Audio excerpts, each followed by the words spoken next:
What's up, party people of the AACL, the All-American Collegiate League? What's going on? What's happening? What the fuck is cracking tonight? Glad to see everybody starting to pour into the chat. Welcome to week 10 of season 2 of the AACL. Great to see everybody. I see J-Rock, I see Benji, I see Dave Aacl, I see Crazy Canuck. Looks like there's a couple more in there, but you guys are not chatting for some reason. Let me see if I can pull you up. Nope, I can't. All right, if you want me to shout you out, you got to chat. In the meantime, if you guys saw on here, the first couple minutes, the music plays in the intro. You see we've got two sponsors for the AACL now. Trick Jerseys. Trick is a longtime friend of mine. I was in the Marine Corps with. We've been good friends for 35 plus years. And Trick Jerseys, he's got his own company. His last name is Trickle. That's why it's called Trick Jerseys. They got awesome stuff over there. They offer embroidery, screen printing, team stores, corporate stores, promotional products. I get my shirts there. I get my jerseys there. I get my koozies there. I get hats. I get patches. I get everything from him. So if you need all that stuff, what's up, Doug Britton? Go to trickjerseys.com. He's my boy. He will hook you up. Also, Mr. B Collectibles. They are giving a 20% off discount to all AACL members until the end of season 2, which is I think the Tuesday before Thanksgiving, November 22nd. So go to MrBcollectibles.com. For any of this information, you can always hit the channel in the AACL Discord that has, I think it's called Sponsors. Let me look and see what it's called. It is called League Sponsors. Shocker. What do you know? All right, so go ahead and check that out. Both of these are friends of mine, and you know Mr. B anyway, so it's always good to support your friends. That being said, welcome to night 1, week 10, season 2. But let's recap week 9 very quickly. Last week, not a great week for Illinois. They fall to Indiana 38-17. Two of your lower ranked teams. David Leathers, what's up, bro? So we'll see how that shakes up the lower half of the standings. Auburn took it to Penn State. That was a game I think we were all surprised by, expecting better defense by Penn State, just a closer game overall. Auburn, the number 1 team in the nation, shows everybody why they have been the number 1 team in the nation since the preseason. In game 3 last week, LSU, they had recently been moved back up to number 2, and Virginia Tech was a roller coaster on a 2-game win streak, and that roller coaster came crushing down in a 51-27 loss to the Tigers. This was probably your second game of the week, I think. I think that Kansas Navy game, which we'll get to in a second, probably was. This game was kind of close, I guess, for the most part, but the Hawkeyes just didn't get swifty enough with it. And Taz Von Wolfswinkel leads the Orange to a 33-23 10-point victory over Iowa. In Game 5 last week, another one that was a shocker. What has happened to Florida the last few weeks? They were in a great position a few weeks ago. Now there's questions. Things are suspect. Bama moving up there. Florida and Bama going opposite directions in the polls, on the records, and in their divisional standings. Bama takes care of Florida 41-13. And then in what I think was the game of the week, and I think that we all kind of saw this coming. Two teams that we thought would be good at the beginning of the season have both had their struggles early on, have started to hit their strides here in the latter part of the season. Great game. Navy tried to steal it away there in the fourth quarter, but Kansas holds on with a 26-24 victory. And there's your week 9 recap. Anybody else join the chat? Nope. Let's take a look at the weekly schedule this week. This is what we got. Tonight, it's 3 games tonight, 3 games tomorrow night. Virginia Tech at Iowa, Kansas at Illinois, and LSU at Indiana tonight. Tomorrow night, Florida at Auburn, Penn State at Navy, Alabama at Syracuse. That would be the only divisional game left. And then we've got, I think, 3 or 4 next week to wrap up everybody's divisional schedules. There's your look at Week 10 schedule. Wednesday and Thursday, 3 games apiece. We're going to be here. We're going to be here for a while. We're kicking off at 7 o'clock both nights, though, so that should be easy to remember. here are your standings now. Your Season 2 standings through Week 9 in the Nassau division. In the NASA division. Auburn, a perfect 9-0, 2-0 in league play. Alabama moving up to second now at 6-3. Syracuse at 5-4. And Navy bringing up the rear at 2-7. Marco Swift, what's up, bro? As you see, the Navy's the one been taking it on the chin on those losses there. Auburn and Bama are undefeated. Syracuse at 500. Navy finished up 0-3. In the 3 men and a corn dog division, everybody's been playing leapfrog. It's crazy that Kansas, who was at the bottom just a couple weeks ago, has jumped all the way to second, a technical tie for first place with Penn State. They only lose out on the divisional record at this point. Now, when we get done with that, the divisional records won't matter as much because we'll have head-to-heads to worry about. Iowa and Indiana have both been up there in first place. They're now bringing up the rear. You see the divisional standings. Indiana's got the edge, though, in case there's some tiebreakers between Indiana, Kansas, and Iowa for the time being. Penn State 4-5, 2-1 overall. Kansas has yet to win a divisional game, nor has Iowa. Penn State and Indiana both divisionally running away with that, record-wise. In the Southern Champaign division, LSU now back on top. Florida's been there for a while. It started off LSU, then it was Florida for a while, and now it's back to LSU.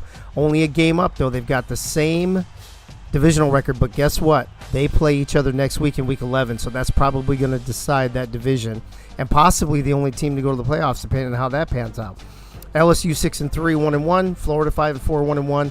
And then Virginia Tech a game under 500. Illinois, just being Illinois, I guess. Great divisional record, but not a very good overall record.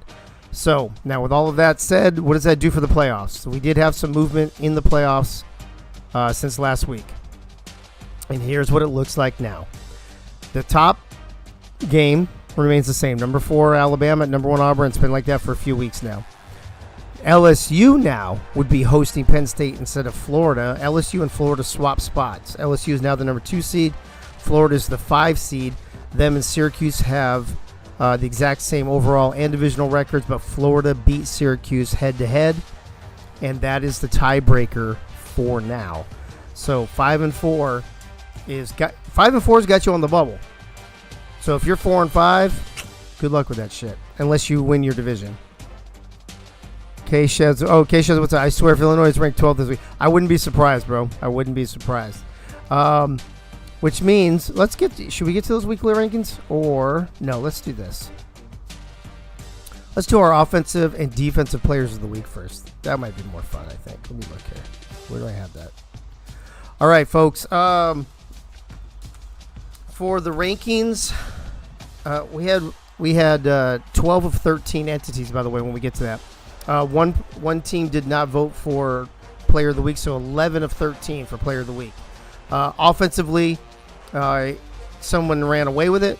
Defensively, it was closer, and we had a lot of nominees. I'll get to that in a minute, but let's look at first your offensive player of the week in the AACL for Week 9.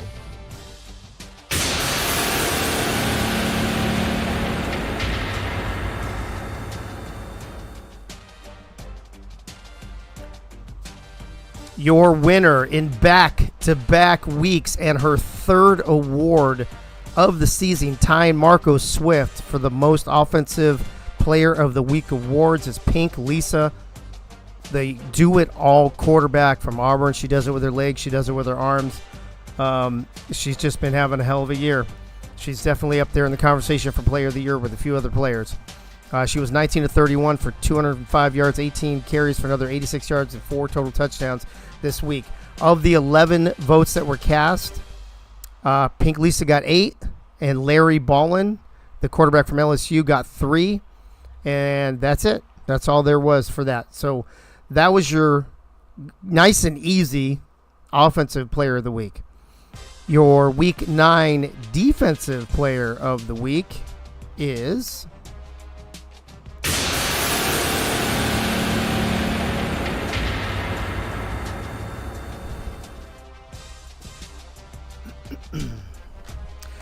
Peter McLongfellow, the defensive end from Indiana, who's been having a hell of a season. He's been in the voting a couple times. This time he gets over the hump, and he wins his first Defensive Player of the Week award. 3 tackles, all three of them were for loss. He had 3 sacks, a forced fumble, and a fumble recovery. Here's the interesting thing. So 11 votes. Check this out. Ray Bashan got 1. Bobby Boucher got 1. Tucker Brothers got 1. Damian Chambers got 2. Day Hayton got 2. And Peter McLongfellow got 4. That's how it broke down. Pretty crazy. 1, 2, 3, 4, 5, 6 different people with votes. I'm pretty sure. I feel pretty confident saying that that's the most defensive players nominees that we've had in a weekly contest. All right, now let's get to the good stuff. You guys want to know your rankings, right? 12 of 13 entities voting, like I mentioned, which is pretty good.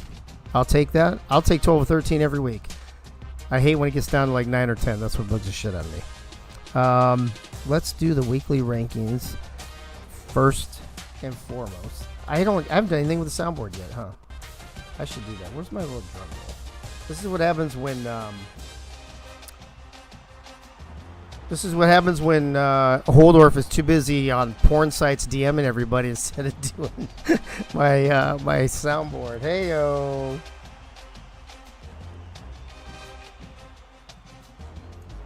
Get away from that pornography there, Holdorf. Hey, where's my drums? I don't have my ba-bump anymore. I don't think. Hold on. Oh, there it is. Shit got moved around. What happened? Oh, like all my shit's everywhere. I don't like this. I'm gonna have to redo my fucking whole thing. Anyway, let's find my drum roll, and then we can get into some of these new rankings.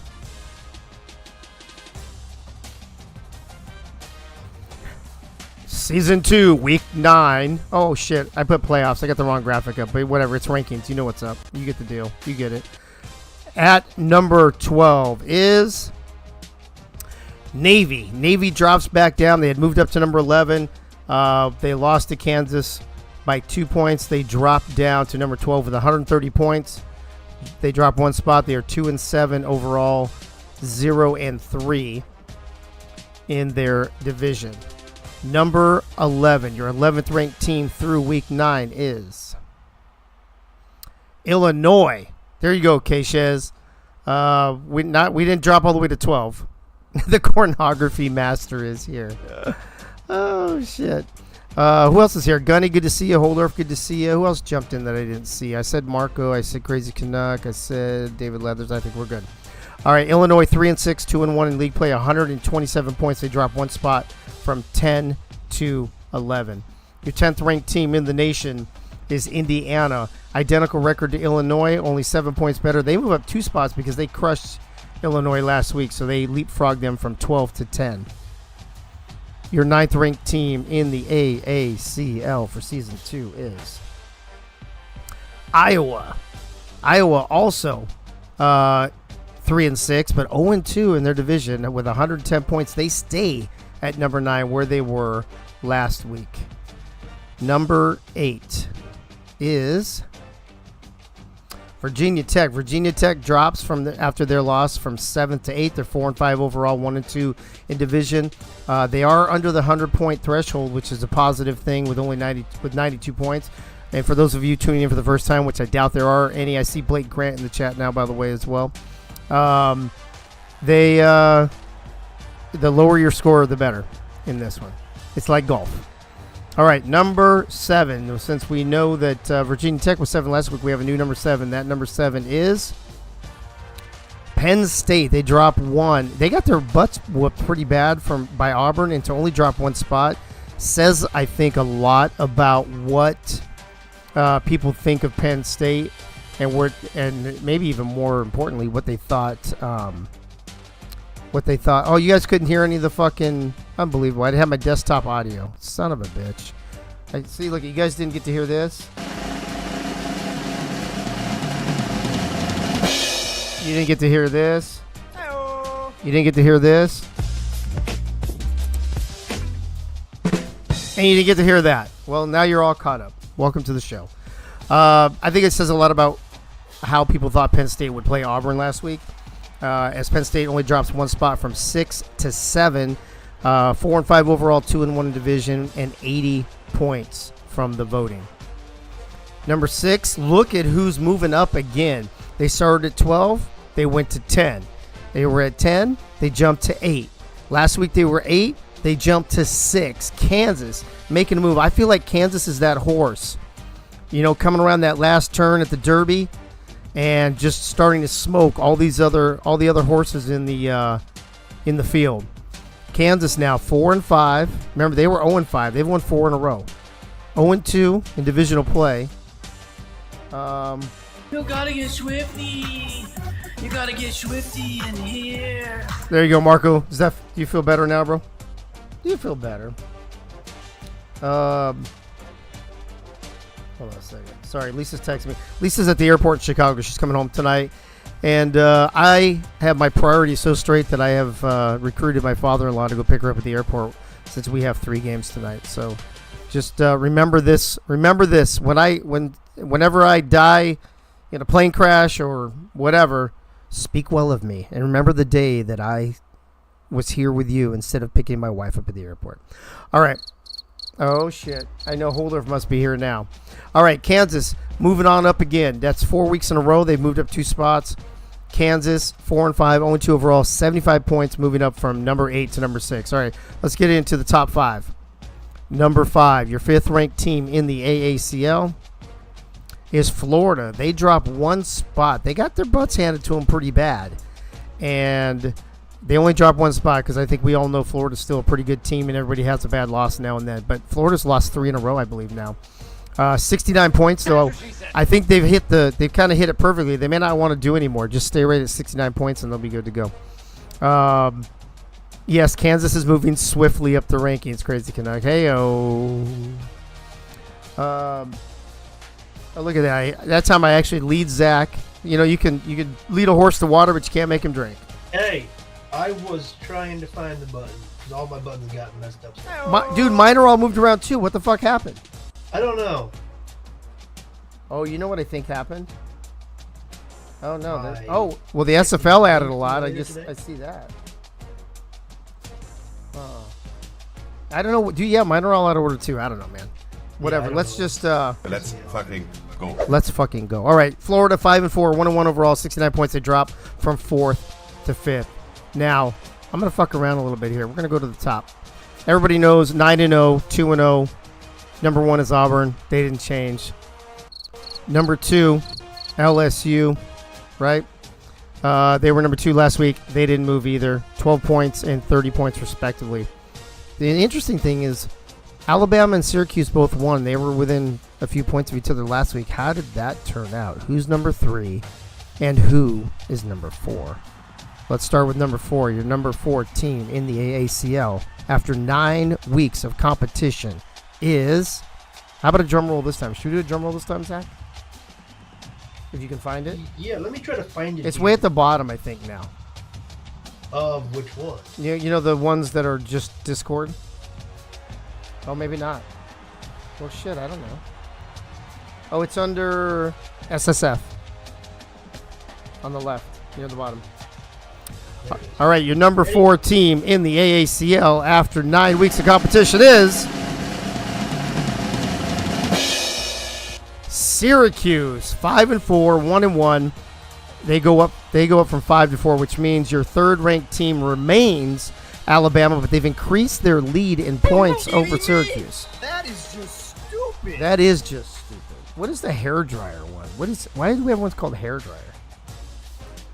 As electrifying as a hairdryer thrown into a hot tub, my friend. Wow. I didn't even know we had that one. All right, so Alabama 6-3, 1-0 overall, which makes sense. I mean, if you look at the records too, right? Auburn 9-0, clearly number 1 team. Number 2 and 3 teams, both at 6-3, within 6 points of each other. Then you've got Florida and Syracuse at 5-4, and then the 4 and 5 teams. So it's kind of, the voters are pretty smart overall. I don't have any issues this week with how things came out. I think any of your probably 9, 10, 11 teams could have been rearranged, but it's not a big deal. Same with 7 and 8, or 6, 7, and 8. I'm actually glad to see Kansas moving up. It'll be interesting because this week, so think about this, you guys, for a second. Kansas plays tonight. They play the second game, right? Yeah, they play Illinois. They play at Illinois. If they can beat Illinois and Syracuse or Florida, Florida has to play Auburn. So it's very possible that Florida could lose their 4th in a row. Alabama plays tomorrow night. They play Syracuse. So Alabama or Syracuse is going to lose. So if Florida were to lose to Auburn and Alabama and Syracuse both lose, or Syracuse or Alabama, are you telling me that Kansas could move up into the top 4 after starting off 0-5? This fucking league is crazy. I don't know what to say. Are you kidding me? Are you fucking kidding me? That is just stupid. Anyway. Yeah. All right, folks, there are your rankings. Sorry that I got playoffs on there instead of fucking, I don't know what the fuck I did there instead of rankings, but I'll fix it. It's week 9 and playoffs. Say again? It's season 2, week 9 playoffs. Yeah, so, right, because everything is week 9. It's through week 9. The only thing that says week 10 is the schedule. See, standings is through week 9. Only the schedule is week 10, bro. That part I know what I'm doing. I just forgot to change the word on the graphic to from playoffs to fucking, what do you call it, rankings. Not a big deal. You're fired. I am fucking fired. Dude, hey, if I'm fired, then the season's over. Auburn, congratulations. Right. All right. So, in game 1, by the way, we've got people in the house that are going to be doing this game. I know that David Leathers will be here momentarily, along with Blake Grant. But before I introduce them and bring them in, let me double check and make sure that I've got this all correct. Virginia Tech should be running Texas and 425. That is correct. It should be at all whites with the orange on their helmet. They are, so that is correct. Iowa running the Oklahoma State offense and a 3-3-5 defense. I think both those are changes. Yep. Last week you ran Notre Dame. Yep. And I think you ran 4-2. Did you run 4-2-5 last week? 4-3 multiple. Oh, 4-3 multiple. That's right. Yeah. So I heard that you like. Uniforms correct. I heard that you like those multiples. I heard that about you. All right. And then Iowa. Oh wait, I have to change the helmet again. I don't know. It should have been a preset one. No, I went through all the custom things. It's not. It's just the helmet. There's nothing else. So the helmet's the only thing. The rest of it's just normal. You want your. Yeah, but it should have been. Still should have been a preset. It's not, bro. I'm telling you. I went through it. Watch. I'll show you. I can show you right now. Look at it. Custom away. Hayden Fry. Alt. Oh, what the fuck? Now it's showing up. Dude, it did not show up earlier. Yeah, that's why I want the Tyler Stash. Oh, my gosh, Vic. All right, well, there you go. See, good thing. Hey, I'm glad it popped up this time. All right, so we're all set. Jesus. That means Thank God I'm here. That means it's time for me to introduce the broadcast crew for this game. Hey, what city is Iowa in again, bro? I got to look up the weather. Iowa City. I don't know why this is so hard to remember. Yeah, why don't you let me know? But in the meantime, while you're giving me the weather, you give me the weather, and I'll give the people David Leathers. Where's my fucking... Damn, bro. I can't do everything at once, Dave. I'm really pissed off about my buttons being moved around. I am too. I mean, hold on. I did notice that one week. That was from my joke, by the way. Touchdown, whoever. Like, yeah, like it's not like my favorites are. I don't have all my favorites up there anymore. I'm missing at least one for sure. My favorites are still there, but they're in different order now. All right, you have the weather up. Yes. All right, give it to me. Give it to you, baby. 60. Actually, give me the. I need to know if it's clear or cloudy first, because when I change the temperature, Cloudy. Cloudy. Okay. Partly cloudy or overcast. Overcast, but there's going to be rain. All right. Wind.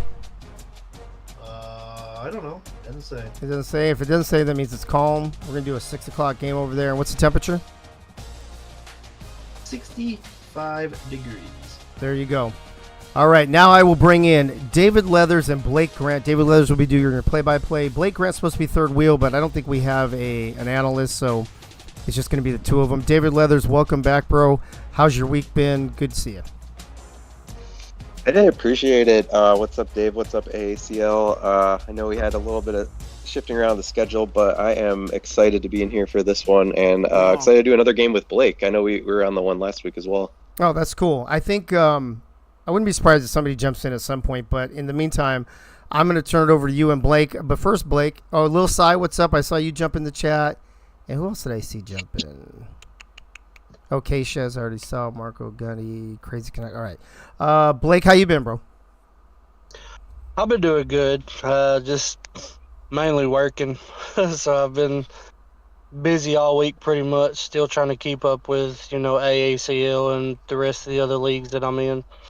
But I've had a pretty good week though. Good to see it. Good to see you. Good to hear it. All right, I'm gonna bow out. I'm gonna let David Leathers and Blake Grant take it over. David, is all you, buddy. All right. Well, yeah. Blake, good to see you again. Take a quick look at these top players, though. First, we'll start with the home team, Iowa Hawkeyes. We've got Stephon Forge, a wide receiver, and the Swift brothers that we all know and love so well in this league. Marco at quarterback and Jaden at halfback, respectively. You gotta get Swifty. You gotta get Swifty in here. Yep, absolutely. On to Virginia Tech, though. Bogey Bar at halfback. Smokey Bar, I don't know if they're the Bar brothers or relatives of some sort at middle line. Oh, maybe just best friends. Okay. Middle linebacker, Smokey Bar, and Cashton Aluishis at wide receiver.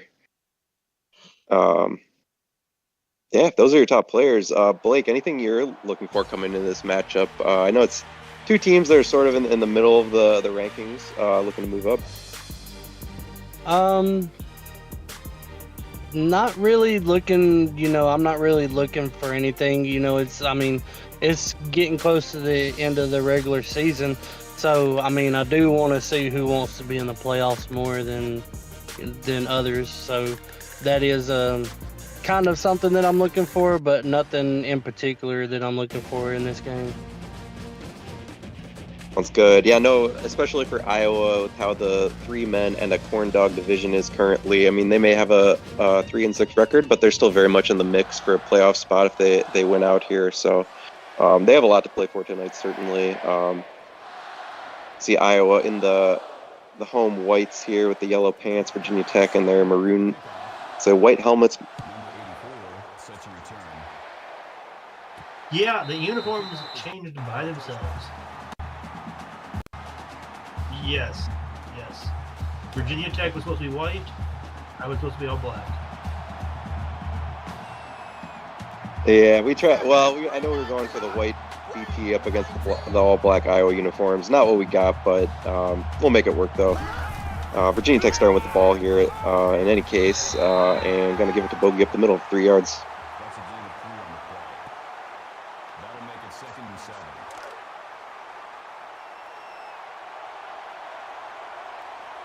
Absolutely. So 2nd and 7 now for the Hokies. Some motion there. A little dump off pass, it looked like. Yeah, it looked like a little dump off pass. Was it a loss of 1 yard? Yeah, loss of 1 yard? 3rd and 8 now.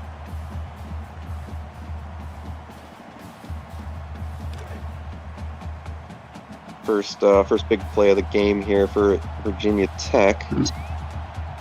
Coming out 5 wide. Robo takes a quick look, just going to take off, and that is not working for him, Blake. Picks up just 1 and sets 4th and 7.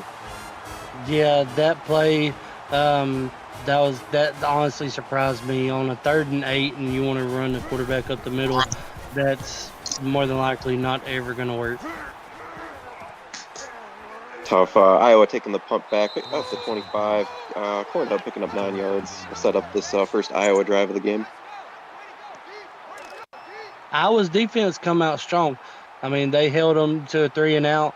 Now let's see if the offense can go down and score some points. Most definitely. He'll fake the handoff here. Here's Marco going deep down the right side. Nice catch. Stephon Forge, one of their players to watch tonight, getting them started here. 14 yards. That was a good first pass by Iowa for 14 yards. Okay. Our league leader in receiving yards, Stephon Forge, actually. He's adding on to it there, starting this game off. 799 yards for Mr. Forge going into tonight. And here's another big completion to DJ Bandit, 30 yards on that huge play. Yeah, that was... That was a huge play by Iowa, and his own player tripped him up there at the end, or else I believe that would have been 6. Yeah, for sure could have been more. Iowa in the hurry-up offense here. These plays are coming fast and furious. Another quick pass to Lil Cy. I saw Lil Cy in the chat, so shout out. Nice play. 2nd and 1. Marco 3 for 3 so far.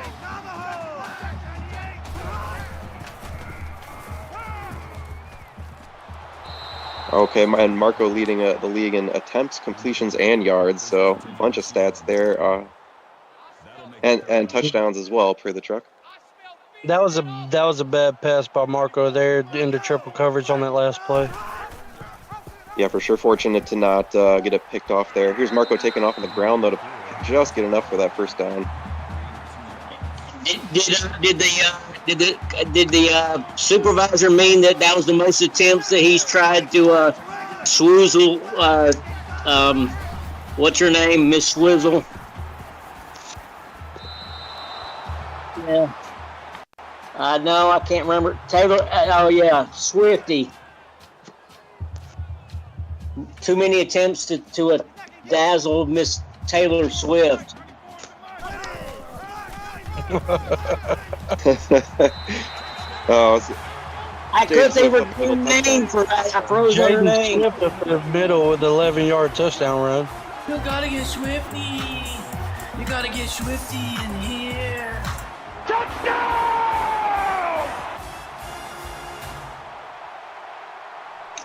That was a great run by Swift at the middle. Was and you know, I was gonna say with Taylor Swift, going to all the Chiefs games, that's not too far down the road from Iowa City. She probably could make it out for this one too. Negative. Ghost Rider.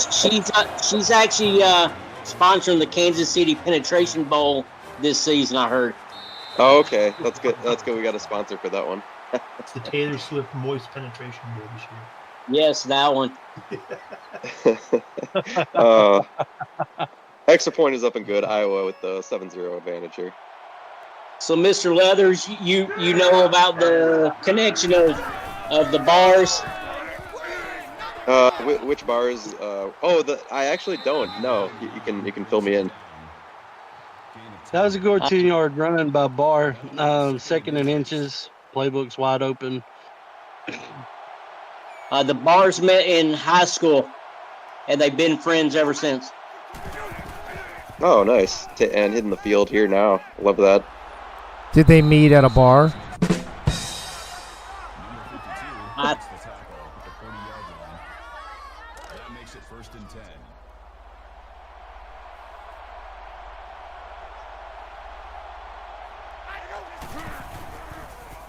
Oh shit, dude! The desktop's been muted this whole fucking time.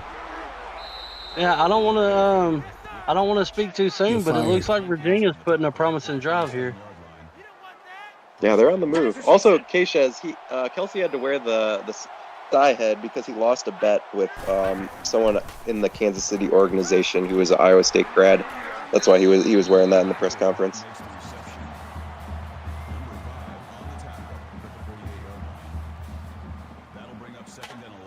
Yeah, but it is a close matchup tonight, though, with the 8 versus 9. I was expecting a close game tonight for sure.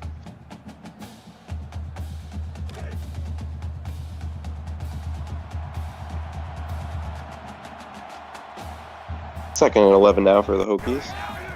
See what Robo can do here. Just gonna give it right back to Bogey up the middle. Nice run there for 8 yards. That was a great run on 2nd down. 3rd and 2, your playbook's still wide open. Don't rush the pass. For sure. Oh, my bad, Keishez. 3rd and 2. Here's Robo with the fake handoff. Gonna throw it wide open receiver down the right side. Nice pickup there for Tyree Saunders. 21 yards in the first down. Yeah, that was a nice pickup by Saunders. Quarterback, he took his time, waited for an open man, and got it to him. Absolutely. Virginia Tech very much on the move here in the red zone now.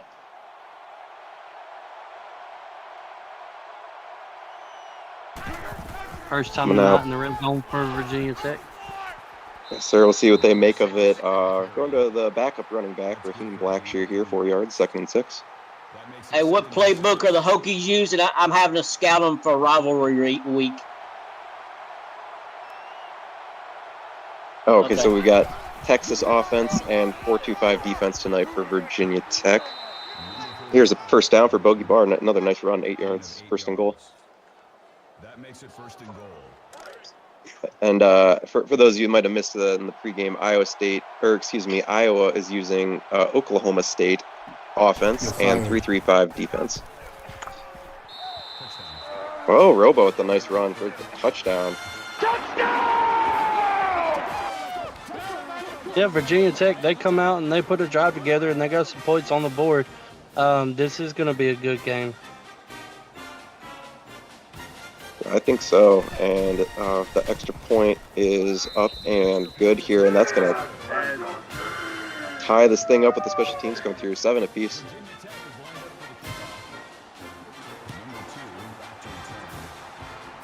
Virginia Tech kicking it back deep in the end zone. Iowa's just going to kneel that one, bring it up to 20-yard line, I believe, in this game. No, 25. Excuse me. Did Iowa work on their fair catch signals during the days off? No, we did not. No. Here's run to Jaden Swift up the middle. Nice pickup, 9 yards for Jaden. Yeah, that was a hard-fought 9 yards. I mean, he got contact around the first 3 or 4 yards, and he just carried the man with him. Most definitely. Here's Hawkeyes taking the play from the sideline. They go right back to Jaden, and he's battling his way for a few more yards here. Picks up 6 yards, 1st down.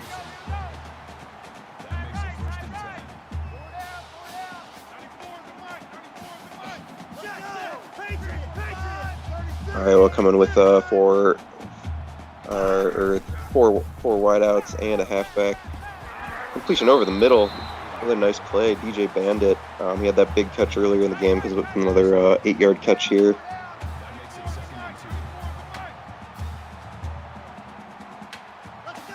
Same formation. 4 receivers, 1 halfback. Out of this hurry up, here's Marco. Short completion to Jaden, and not going to quite get to the first down marker, but it sets up 3rd and inches here for the Hawkeyes. Hey, Mr. Love, I know you're an Iowa State fan. Other Yes, sir. than Iowa, who's your rival? Do you mean in real life or in this AACL league that we're in? Real football, real league. Oh, real league? Let me think. I guess. Well, I live in Wisconsin. I went to UW, so I guess I would have to say Minnesota as the Paul Bunyan Aacl trophy rivalry. Yeah, I forgot somebody won some golden pig statue or something the other day. Was that the? Oh, Minnesota won something. That is called the Floyd of Rosedale, played for between Minnesota and Iowa. Yes, sir. Okay. I know there's so many trophies in college football. It's hard to keep track of all of them. The Big Ten has a lot of trophies in the Big Ten conference. Yeah, they do for sure. 3rd and 2 now for these AACL Hawkeyes, though. Big play here. We'll see what Marco can put together here. He's going to look to pass and incomplete. It wasn't. I don't know if he overshot his receiver there or what happened, but incompletion either way. Yeah, it looks like he just overshot him. Rushed the pass a little bit. There was some coverage around the receiver as well. Most definitely. This punt going into the end zone. Virginia Tech will bring it back out. All right, Blake, you ready for your questions? As usual, yes. Let's go. All right, first of all, which state do you hail from? I'm in Texas. Okay. I noticed the southernness, so that's a good answer. All right. Yes, sir. Are you? So you're not a real Auburn fan. You're a Longhorn fan, correct? Correct. I am a big diehard Longhorn fan. Okay. So is your biggest rivalry Oklahoma, or is it one of the other Texas schools? Texas's biggest rivalry is Oklahoma. It's Oklahoma Sooners. So are you looking forward to coming to the SEC next season? Oh yes, there's a lot of people that think that Texas can't play in the SEC, but the way they've been playing this season, I believe they have. I believe they can. I mean, they hung around with Bama this season. I mean, unfortunately, I believe we did lose that game, unfortunately, but they hung around them and we beat them last season. So, I mean, I believe we could play in the SEC. Were you surprised when Ewers, whatever his name is, Quinn Ewers was injured that they didn't bring in Arch Manning? No. I mean, Arch, I wasn't surprised. I mean, Arch Manning, he still got some growing to do, to be honest with you. So I wasn't surprised at all for them not bringing him in. He still got some stuff to learn. All right, back to you now. Back to you, Mr. Leathers. Yes, sir. Appreciate it. Oh, here's a big opportunity for Virginia Tech defense. They're coming up with a fumble, and they're going to take this back. That is a scoop 6. That was a terrible Touchdown. pitch, whatever that was. Albert Begin coming up with a huge play for the Hokies. Yeah, they can't there could have got that one. That was a terrible decision by Marco Swift.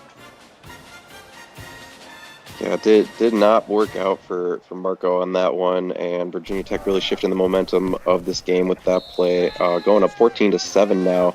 And real quick, I had a quick question as well for you, Blake, regarding the Longhorns. I'm sure with Oklahoma is going to stay as biggest rival, or at least one of your guys' biggest rivals. But going back to the SEC, are there any teams you're looking forward to starting new rivalries with? Maybe I know obviously like Texas A&M is there, so you guys can start playing them again. Alabama, yeah. I love when we play Alabama. To be honest with you, I love it. That's a big game. Yeah, and here's another there's a pick. huge play, and they're taking it back again. Blake, touchdown, Virginia Tech, Keontae Jenkins. Virginia Tech's defense has come out firing after that first Iowa possession. Yeah, I'm a little speechless after that back-to-back fast touchdowns from this Hokie defense, and we've got a 21-7 ball game now. Yeah, that had to be less than 30 seconds, maybe even less than that. That was less than 30 seconds of back-to-back, scores. I was trying to get my quick question about the Longhorns into Blake, and got interrupted by another Hokie touchdown. So we'll see Iowa with a bit of a hole now, but we're still very early in this game. 50 seconds left in this first quarter, so they got time to make this up. When we've seen the Iowa offense put up points. I think Virginia Tech wants you to keep talking about Texas, because every time we started that, they scored. Yeah. It's true. Robert Thump continuing the defense here for Virginia Tech. I think coming up with the sack, 2nd and 18 for the Hawkeyes now. Iowa needs to put a drive together. Virginia Tech is coming out, and they've been on fire these past 2 or 3 drives. I mean, in 2 drives, you got a scoop 6 and a pick 6. And you just got a big sack there. True. Iowa looking at tough situation here. 2nd and 18, deep in their own end. They'll give it to Jaden here. Get back 6. Not quite to the original line of scrimmage. It's up 3rd and 12 now for the Hawkeyes. 3rd and 12. You got to throw past the down marker to get past the line to gain. Is it another fumble?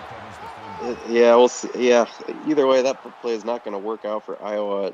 Man, Hokies defense just bringing the heat, Blake. Wow. Are you kidding me? That is just stupid.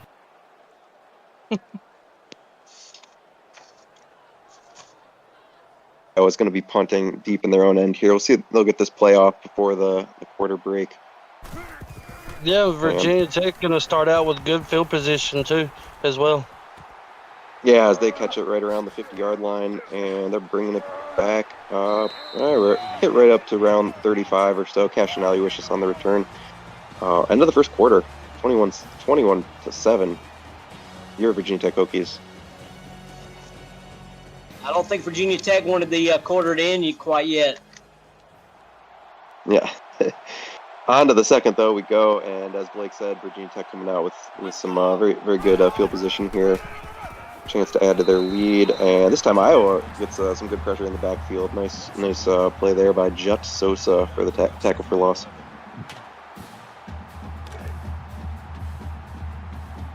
Yeah, Iowa's defense needs to make a stand here. If they don't make a stand here, it's going to be hard to come back. I mean, it's only second quarter, but you got to think, I mean, if you're up 21 points, it's going to be tough to come back if your offense can't get rolling. True. We see, I think that was Bogey Barr maybe going down there. Potential injury, something to watch for. Anyways, 3rd and 8. I see Raheem Blackshear, the backup's on the field now for Virginia Tech.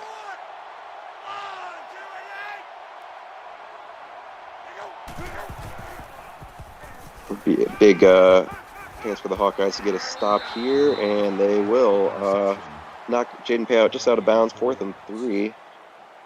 And Hokies will set up for the field goal try.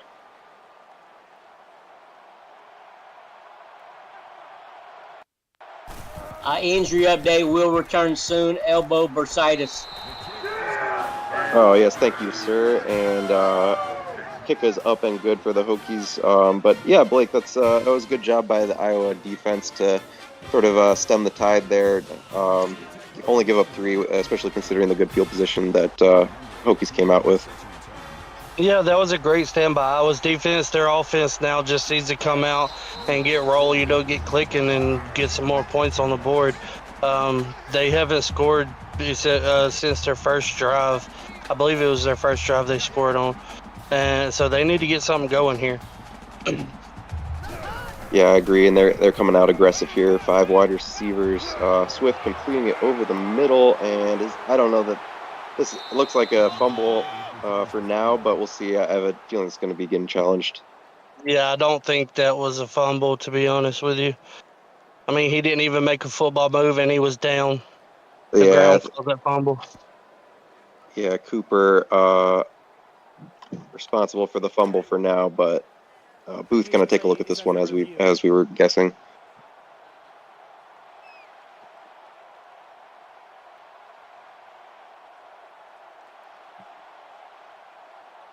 It's going to stay Iowa's ball.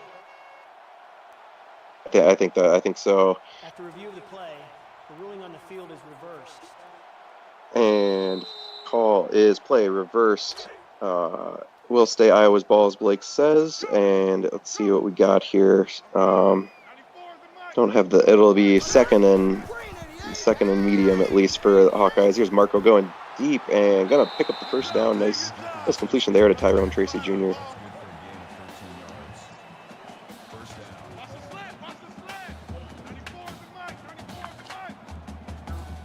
Iowa hurry up 4 wide receivers. Jaden Swift in the backfield. And they will give it to Jaden, and he's going to take it up the middle. Virginia Tech reading. Oh, no. Nice gain, actually. 2nd and 5. Take it back. Nice run. Yeah, 5-yard run by Jaden Swift. That's good to start on first down. You just got to keep it moving. Keep it moving. We'll see. They'll go right back to Jaden up the middle and getting a good push. Really nice yards after contact there for Jaden. Blake, he picks up 10 that time. Yeah, Jaden, he got contact within the first 2 or 3 yards, and he drugged that guy and eventually broke off of him, but he couldn't get away from that second one. I'll see. This time Marco fakes it, and he's going to take it himself. Pick up 3 yards. 2nd and 7 now for Iowa. That'll make it 2nd and 7.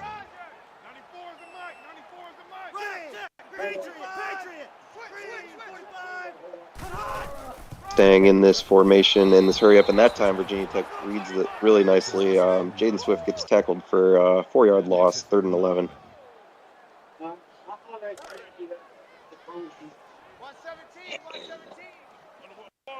I'll be right back. Oh, no worries. See what Iowa does here. This does feel like important play, obviously. And Marco's going to get picked off, and the defender is going to get past him. This is going to be another Virginia Tech touchdown. Even just a crappy suck. All right, That was even worse. Boy, I'm back. that And escalated was that a quickly. pick? Yes, it was. I mean, that really got out of hand. It was James Troll, the human player on the Hokies defense, coming up with a touchdown this time. And wow, three defensive touchdowns now for Virginia Tech. Yeah, this game has gotten out of hand, I would say, now. I mean, you're up 31-7 and it's before halftime. It's going to be tough for Iowa to come back from that. Yeah. It is still early, I guess, somewhat early in this game, but this Virginia Tech defense is just coming. I mean, they're just bringing pressure and you know, making Iowa pay for every mistake basically at this point of the game.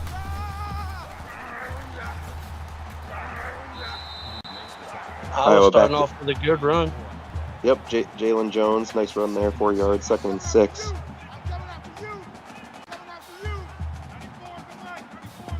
See Jalen Jones staying in the game here as Marco takes the play from the sideline. Marco looking to throw, and another push from the Virginia Tech D-line gets to Marco. Robert Thump coming up with his second sack of the game.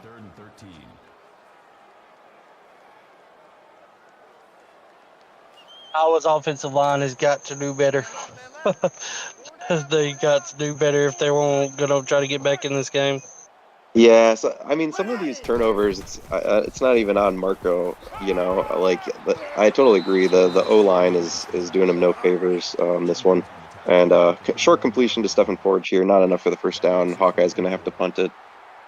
Well, yeah, some of these turnovers, it's not all on Marco, but there are some, you know, where he's threw into coverage or they didn't hold on to the ball on the fumbles. You know, I mean, you gotta hold on to that ball. No, most definitely. Ali Wish is bringing this one back for Virginia Tech. They'll get started around the 34-yard line. Now, would you contribute to the Iowa porous offense on the play of the Virginia Tech defense, or vice versa? I guess I would say it's. I mean, the Virginia Tech has come out playing with like fire tonight on defense for sure. But like Blake said, I do think you do have to hang on to the ball, and you know, there's especially not on some of the plays where not where Iowa's had turnovers necessarily so far, but some of the plays where they're giving up sacks and things like that. I do think it's like on the offensive line for the Hawkeyes as well too. And that's true. Iowa has scoring power, so for them to only be at 7 right now, when it was 7-7 or 10-7 not too long ago. Well, no, it was 7-7, then it went up. Yeah, they hadn't scored since. Yeah, I think they opened the scoring. They might have opened the scoring. It's 7-0.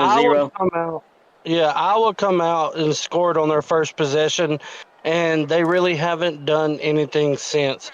Virginia Tech, their defense come out and started off slow, but after that second or third Iowa possession on offense, Virginia Tech's defense has just been killing it.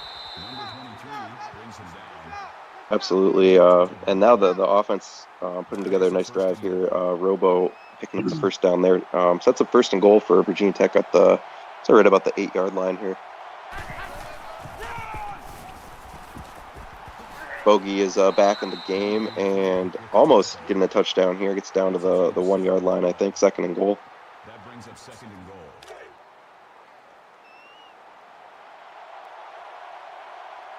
But yeah, it was Moss for Iowa is out for the game with a mild concussion. And Virginia Tech just going to give it to the backup, Raheem Blackshear. That is another Hokie touchdown.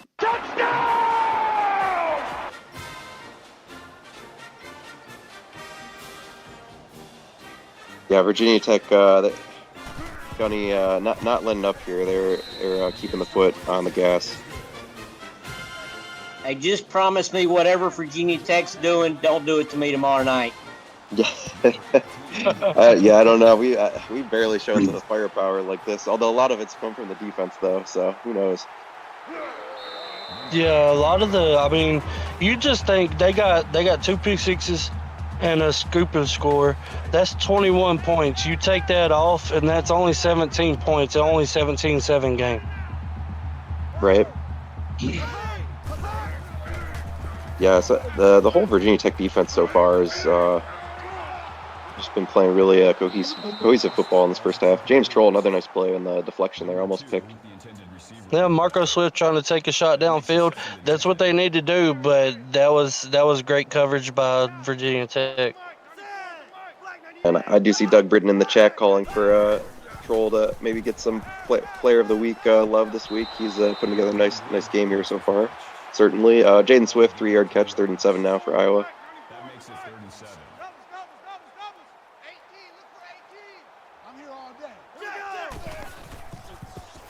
See what Marco can do on this play. Gonna get the completion of the right side. Not quite enough for the first down to Jalen Jones. It's up 4th and 1. That'll bring up 4th and 1. Virginia Tech doing a good job reading where that was going and coming up with the stop. And Iowa's going to have to punt this away. Virginia Tech going to break one tackle on the return, and Cashton bringing it back up about 9 yards. We almost broke that second tackle as well. Yeah, true. I thought he might. But yeah, Virginia Tech got the ball right around the 35. 2.5 minutes here, and all their timeouts to use if it comes to that. Well, Iowa needs to get a stop. The Virginia Tech's offense has started catching fire as well in this first half. So Iowa's defense needs to get a stop on this drive. Yeah, this to have any sort of chance here, you think they gotta stop the bleeding if they're gonna get back into this one. See Robo faking the handoff. He's gonna take off himself and break a tackle. Not quite enough for the first down, but did have a nice 11 yards there. 3rd and 1. Whatever happens for one team in the first half can happen for the other team in the second half. Yeah, this is true. We'll see how this plays out here. Robo though, 3rd and 1 here. Pitch to that was the pitch to no one. He was trying to do a shovel pass. Yeah, it's. I don't know that I've ever seen it. He finds that like a softball pitch. I don't know that I've ever seen a shovel pass in this game travel that far. That was interesting. But Iowa gets a stop though. Nice needed stop for the Hawkeyes, and they'll get the ball back with a chance to maybe look to get some points here before halftime.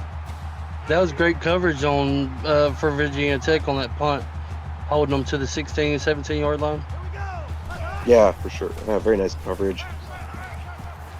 See Marco here on first down, getting pressured. Wow, another great play by this Virginia Tech defensive line. That was a coverage sack. I mean, he had nowhere to go with that ball, but I would have threw that ball away. Yeah, because now it's 2nd and 19, and they're also deep. Oh, almost picked that time. 3rd and 19 now for the Hawkeyes. Dangerous territory here for them. See, we'll just keep this one on the ground. Again, Marco's going backwards 3 yards, so I think Virginia Tech burned a timeout there to get the ball back. Virginia Tech going to be starting in great field position again on this drive as well.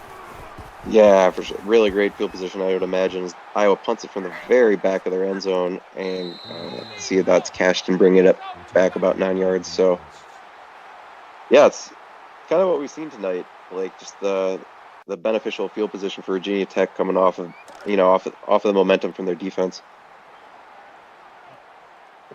Yeah, Virginia Tech's defense has been playing lights out. I mean, because of that, their offenses have been in great field position all night long. Sure, we'll get it to Doug Britton here on first down, 4 yards, 2nd and 6 now for the Hokies. That makes it 2nd and 6. Still a couple timeouts in their pocket, and still over a minute left. So They can take their time a little bit here if they so choose. Here's Robo back in the pocket, gonna run it himself. Picked up 4 more. 3rd and 2 now for Virginia Tech. And it looks like they burned their second timeout there. Oh, what up, Twin Screw? Here's a deep throw from Virginia Tech. Jaden Payout, 32-yard touchdown, Hokies.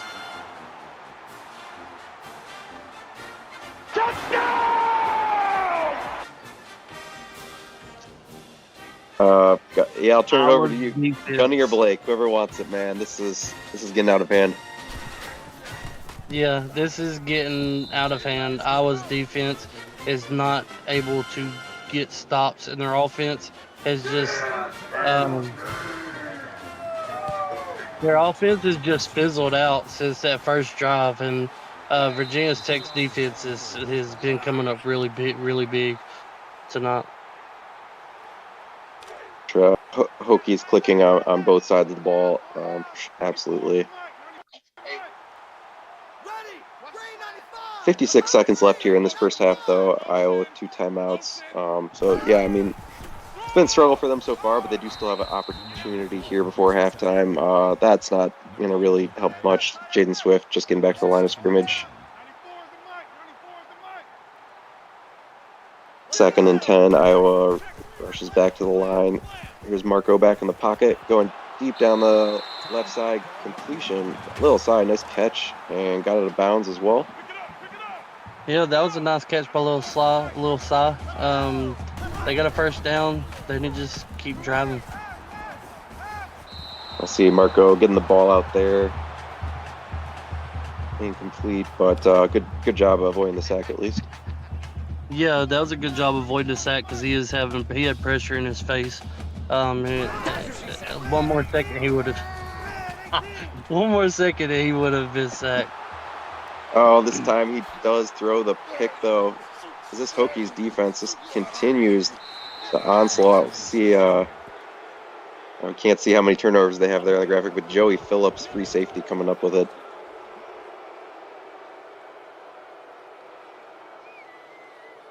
The Hokies defense. That is just stupid.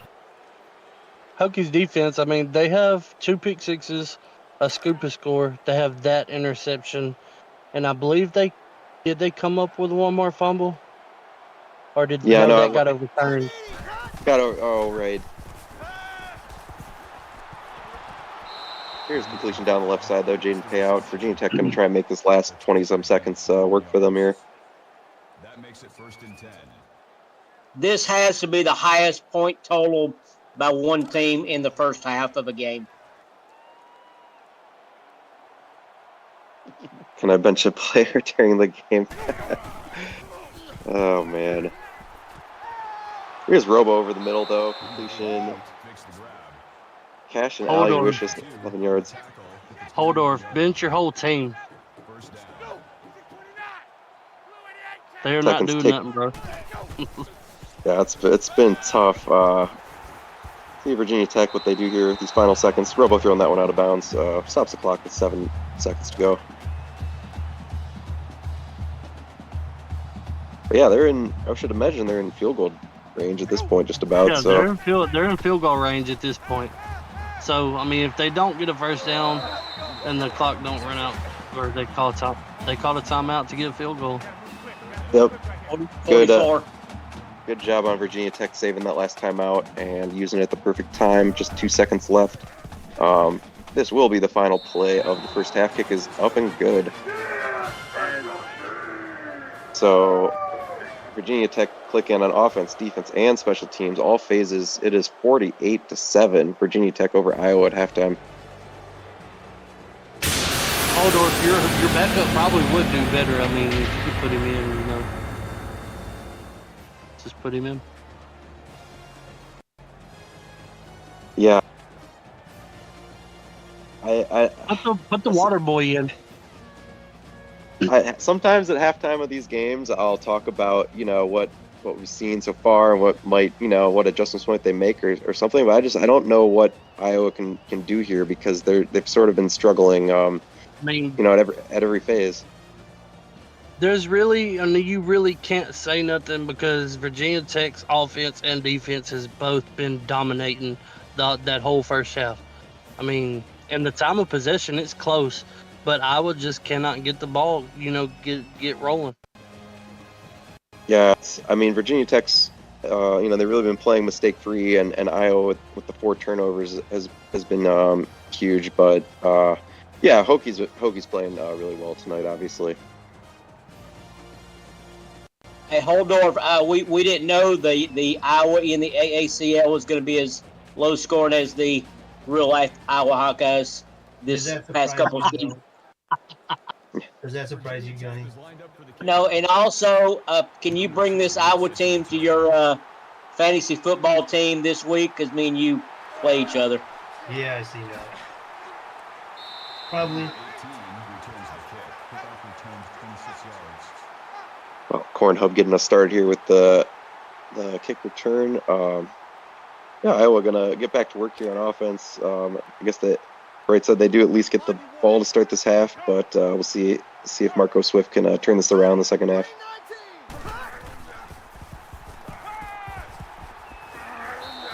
Hey, Keisha asked a good question in the chat room. Does everyone believe that Virginia Tech will trample the mark of 63 points scored tonight?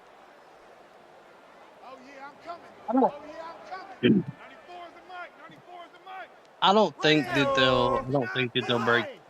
I don't think they'll break it.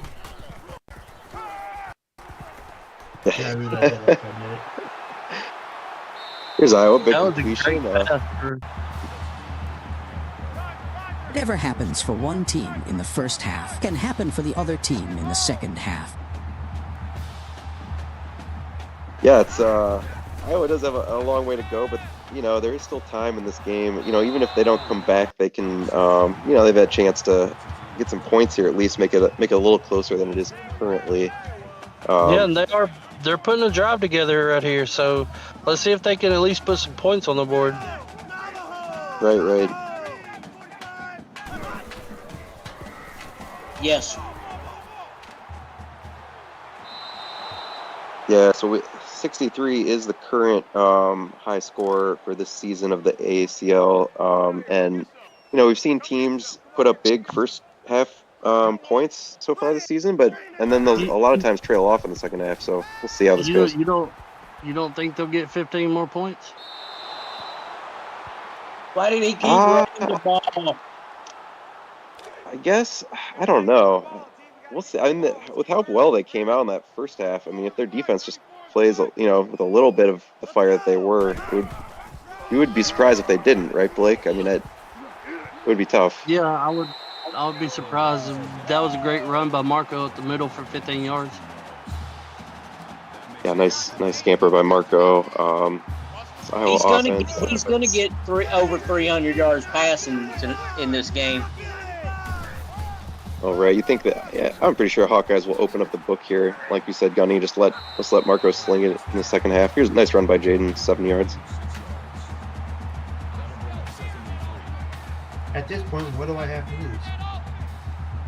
But yeah, just let it fly, right? You honestly think he's gonna get 188 yards passing in the second half? See, right there, yeah. Hey, touchdown, Corn Hub. Marco is the Yes, he'll get 129 more. Yes. Marco slings the ball like none other. Extra point. Up and good. 48-14. Iowa getting a badly needed touchdown. Start this second half off. Yeah, Iowa come out and put a good drive together. Start the second half. Now their defense just needs to get some stops or turnovers.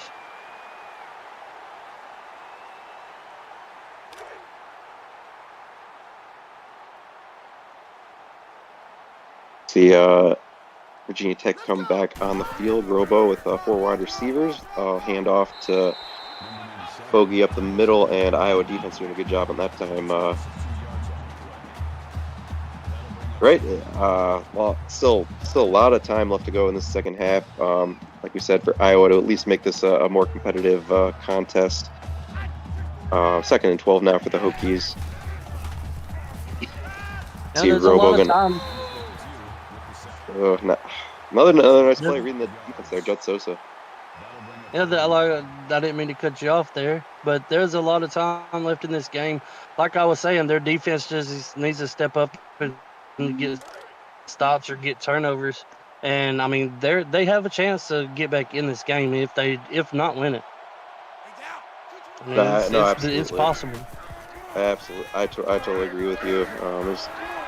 There's definitely time to come back in this for Iowa as they get the stop here. Doug Britton with the catch, but it's up to 4th and 8, and Virginia Tech will be punting this back to Iowa. And Iowa's gonna actually start in pretty good field position after this punt, I'm sure. See how this shakes out. They're gonna get it around the 30. And broken tackle there. Another broken tackle. 3 broken tackles. Corn Hub, all for a total of 5 yards. That's a lot of broken tackles for a 5-yard return. Yeah. There's a lot of side to side, not so much up and down. You just need to stay unmuted, Dave. Hey, now I'm unmuted.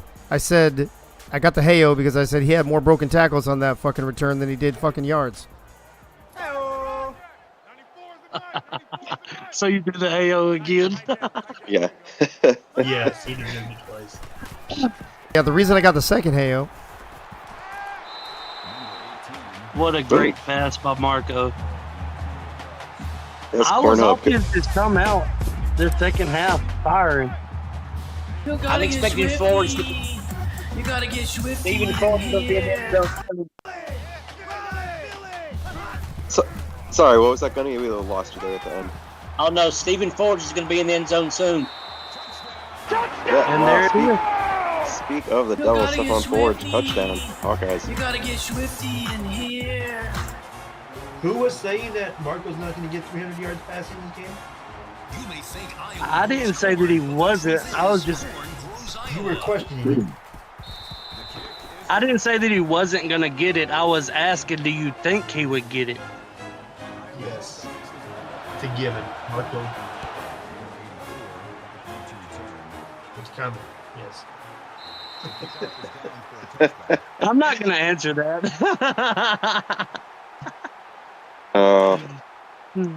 We are getting what we thought here, though, fellas. Iowa just coming out gunning here. Getting slow. They still have a ways to go, obviously, but they're slowly going to try and get back into this game. And Iowa does now have 14 unanswered points. They do indeed. 2nd and 6 now, though, for Hokies after that run. They'll go fake the handoff, deep pass, and break up. Bill Cherry, deflection on the play, almost intercepted. Good coverage. You got 3rd and 6 here, one more, and they get the ball back to them. Iowa defense looking like they have woken up, and here they'll read the screen pass well. Bogey Barr going backwards for a yard. Another nice stop by this Hawkeye defense in the second half. That was well said, Mr. Leathers. Virginia Tech's kind of going conservative, and Iowa's kicking in the both gas pedals, left foot and right foot, with some aggressive play on both sides of the ball. Yeah, I was going a little conservative this second starting the second half. Maybe it's possibly because of the big league, but you don't ever want to go, too conservative or it'll come back to bite you. We will see if this if this continues as we go, or if this trend continues, Iowa keeps on getting back into this game. Is Virginia Tech going to start to pick up the urgency on offense a little bit? Here we see Marco's stats: 335, 2 touchdowns, 3 interceptions so far.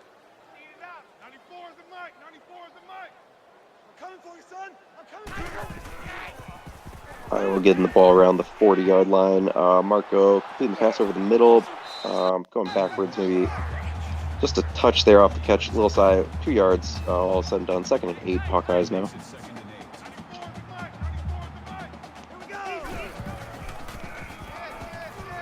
Again, Marco passing it, complete out to the left. Again, little side on the catch, but 0 yards. Sets up 3rd and 9 now for the Hawkeyes. They said 0 yards, but they backed them up a yard. Oh, that's right. Yeah. Mileage may vary. It's true. Oh, Virginia Tech reading it well this time though. Jaden Swift going backwards for 3, and it's Robert Thump making another nice play for Virginia Tech.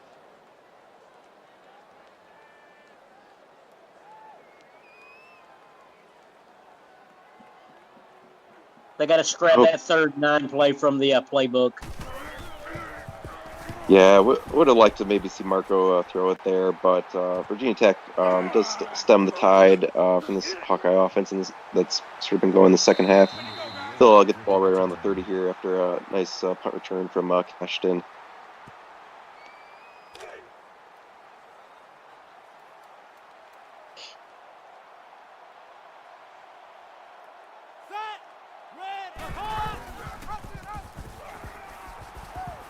Yeah, Iowa sort of needing one more score maybe to kind of give themselves a chance in the 4th.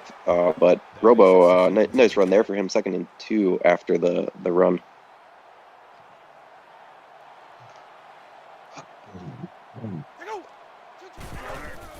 See what Virginia Tech does here. Robo faking the handoff. He's got plenty of time to throw and completes it in the flat. Nick Gallo picks up 4 yards in the 1st down. Hokies on the move.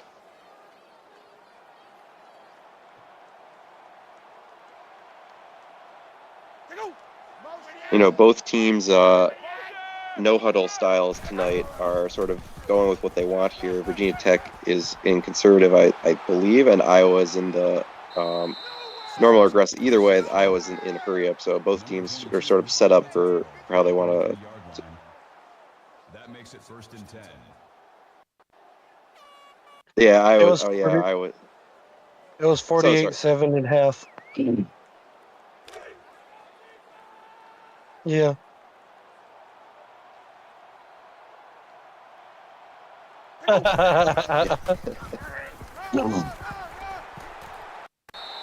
This time handoff to Bogey for 4, 2nd and 6. That makes it 2nd and 6.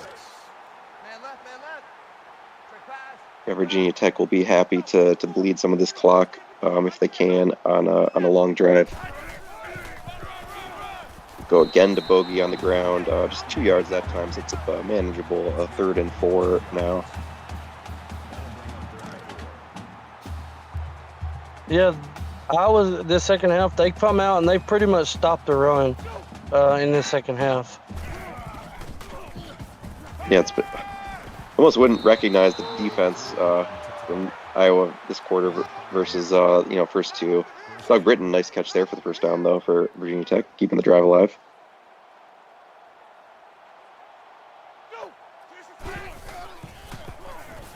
I'm here. Hey, Skylar Pratt, human player, nice diving deflection. That makes it 2nd and 10.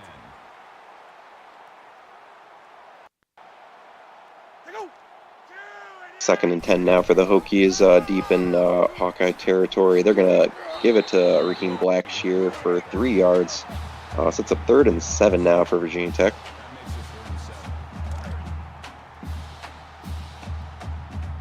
Just inside the red zone here. And Robo going to look to throw. And Iowa defense going to get to him. Good sack there, or maybe it was a coverage, maybe Blake on, and he just decided to take the sack. Yeah, that was a coverage sack. Again, I would have threw the ball away, but I mean that was a great job by Iowa's defense for getting great coverage, having great coverage. Jasmine Swift coming up with the sack there, and it's gonna force Virginia Tech into a field goal try. You gotta get Swifty. You gotta get Swifty in here.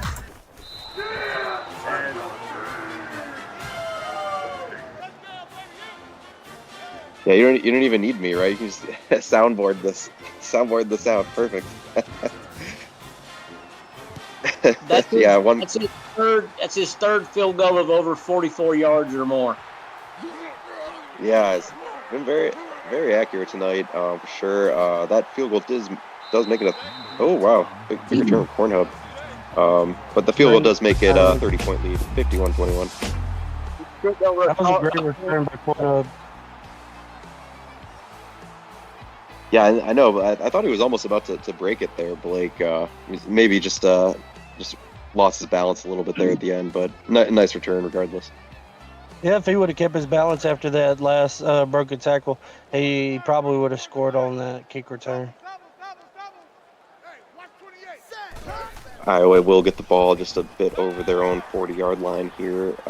Marco going deep, nice catch by Tyrone Tracy, 17 yards, and this Iowa offense off and running.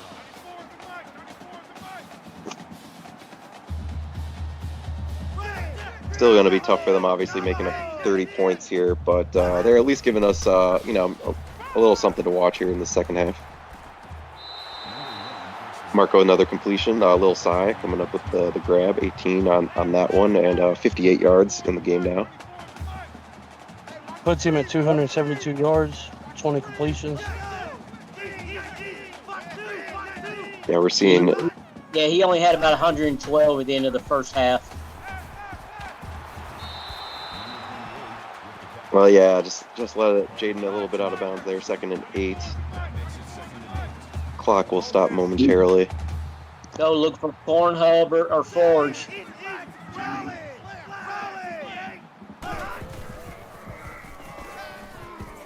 Iowa emptying the backfield. They're going to throw it. Touchdown, Hawkeyes. Tyrone Tracy. Touchdown! Or that guy. You gotta get Swifty. You gotta get Swifty in here. Iowa has scored 3 touchdowns in this one quarter. Yeah, where was this earlier, Blake? They were doing this all game, right? We have something different here, potentially. I think Holdorf went in there and told them at the halftime that they weren't getting no ice cream after the game. Yeah. You're not getting corn. They wasn't in, corn candy or candy corn. I don't like candy corn. Holdorf said that Cornhub tripped over a corn dog or corn cob. Yeah. Bogey bar, no, for Virginia Tech, getting this Hokie offense going. Let's see, what are we at here now? 23 points is their lead here.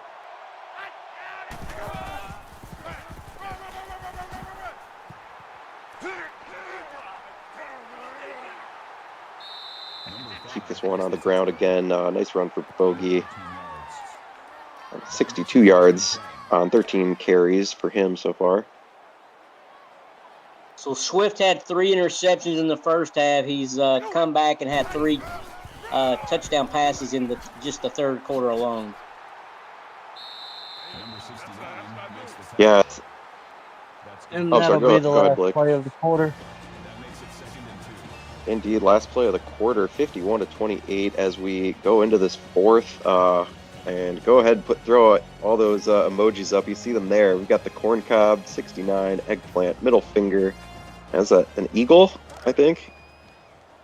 And fuck eagle. I got you. The middle finger eagle combo. I like that.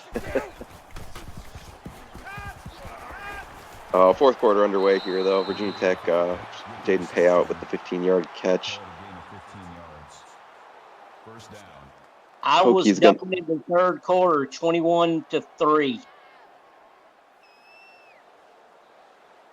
Yeah, they have slowly gotten somewhat back into this at least. We'll see if that continues here in this third, or if Virginia Tech is going to be able to kind of just cruise and wrap this one up. Here's a nice run by Robo, though, 12 yards on the run. Gain of 12 yards.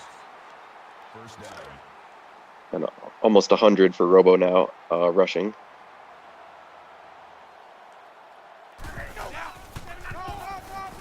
first down. They're gonna hand this one off. Raheem Blackshear going nowhere though. -4. Nice read by the Iowa defense.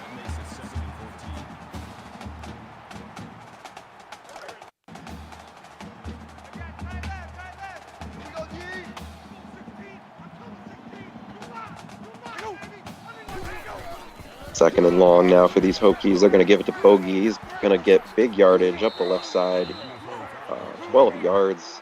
So he adds to his total, and so it makes this a very manageable 3rd and 2 for Virginia Tech in the red zone now.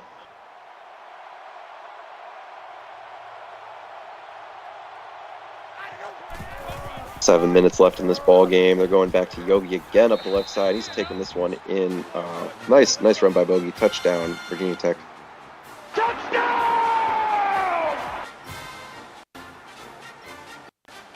Whatever they're feeding those guys on the left-hand side of the offensive line, I mean, they pushed the Hawkeyes back a lot on those last 3 runs.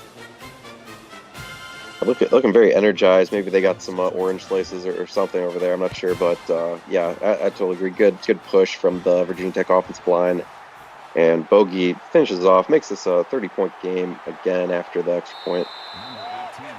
I don't know, as big as them offensive linemen where they probably have some fried chicken or some Little Debbie's or something in front of them. Yeah, that's true. I don't know if we have any Virginia Tech reps in the chat. Let us know what you guys are feeding those guys. Here's a big toss from Marco, though. Stephon Forge, the 39-yard catch on the diving reception as well. Art Vandelay, there is no mercy rule in AACL, I believe. Woohoo! Big summer blowout. I'm in one sim league where they do, it's called a skunk rule, and if the game gets too out of hand, they'll like minimize it and like play something else while it plays out. But no, we don't have anything like that in the AACL. We just let it play and just enjoy the mayhem. Yeah, make you suffer through it for the truck. A jump pass by Marco Swift. Yeah. You never know what you're going to see in an AACL game, you know. Or be damned. Let's see. We'll see how this finishes up. Iowa in the red zone, though. Marco going back to the air. Completion. Picks up the first down. Stephon Forge getting no. Yep, first and goal. Forge going over 100 yards.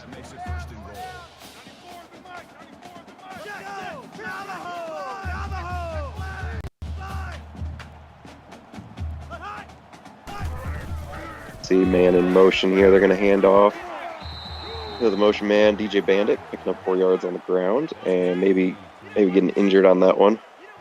Let's go, Iowa. Hurry up and score to 35. Then the Hokies score to make it 65.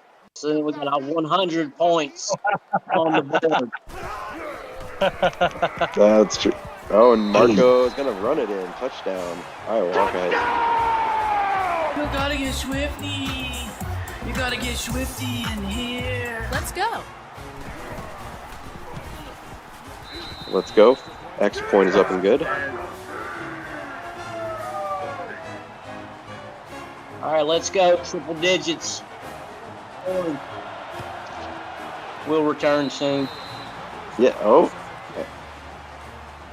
In Virginia Tech. Yeah. So Bandit has a broken toe. Will return soon. These, Iowa being in the hurry up though. Oh, they came up with it. Oh, Iowa did get it. Wow. Let's fucking go. Big. I was just about to say it was going to give Virginia Tech a chance at breaking the points record, and they come with the pick here. Are you kidding me? That is just stupid. Wow. Yeah, I was had it covered all the way there, Blake. Marco, buddy, I'm sorry, but you're fired. Holdorf needs to bench you. Yeah, but watch Iowa outscore like 8 out of the 12 teams in the league and still lose. You're fired. You're fired. But they're going to outscore most of it. Yeah, this has gotten pointsy as we've gone on, but it's just Iowa just dug themselves such a hole in that first half. It's so tough to make up that many points. Cashinelli wishes 14-yard catch, and Virginia Tech, like I did mention, they're just 5 points away from the points record, and good chance for them to get it here. The touchdown. Let's go, Doug Britton. I want you to be the number 64. Wrong. Oh, yeah, it's a bogey, big run up the middle, 16 yards. He's really gotten it going as the second half goes on, over 100 for bogey. Hey, it's a good thing we didn't play a drinking game. It's a good thing we didn't play a drinking game that every time Virginia Tech scored, we fucking had to. Yeah. I know, it's only Wednesday. I think we'd all be dead. Save that one for the weekend. Oh, here's Robo going to take it himself. Almost touchdown.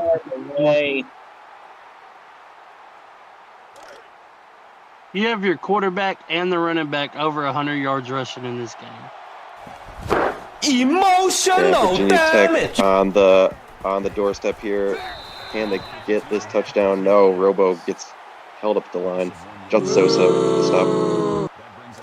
Boy, that was a good tackle. That escalated quickly. I mean, that really got out of hand. It was. Second and goal now here for Virginia Tech. See if they can get in the end zone here. Throw the ball. And there it is. Touchdown. That's the record. 64 points. Fire all the Italians.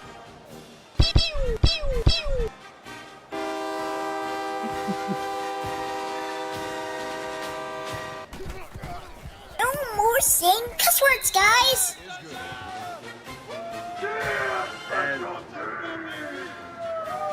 Every point scored is gonna set a new record now. Virginia Tech with 65 after the touchdown. It's a huge problem. We'll see. Iowa, can they do anything here? 4 minutes left to go in this game.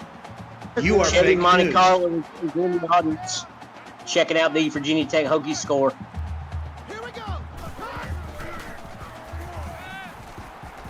Marco Swift back to work now. He's going deep, and it's another interception. Turn this game off. That was Troll. Troll with another INT. You need to. What is that? Xbox. Is that 6 interceptions for Marco? 5. 5? I think it's 5. Did he? I've honestly lost track because there's been so many turnovers. But yeah, 5 interceptions, 1 fumble.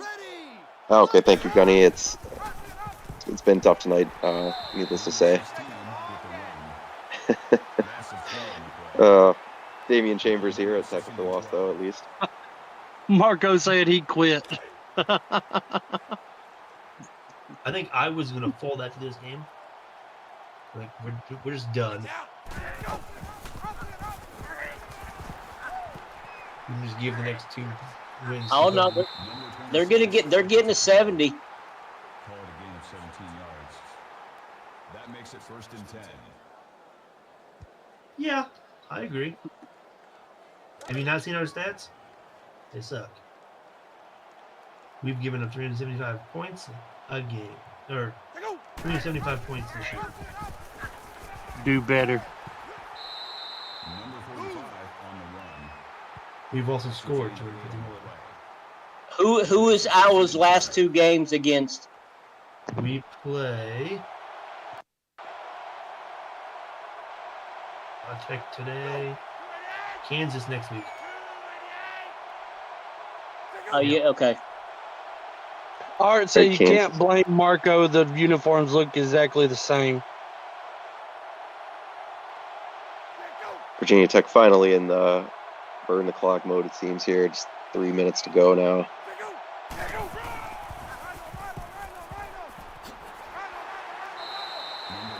Good stop there. Jaden Pale picking up a yard, 3rd and 2. Do not give us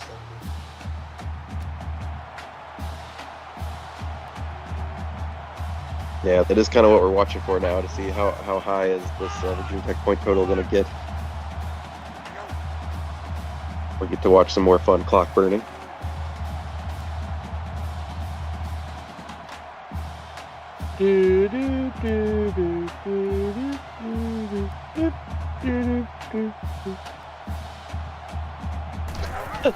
But that would be a good soundboard.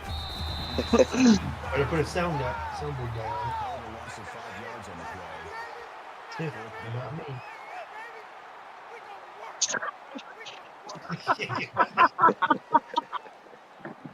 I'm not going to have a team that shows up to fucking play.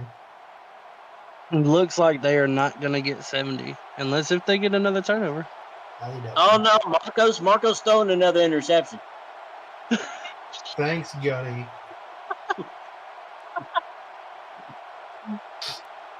Let me see. Yeah, he does. With 23. Next closest is 19.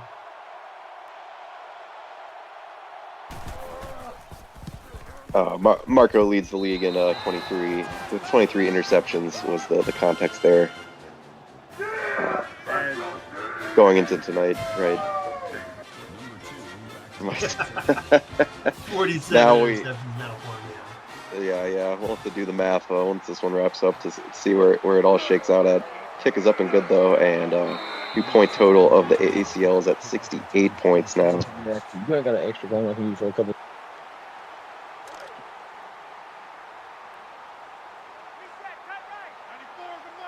That wasn't me.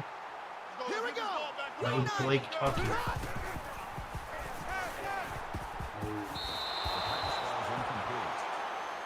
It did sound like a soundboard. Unmuted yourself.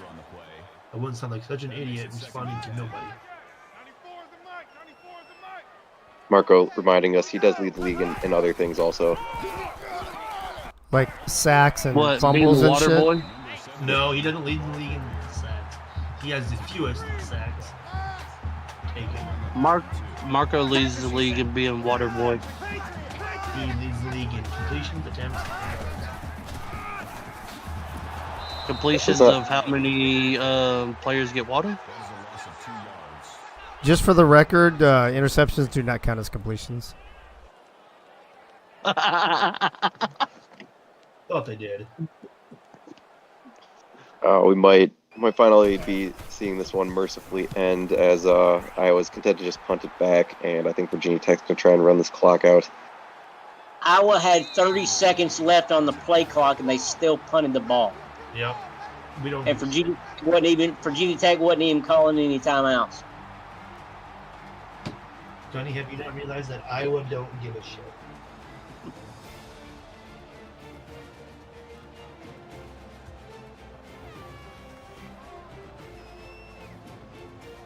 Can I take the Minnesota team from last year and replace it with Iowa? Yes, this is about how the football ended up. Yeah.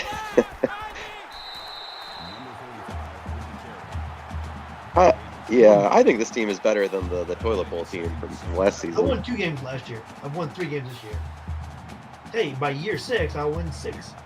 Yeah. Hey, that's improvement. Yeah. That's improvement, yeah. Yeah. See. Final play of the game here, I think. Robo. 10 more yards for Robo, and that is it, folks. 68-35, Virginia Tech. Just skip through. Nobody cares. Nope, move on to the next game. I got fucking get to bed here. Robo, player of the game, not surprisingly. I gotta go cry my sorrows away. Thank you, Freddie. I am fired. Please fire me.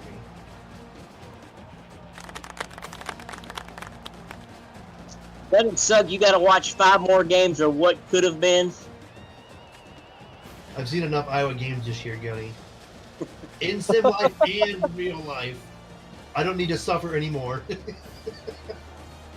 So who is Iowa's rival beside Iowa State? Who is it? Minnesota or no? Minnesota and Wisconsin. Minnesota and Wisconsin do that little Paul Bunyan axe. Yeah.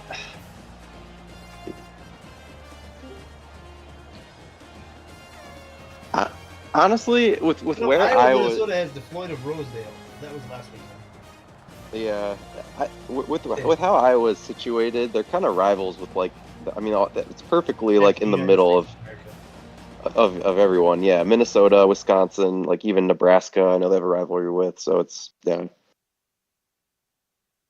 Yes. That's right. Equal opportunity. Because I know Purdue and Indiana go for some old drunken bucket or something, or they have their. I know they got a rivalry for them. Hey, let me input these team stats quick. Yeah, true. We take a quick look at the team stats. Plenty of passing yards for Iowa. Obviously, they're trying to make up that deficit. It's tough on third down tonight. What else we got? Yeah, the 6 turnovers. Five, like Gunny said, 5 picks, 1 fumble, and a lot of punting. Virginia Tech controlling the time of possession, not surprisingly, as they were set up that way, and Iowa was running hurry up.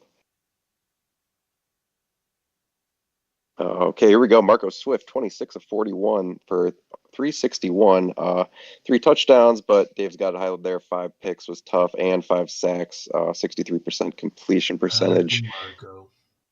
Jaden Swift, 13 for 54. Marco, 12 for -20. Swift brothers did each have a touchdown on the ground. A little side did some work tonight, 58 yards. Stephon Forge went over 100 and a touchdown. Tracy, the CPU, came up with a touchdown. Corn Hub, 55 yards, touchdown. Jaden Swift, and DJ Bandit had 3 catches for 45. See, Thunderman led the way tackling.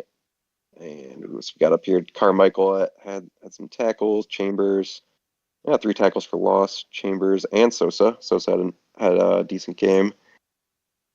Jasmine Swift tackle for loss on the sack. How many times was Mr. Swift sacked or tackled for loss? 5 times, sir. Okay. So we got some offensive players coming up with touchdowns off of those interceptions, no doubt. Oh, look at that! Just 5 extra points this game, tonight. Iowa has the worst point differential in the league now, at -57 points. Bruce Rooster is a great name for the punter, though. I like that one. Out of Montreal, Canada. That's a Maverick throwback name. Very nice.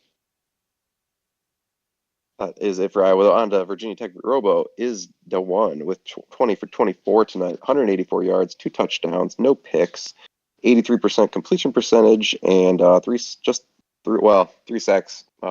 Efficient night for Robo, though. He did a lot of damage on running, as you see here, 126 yards and a touchdown. Bogey as well had a nice game, 119 yards and a touchdown there. Catching Britton, 5 for 30.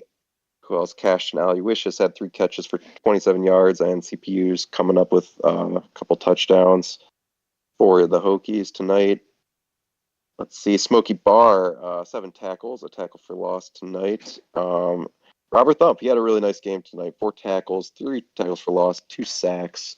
Was a big part of the Hokie defensive success tonight. And let's see if we got anything else here. Hey, please let me know if you have any stats for Chevy Monte Carlo. Let's see, Albert Begin did have a touchdown defensively, as did James Troll. 2 picks for James Troll tonight. Yes, sir. One was a pick 6. He had deflection as well.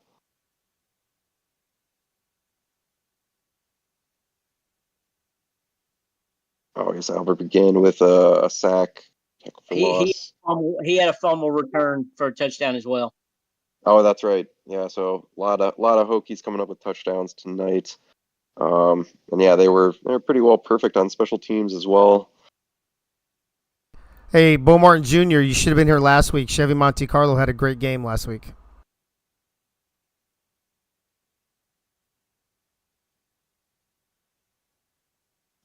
Yeah, you wish just handled punt returns, and there were no kick returns to speak of tonight. Yeah, no Chevy Monte Carlo in the box score tonight. Yeah, did have a big game in last week's action though.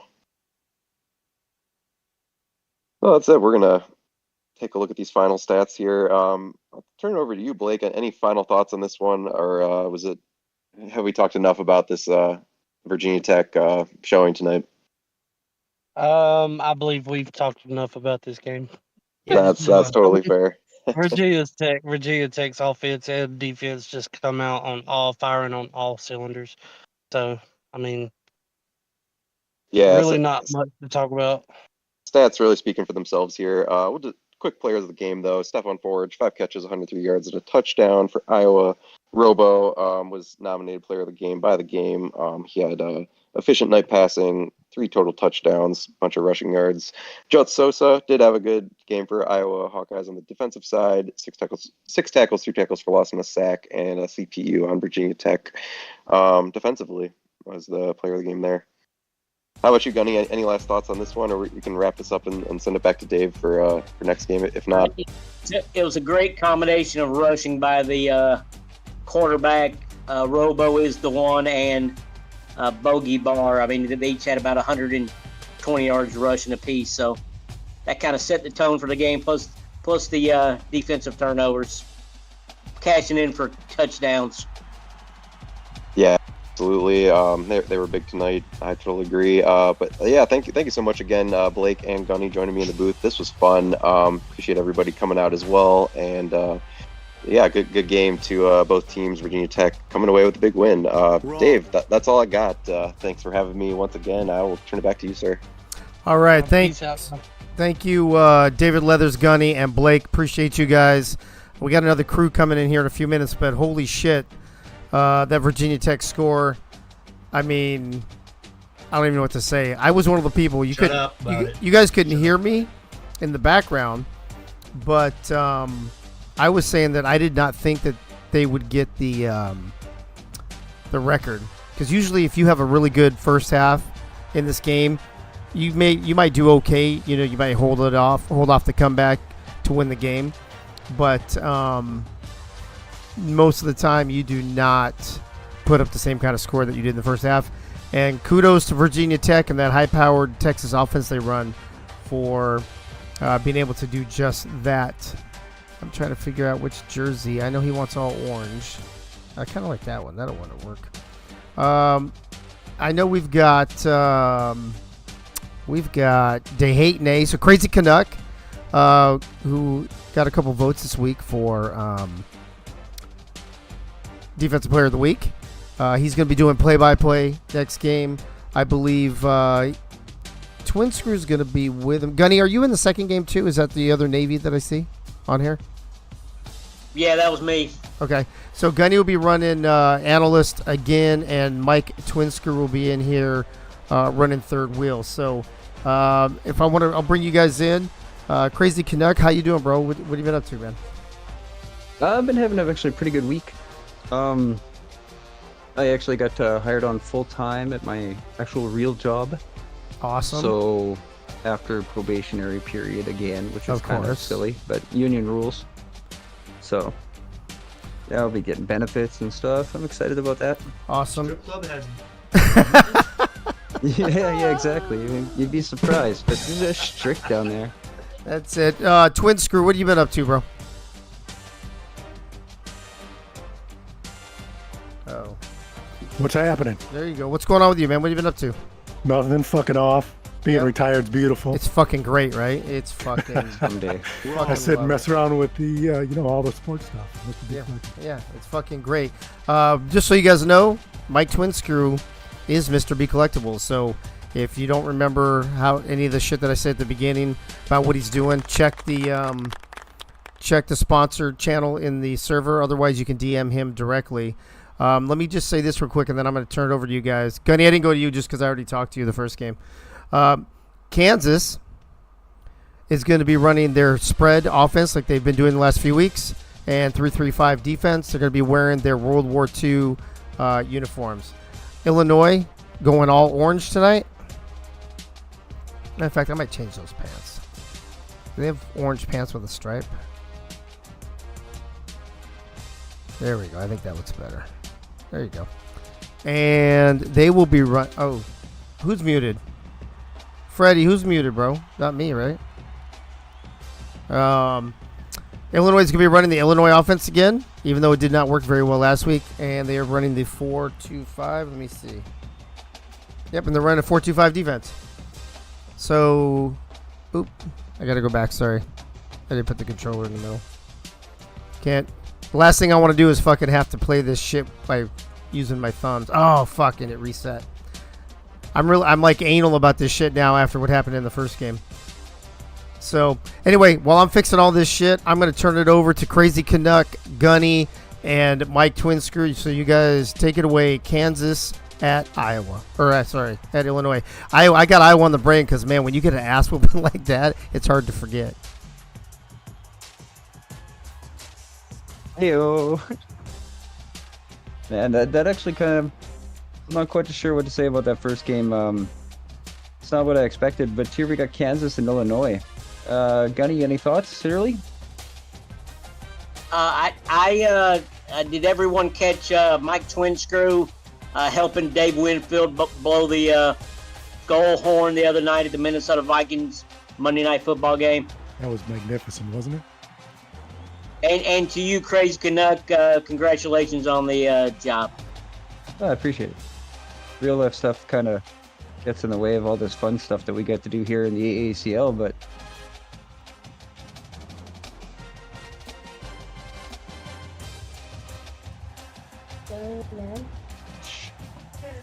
love you. Wah, wah, wah.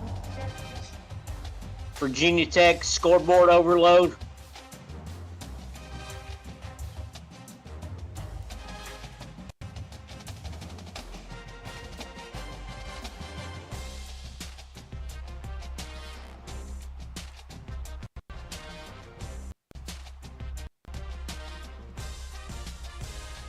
You probably got some sticky shit in that controller.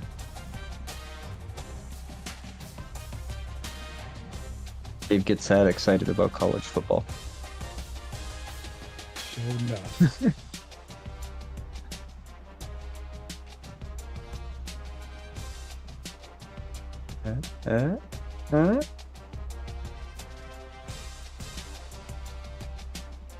Hooray!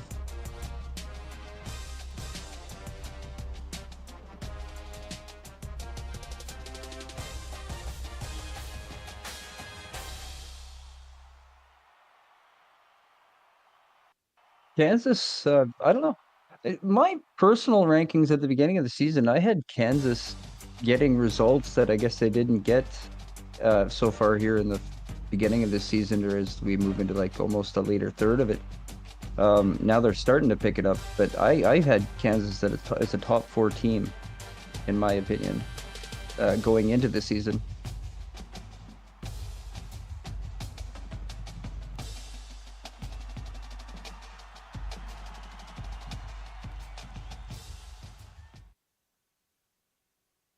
Woo!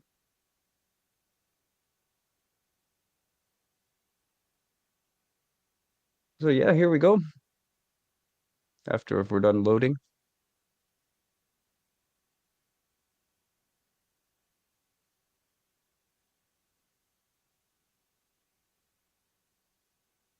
Top players for Illinois. We got Nate Hall, Dave Axis, and Neville. Mike, what do you think? Who's gonna, out of those three, who do you think is gonna make an impact in this game the most? I hate to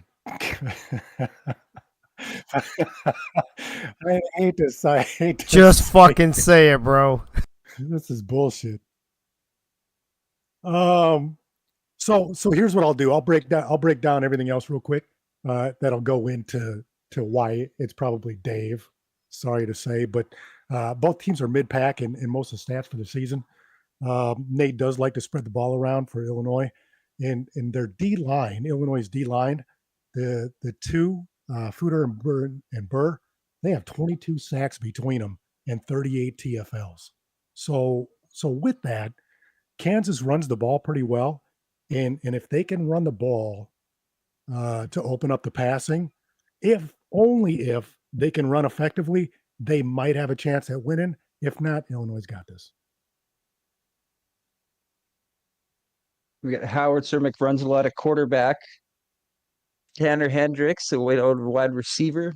And Stuart Zomelia, another wide receiver that are featured pretty heavily for Kansas, even though you were touting up their run attack. Gutty, who do you think is going to have the biggest effect on this game out of these three? I like Zomelio. He's going to score a touchdown.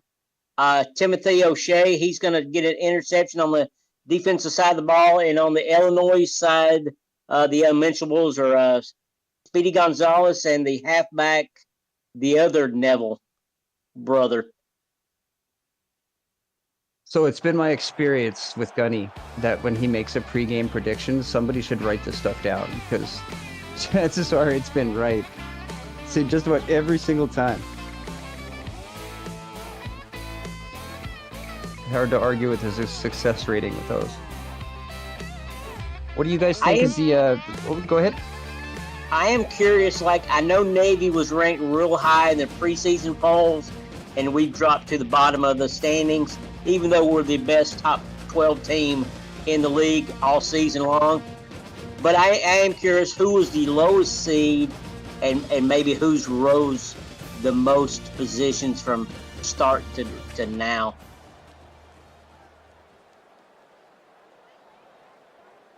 Okay. Boom.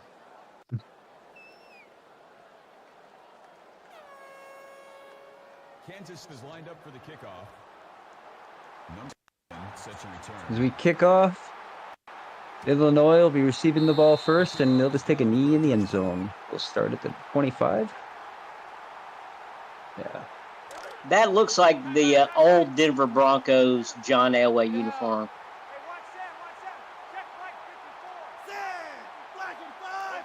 First down, two wide receivers, two in the backfield, motion right. Drop back, quick hit to the running back.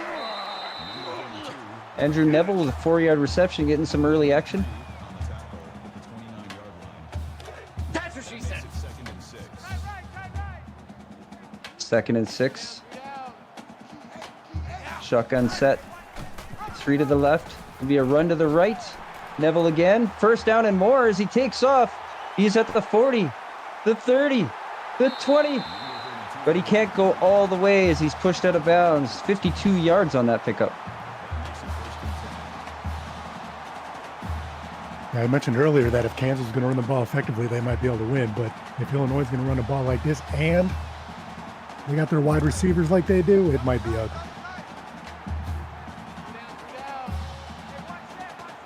Neville made me look smart on that 52-yard run right there.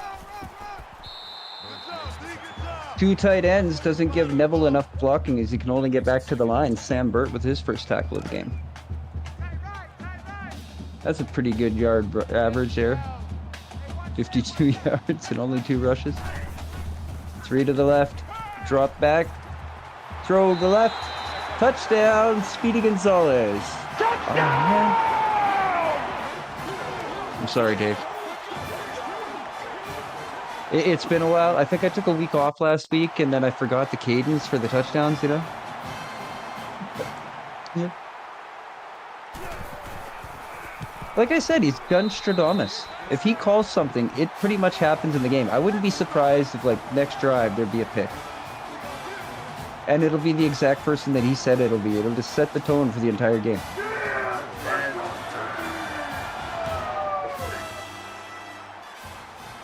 Kick is up and deep. Field in the end zone. Touchback. And we'll see the Jayhawk offense here for the first time. Setting up on the 25. 2 receivers to the right. Shotgun set. Fake handoff. Short throw to the tight end. Gino McFuch with this 4-yard reception. That makes it 2nd and 6.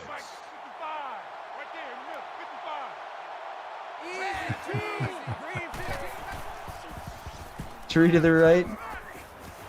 Throw. Oh, did he get it? He got it. Wow. Is that Tom Welsh? Tom Welsh is number 22. Wow. Out the tip to himself, looked like Dennis Rodman going for a rebound. What a pick. That could be play of the week.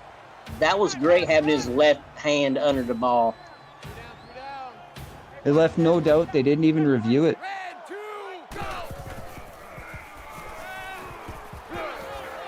Pass over the middle, complete to the tight end, takes a shot. Oh, sorry. It's Andrew Neville, not the tight end. Looked like 82, not 32. Gotta get better cameras. So how many human players does Kansas have now? And same with Iowa. Have they gone over the 10 or is it below 10 now? That's a loss of 2 yards on the play. Has Illinois or Kansas gone over the standard 10 players per team?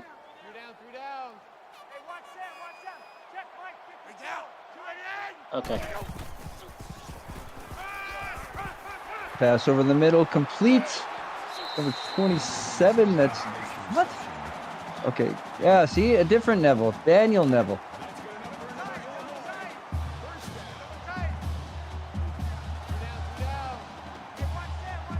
There we go. I was just confused. I was calling Neville's all day. This big stiff arm in the background is background. Yeah, Andrew Neville with the stiff arm, but it's not enough to get him back up to the line of scrimmage. It'll be 2nd down and 9 for Illinois. Please let us know when there's an Aacl sighting on the field. There's a nice move. Andrew Neville picks up 7.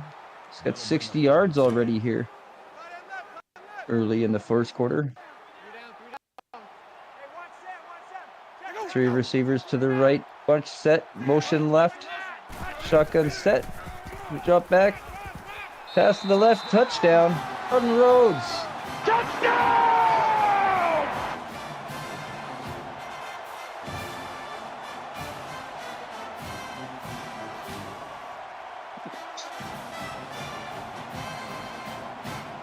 As entertaining as that sounds, I'm glad halftime's short. They only got time for like 1 before they got the bell ringing to get them off stage. It's the last call before they even go on.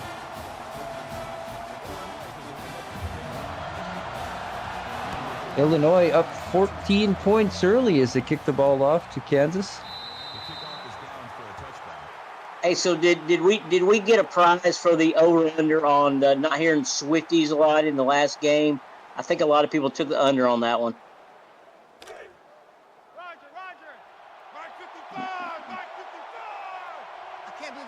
5 wide for Kansas. They come out 1st and 10 from the 25. Throw it out to the right. Picked up. Stuart Zomelli, a 4-yard reception. Positive yardage. Get Kansas going in the right direction. Good ball protection on that play. Set up again. Empty backfield. Vic runs a lot, takes a look, throws over the middle. That one's complete too. Luke Grimm, 15 yards. Kansas now working out of the hurry up. Keeping that empty backfield. Ball's up, complete to the left. Good job evading that tackle. Picks up 4, Luke Grimm with another reception. That makes it 2nd and 6. Kansas continuing to work from the hurry up. We wait for everybody to get back to the line. Tight end in the set now. Looks like an option play, but McRunzelot is picked off in the backfield. And they can't really even have a chance to pitch it. Rookie Burr on the tackle. Is Kansas running aggressive or Illinois running aggressive? Are they normal or conservative?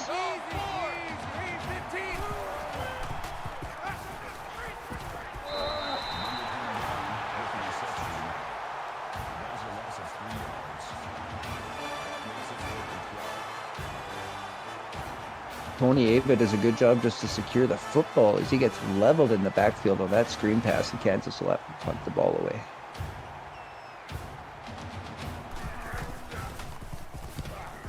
Kick is up. 17-yard punt. Looked like a short kick. At the 41-yard line. Just wanted to keep it away from Dave Aacl so we don't get to watch him do anything with the football.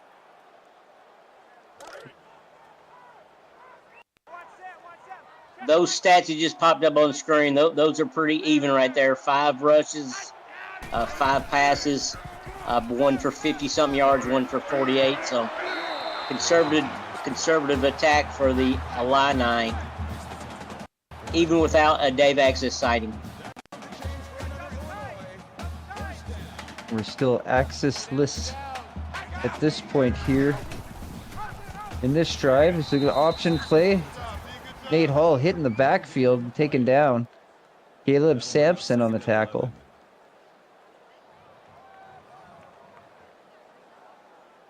Oh no, guy. Nobody got swifty enough, and Iowa was defeated. Yes, there was a scoring record, and what were they up? 30-some points at the end of the first half. 48-7 at halftime. Yeah, 31. 68-35 at the final whistle. You know, I bet he doesn't even have a notepad in front of him. God, he just knows.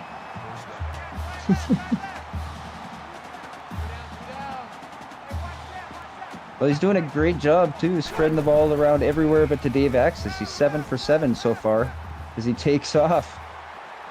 I see that's why he picked number 8, eh? You know, just what had to be one better. Let's go.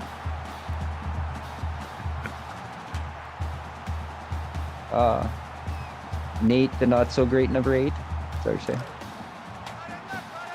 Oh, Dave's in the huddle with his black sleeves. He's split out far left.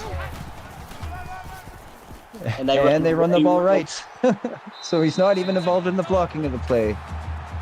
You have to wonder, maybe he's concealing some sort of hidden injury. Why aren't they using Aacl? What Dave doesn't do in the first half. Aacl on the far right this time, so watch the ball go to the left. Motion right. Play action. Over the middle into the end zone. Daniel Neville for an Illinois Nate Hall still perfect, an 8 for 8, 81 yards, and he finds his man in the end zone. I want to say that's Neville's second touchdown, and Speedy got the first one. Kick is up. Oh.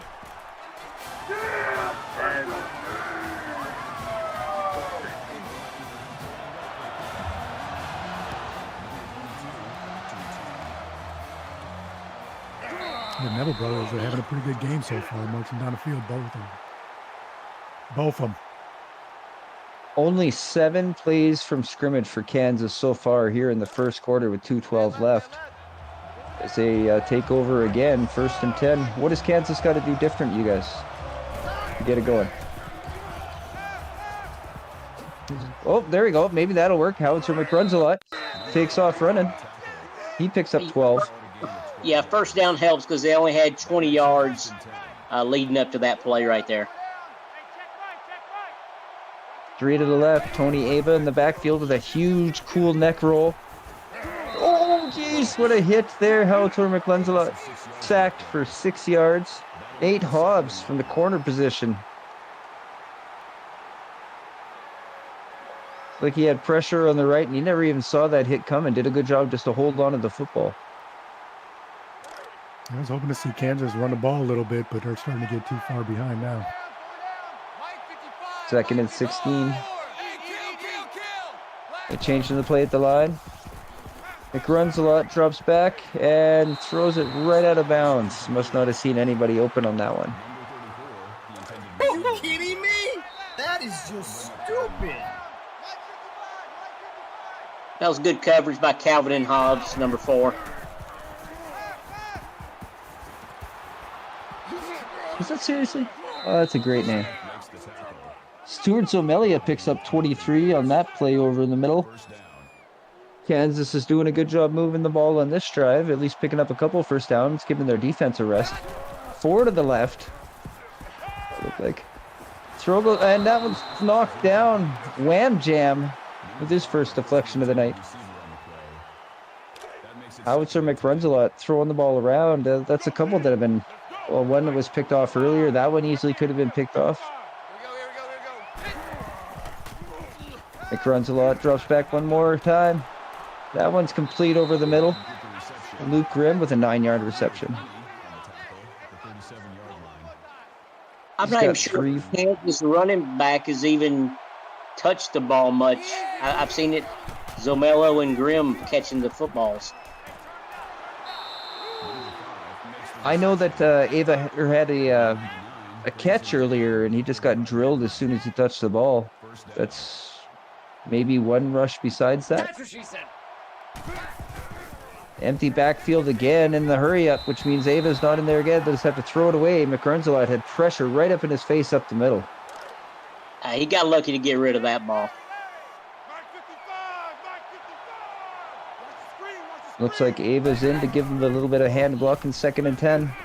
Ava runs out, and so does McRunsalot. Try to get up the middle, and they pick up 3. 3rd and 7 coming up. Watch for Zomelia. He's only got 2 catches, but they're 2 big first downs.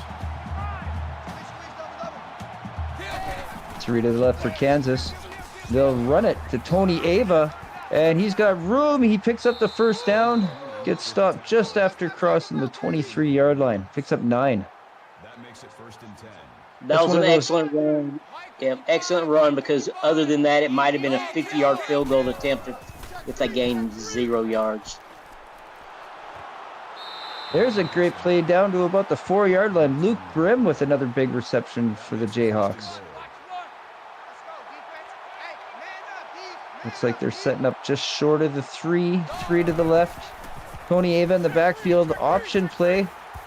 McRunsalot runs over one guy and then gets stopped by about 4 more. Loses 3 on the play. Milo Eifler credited with the tackle. Should have gave that ball to Ava. He had a clear running room right there. Right into the end zone. I mean, Ava's a stud, and he's a load. It's generally probably a good idea to give him the ball anywhere near the goal line. As McRunsalot is taken down, sacked for 7 yards. Cooper Davis credited with the sack. Yeah, pressure coming from everywhere on that play. Both sides. That's what she said.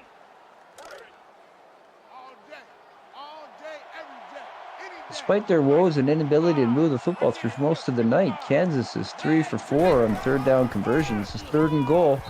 Give the ball back to Tony Ava. He'll lose 4. Yeah, that started on the 4-yard line, and they went at least 15 yards backwards on the next 3 plays. And that'll be the end of the first quarter. So we'll come back, and Kansas will line up for the field goal again, as so far it's been the Illinois just absolutely dominant in this one. Defense definitely set the tone for Illinois, I'd say.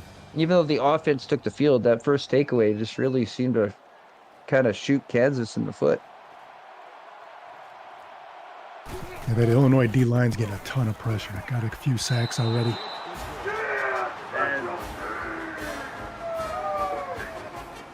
Kick is up and good, and finally Kansas gets themselves on the board as the second quarter begins. And they'll kick the ball off. It's a pretty important drive, I'd say, early in the game to keep Illinois off the scoreboard so Kansas can maybe start making up this gap. All I'm going to say is I don't want Illinois to get to 28, because then the score will be 28-3, and I get nightmares and start shaking when I see that score. PTSD.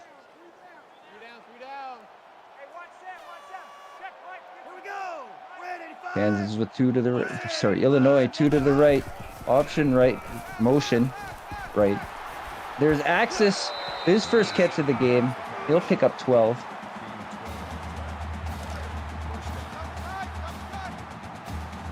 Nate Hall still a perfect 9 for 9. 3 touchdowns in the game so far already.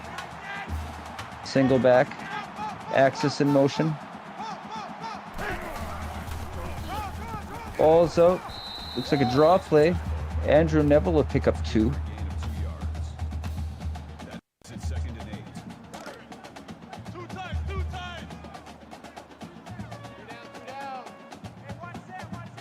Two tight ends and 2 running backs in the game. Power set now for Illinois as they run right. Big stiff arm. Andrew Neville picks up 4. Ooh, that's stiff arm. It was a big stiff arm. Then he just got grabbed from behind and dragged to the ground. He might have punched that dude instead of a stiff arm.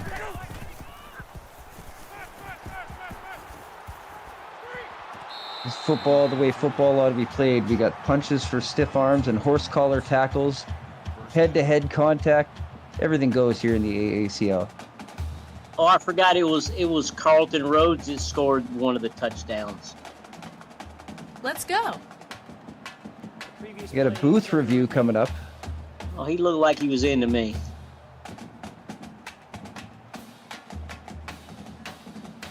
I'd say he was in. I mean, his feet were dragging through the turf right there. After review of the play, the ruling on the field stands. Volunteer. Certified badass.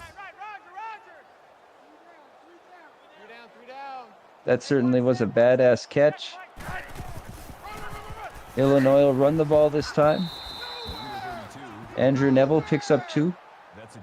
Clock continues to run, which is the biggest enemy of the Kansas Jayhawks right now.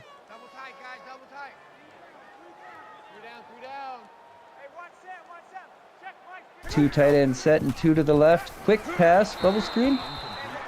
Carlton Rhodes can't get past the line of scrimmage. The defense was right on that one.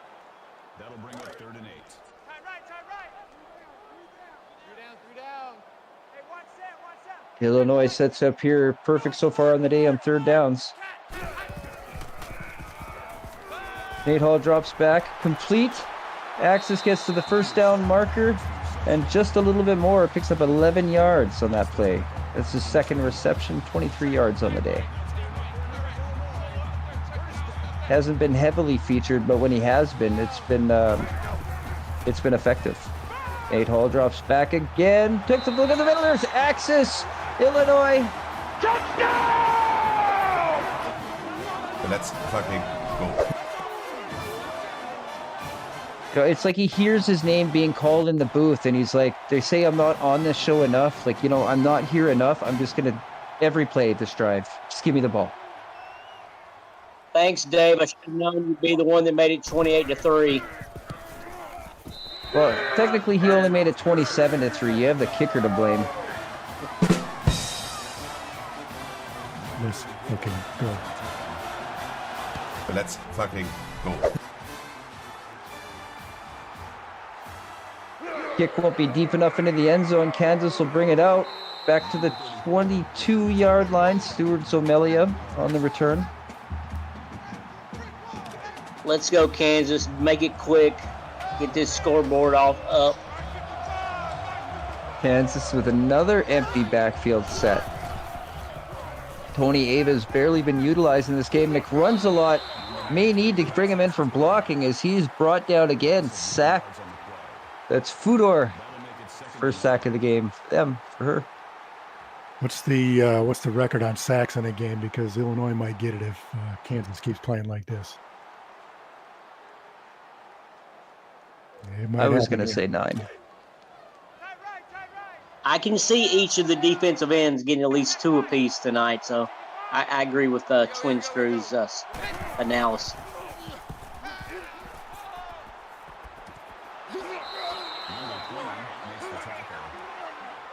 Kansas had enough of a blocking scheme that time to spring Seward Zomelia down the field. Nice pickup and out of the shadow of their own end zone. Screen pass.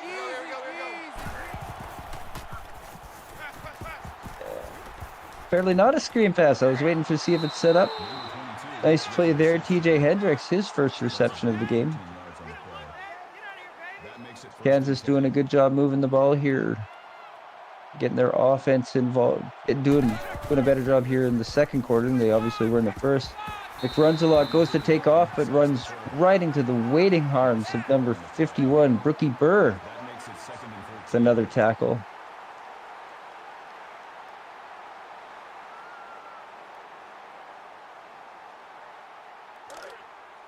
There's a lot to handle there on that Syracuse D-line, or Illinois. I keep saying orange. Illinois D-line. Same. It's all orange. So much orange. Syracuse football sucks. Milo Eifert gets his hands on that football, disrupts the pass. Kansas left to work 3rd and long. Motion right. McRunzelot drops back, takes a shot down the field, but that'll be short of the first down marker. Stuart Zomelia picks up another catch. Kansas will have to punt again.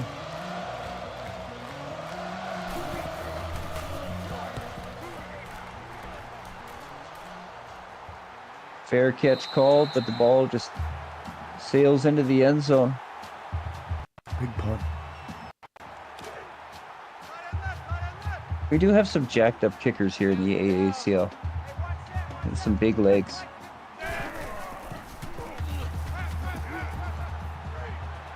Long pass down the field, diving for it to complete. Carlton Rhodes with a beautiful diving catch.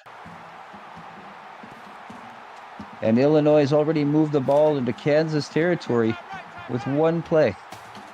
I think that still said Nate Hall was perfect at 13-13. I've never heard the word Nate Hall imperfect in a sentence before. Okay, passing proficiency then. How's that?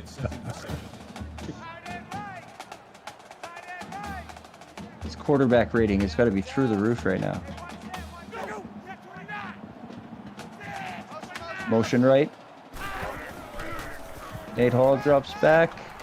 He'll take a look and decide to run. Gets clipped up by his lineman. And he'll get brought down behind the line of scrimmage. That's a sack for Gavin Porter.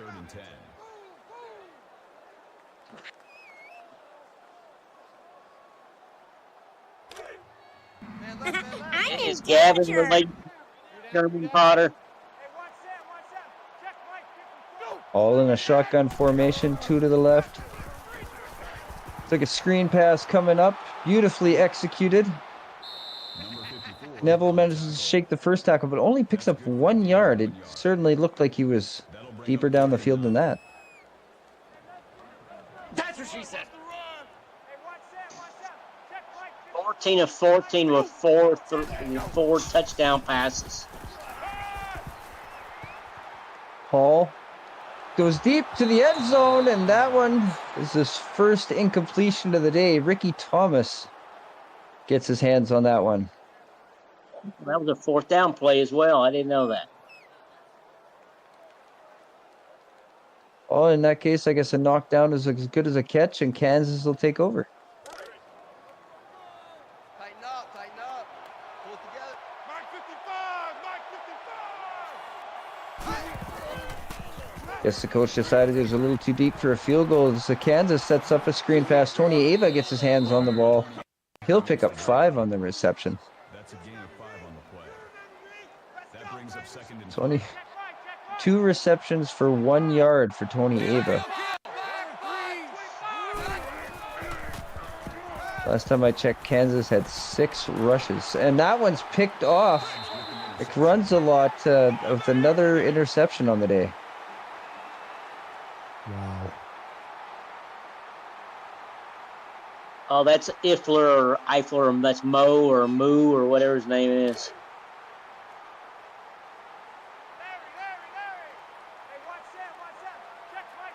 I was going to say with only 1 turnover that the score is a lot lopsided for that, but now they threw a 2nd interception.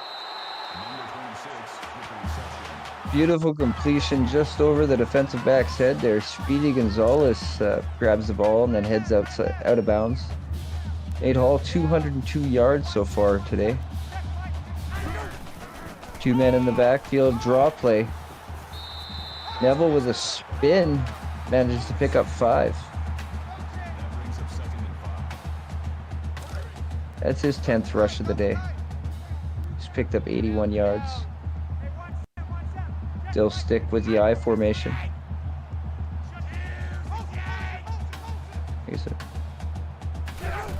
Motion left. Hall drops back to pass. That one's complete. Daniel Neville, 11-yard reception. I think one of the big stories here in this first half is Illinois' offensive line. They're giving Aacl so much time, even on the blitzes. Hall drops back. Still quick pass that time, but nobody anywhere around him. Donnie Navarro picks up 2 on the reception. It'll be 2nd and 8.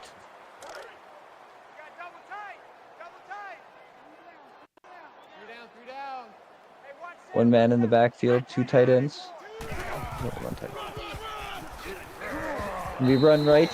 Ooh, big hit there. Andrew Neville holds onto the ball, picks up 3. That'll make it 3rd and 5. It's a hard running down there.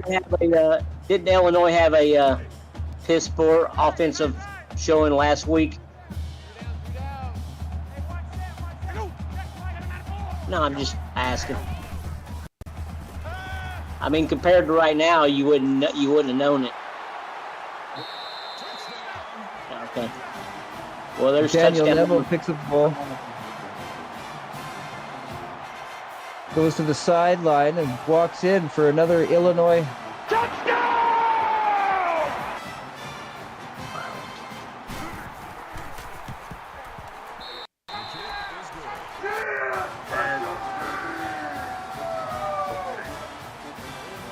Nate Hall, 18 of 19 with 5 touchdown passes, all in the first half.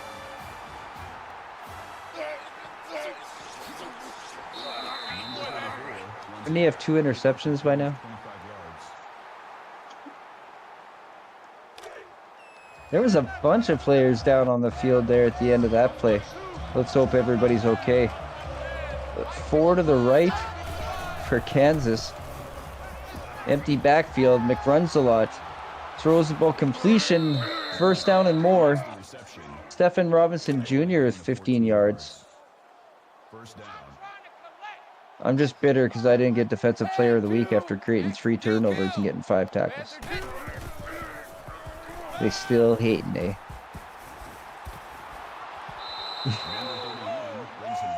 TJ Hendricks picks up 12. I'm like a ninja.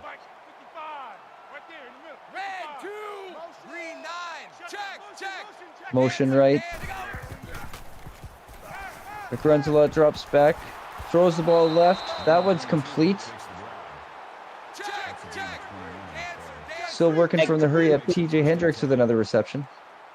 Crazy Canuck, just to make you feel any better, Tucker Brothers had 7 tackles and 1 interception for a touchdown, and he's not listed on the players list for to even be nominated for player of the game.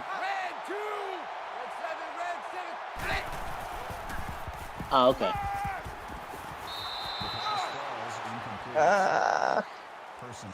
Well, I would have liked to say that there was a Kansas Jayhawk touchdown, but that's a drop.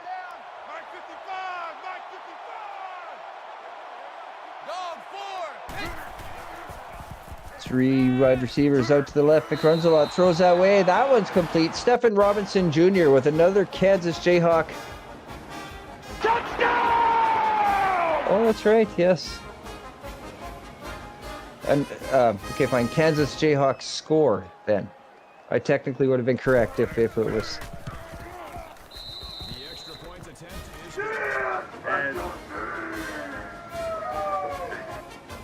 Kansas finally on the board with their first major, and you know what they say with what one team can do in the first half. But we'll see if they can do that in the second half. Can happen for the other team in the second half. Just got to get all the plugs in. Wrong. Yeah. Well, now we have the production truck's opinion on the what the score is going to be. Empty backfield here for Illinois. 5 wide. Nate Hall throwing over the middle. That one's complete, and all the way up the midfield is Donnie Navarro the third. Picks up 27. Oh, they got time for a pass to either Access or Speedy Gonzalez for some more points. 23 seconds left. Drop back. Pressure in his face, but managed to complete the pass as Hall thrown past the Neville. Still only one incompletion here for Hall.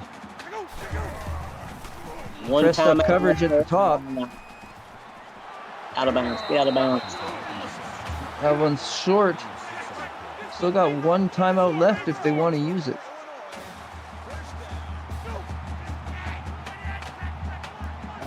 Clock's running, Nate. Let's go. Hall moves the ball. He takes the ball. That one's complete. Axis down the sideline. Hits the corner post of the end zone and scores another Illinois.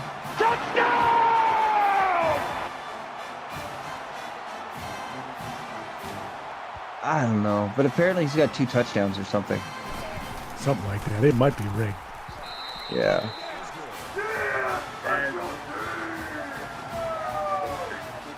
Oh, this just in from the competition committee. Dave Access has been randomly selected for drug testing after the game.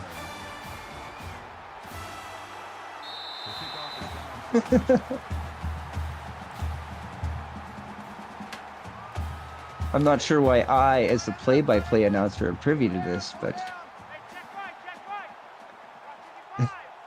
6 seconds left. Kansas has the ball. They'll dump it off Tony Ava, who takes out some frustration on the first player he finds and picks up 7 as is he down still? I mean, play might still be going on. Are they sure he's down? They don't care. Everybody's running to the locker room. They're just leaving him on the field. Kansas had enough of the first half, and Illinois is satisfied with what they've done. We enter halftime. I'll give you guys a choice. We can talk about Mr. B's collectibles, or we can talk about what's going on in the game. What do we want to do? Yeah, that's what I was voting for, because we've seen enough of this game already today. But so explain to us, Mr. Twin Screw, what is Mr. B's Collectibles? Besides a proud sponsor of the AACL. It is a proud sponsor of the AACL. I'm very proud of that. So a little history real quick. Started collecting when I was a kid. You know, a lot of us did. I got back into collecting right around 2000, 2001, stuff like that. Then I went on a couple of deployments, things like that, and started getting back into it about 2016, 17. Wanted to try and get my kids involved, but they don't want nothing to do with the sports because they're fucking smart kids and they're going to college and being mechanical engineers and stuff like that. Not like that. So started collecting, and I started thinking, this might be something that I want to do when I retire from the Navy, because I don't want to work for the military, don't want to work for government. I don't work for anybody but myself. So that was kind of the plan. So I started setting up eBay, started setting up a website and things like that. And really I just collected and opened stuff and sold it on eBay. But now I'm starting to get into streaming, opening packs on YouTube. So check us out there. We got a Discord. You can check us out there with some of the latest and greatest news from some of the tops and leaf, upper deck, stuff like that, latest and greatest news. So yeah, that's kind of what we're doing. And if you guys read in the sponsor channel, putting out a 20% discount for everybody in the AACL up to the end of the season on November 22nd. Use code AACLS2. Appreciate it. Well spoken. I remember when I was getting to watch Howitzer McRuns a lot pick up a Kansas first down. I guess not as a kid. I mean, there's Canada hockey cards are a big thing, and at one point I remember the Sidney Crosby and the Alexander Ovechkin rookie cards when they came out. They were just ridiculous, on fire. I think they were selling for almost $400 a piece if you could find one. And so me and another coworker at 7-Eleven were frantically buying up packs, and I think all the best we ever got was some used piece of goalie equipment or something. Yeah, but back then, I mean, there wasn't a whole lot of game used material being put out. So no, that's true. It was actually kind of a neat thing to see.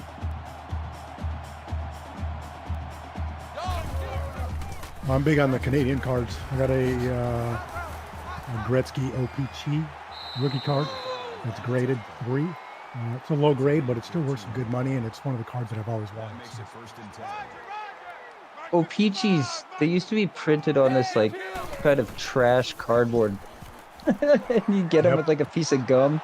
Oh, I remember, I love those. As we see another interception here by the Fighting Illini. Howitzer McRunsalot, that's 3 for him now in the game. That's his second interception. So, Mr. Twinster, what are a couple of your top items that you keep at home that you don't want to give away? Well, I got the 2 Gretzky rookies. One of them is OPC graded 3, and the other one is a Topps graded 8. So the OPC one is worth more. So they're really worth about the same amount right now, even though one's graded 3, one's graded 8. I think the best card I have right now is probably it's a 2016.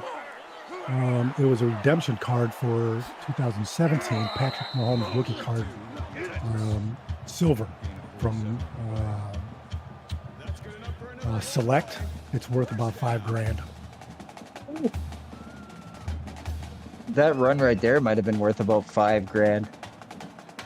Oh, man, that was some power running. That might make him $5,000 someday in the NFL. Hall drops back, throws to the left. That one's incomplete.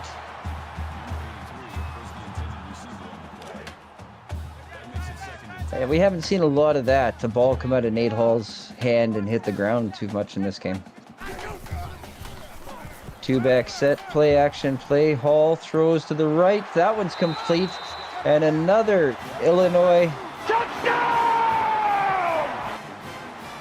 That's Hall's, I believe, second receiving touchdown of the game. Will we see the number 68 be topped in game number 2?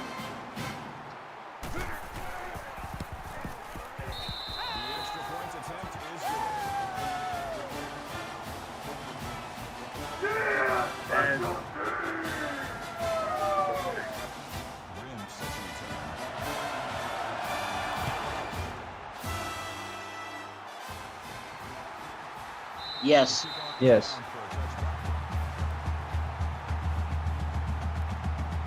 Well, the plays from scrimmage really evened out. Illinois has only got one more, but just about doubled them in yards. The Kansas offense here is struggling with turnovers as they try to climb back. They try to work back this 39-point deficit. A big block on the line as you saw an Illinois player go end over end, and Gino McFuch with another 5-yard reception. McFuch. I don't know. Yeah. McRunsalot throws deep over the middle. That one's complete.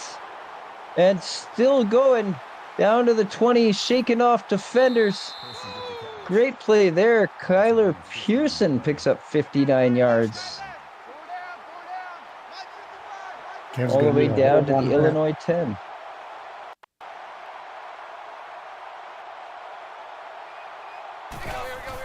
Runsalot finally back to the line, takes the snap, nearly goes down, but then gets double teamed and drops the football.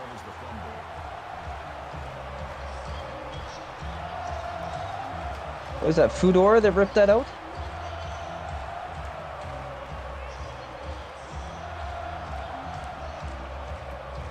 Ron Haynes on the recovery. This Illinois defense is putting their stamp on this game for sure.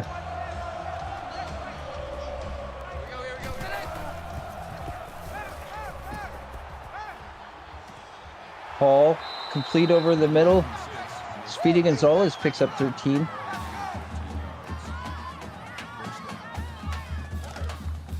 Look at 4 receptions for 59 yards for Gonzalez today.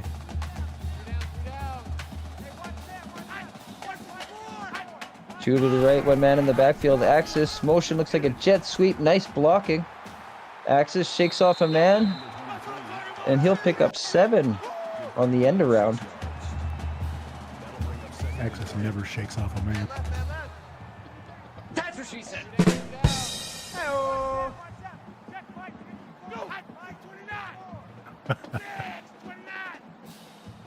Single back set, 2 to the left. Play action. Hall drops back, finds his man up over the middle. Oh, big hit there. But Speedy Gonzalez, another reception. That's 5. 74 yards so far in this game. 362 yards on the game for Nate, the great number 8 Hall.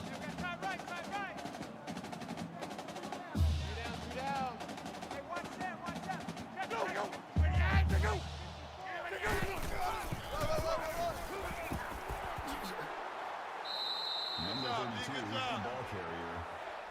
Call it a gain of 2 yards. That brings up 2nd and 9. Oh, AP, I guess it'd be Adrian Peterson, right? Yeah, I'm Adrian assuming. Peterson. Yeah, AP. Yeah. No, because they suck. Nate Hall just gets rid of that one. He had pressure coming from just about everywhere on the line. One of the few times that his protection broke down in this game. He's had great protection all night. That's what she said. I was gonna say, just like those little sleeves that you put around your hockey cards. 4th down.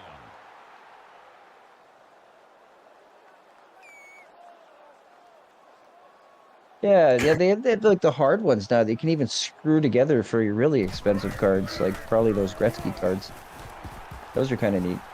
Yeah, you don't want to put hard condoms in. No? Well, on That's the a card, bad idea. No, on the cards you do. Oh, I see. Yes, yes. No flavored ones.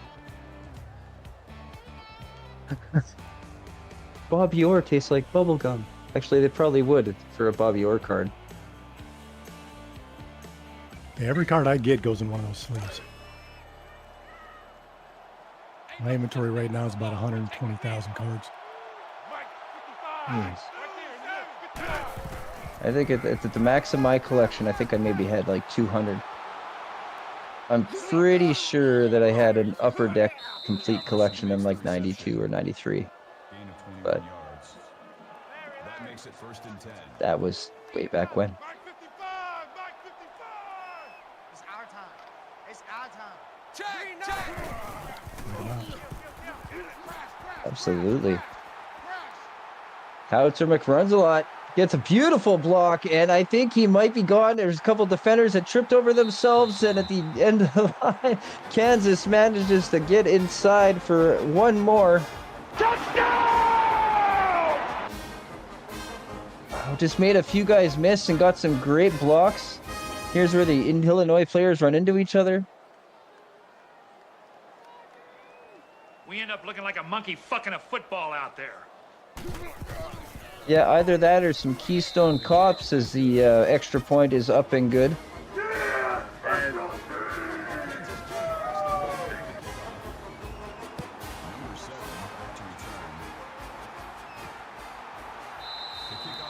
The Axis doesn't want to have anything to do with that ball. Or just take a knee in the end zone, and we'll start at the 25. See a highlight of his touchdown. Oh, and the other one.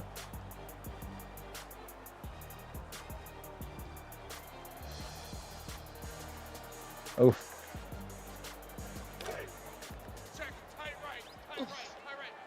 Garbage time. It's like halfway through the 3rd quarter and they're already talking about garbage time.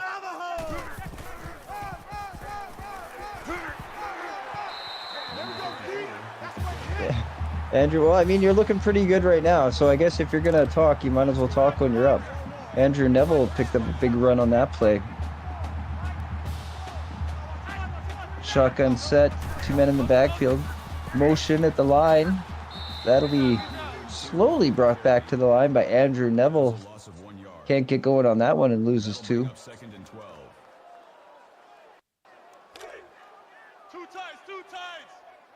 Speaking of garbage time, Dave's trash alarm might be going off in about 15 minutes. That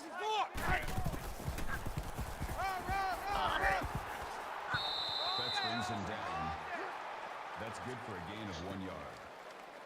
That makes it 3rd and 11. Wednesday. Oh, good. Here we go. Hey, one set. Check Mike 54. Is that like you need nachos? Number 26 was the intended receiver on the play. Ah. Brings up 4th and 11. This drive will stall for Illinois, and looks like they'll kick the ball away. Yeah, I think that's their second consecutive punt in a row. Stuart Zomelia picks up 9 on the return.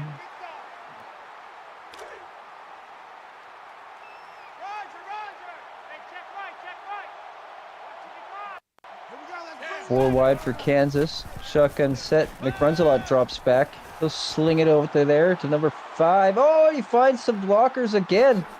And he'll go run off, take off down the sideline. Stephon Robinson Jr. having a pretty good day. He's got a 14.5 yard average and a touchdown.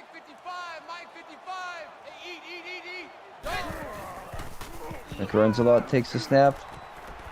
Looks left. That one's complete. Stuart Zomelia picks up 7. He's 2nd and 3 for the Jayhawks coming up. That'll bring up 2nd and 3. 2 to the right. Corner blitz coming. Ava picked it up and they managed to get the ball off. TJ Hendricks with another catch. Starting to get those wide receivers going. They might be putting up some points here soon. To the right. Is that Zomelia or Kyler Pearson? I apologize, with another grab. Picks up 11 and a Kansas first down. And looks like he might be down. He'd have to pay attention to the injury report just to see if there was one. Looked like he was holding his arm. McRunzelot, play action. Looks over the middle. That one's complete. And another Kansas Jayhawk.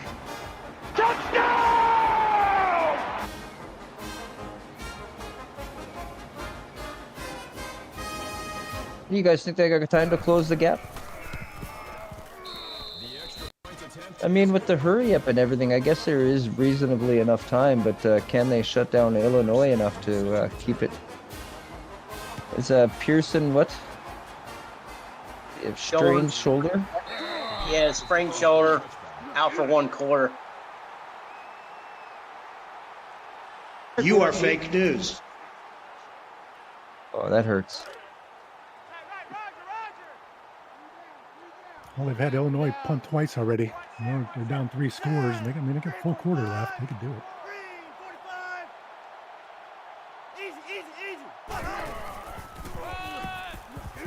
It's like Illinois will run the ball. First play of the drive, Andrew Neville picks up 7. Had a pretty successful day, I'd say. 18 rushes, 151 yards.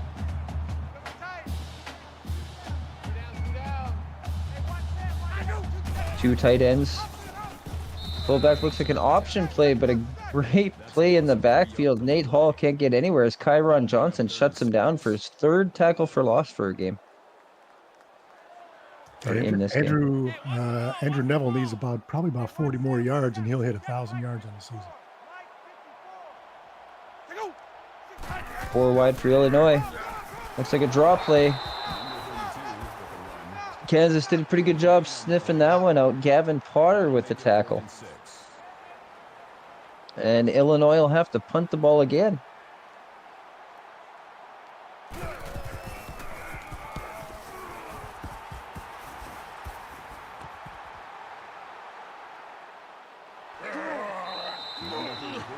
Stuart Zomelia picks up 11 on the return. Kansas will take over.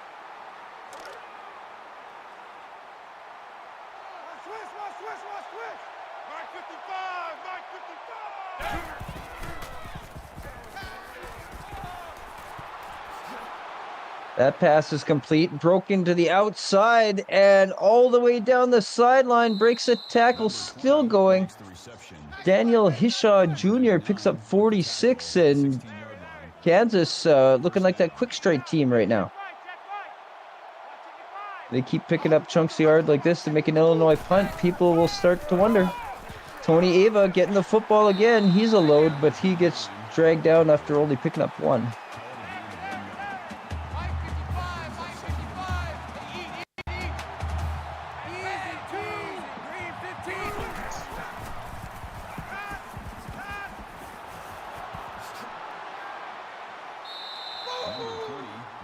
Daniel Hishaw Jr.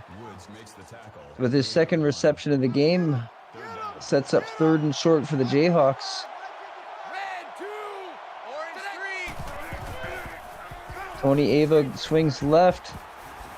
They got to get rid of the ball. Looks like there's room in front of the receiver. Daniel Hishaw Jr. important on this drive, but it goes down. Its screen goes to black. That's never a good sign.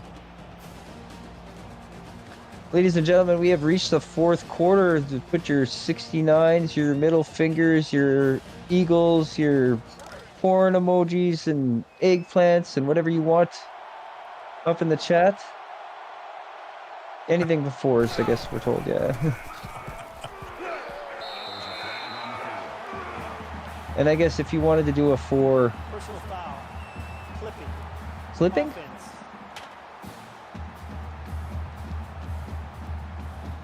Hey, I know my football calls. Fantastic. Yeah, no, he totally chopped him at the knee there, coach.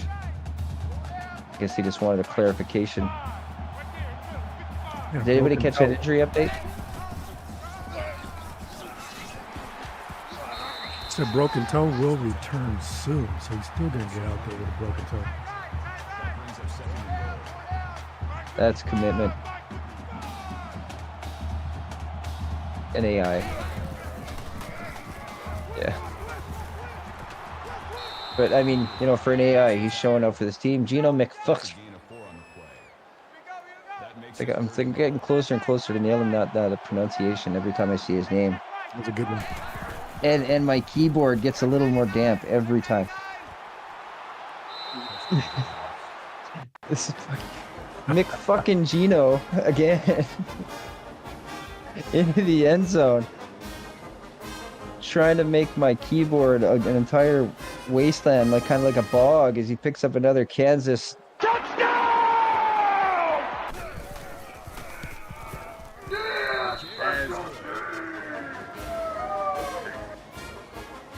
That's the best game of his season after he leaves the server. Just saying.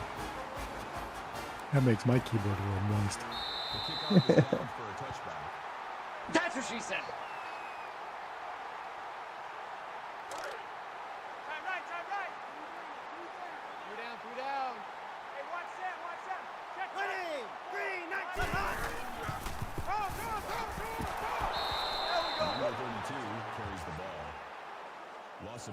Kansas defense has picked it up a little bit, shutting down Neville. He loses 2 on that play. It'll be 2nd and 12.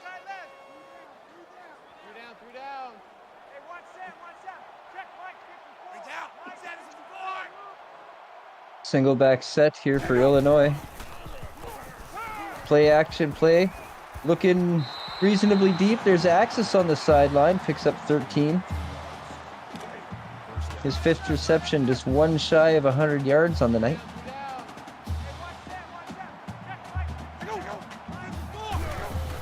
Three receivers set. Ball drops back. Looks for Aacl to get him his 100th and change yard. Oh, he got up.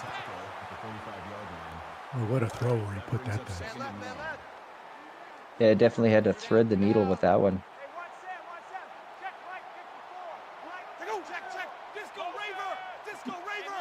Wrong. He like implanted it in your chest. It was pretty much impossible not to catch it.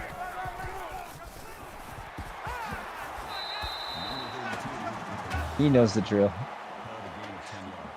Guy Neville with his damn head. So is the 7 touchdown pass, is that a record or tied a record or pretty close? Ooh. Sorry. The 7 touchdown pass, is that a record or tied or close to one?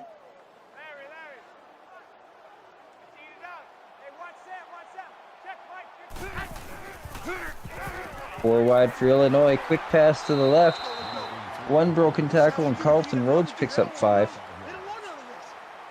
A 3rd and 9.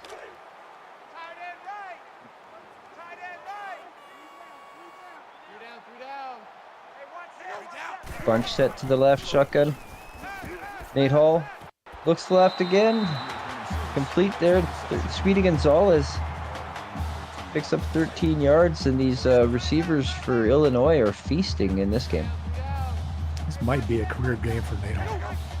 Yeah, Nate's only had 4 incompletions over 400 yards through the air with 7 touchdowns.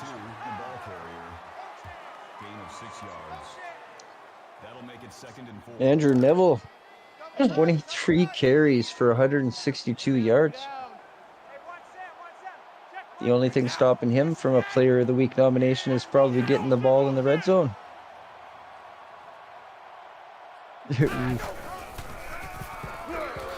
The Hall gives him the ball there. As Chase Brown picks up 1 yard. The backup running back is in.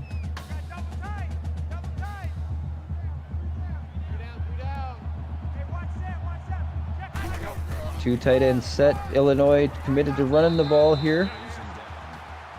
Chase Brown picks up 4. Looks like he's going to be just short of the first down marker.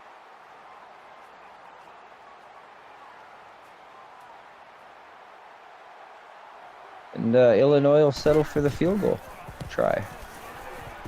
Up. And it's good.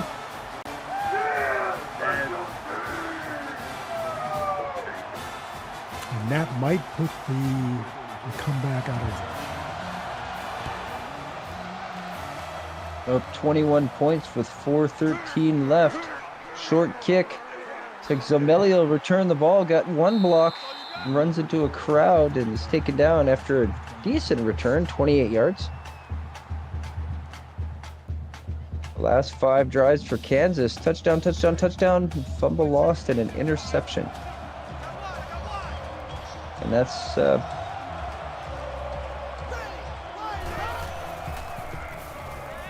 I guess the most recent drive is at the top there. Oh, here we go. Wide open.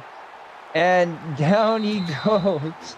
Stephon Robinson Jr. behind everybody. And Kansas strikes again quickly for 1 more.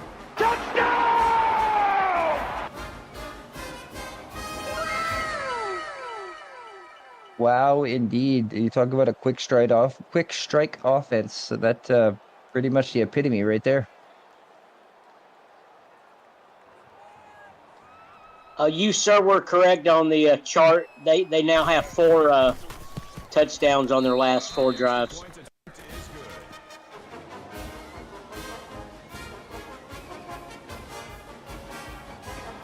Oh, and they're going for an onside kick.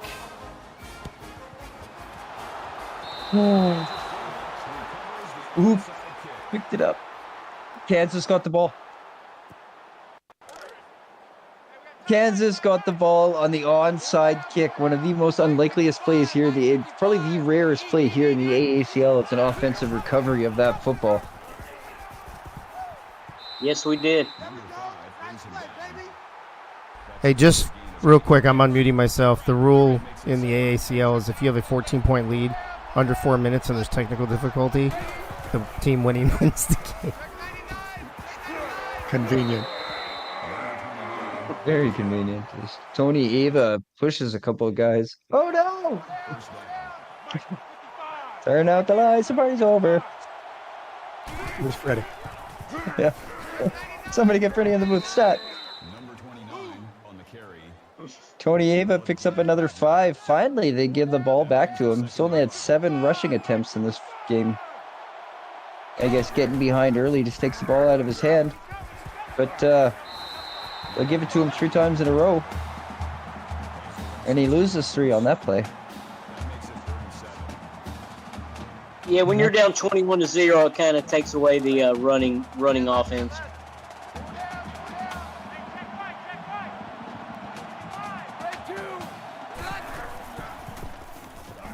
Mick runs a lot. He'll swing this one out, and another wide open receiver breaks a tackle.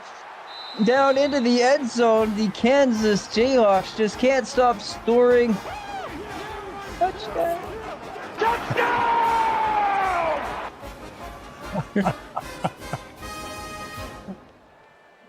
Do it again, crazy. Do it again. Yeah. I just didn't want to hear dead air. Oh.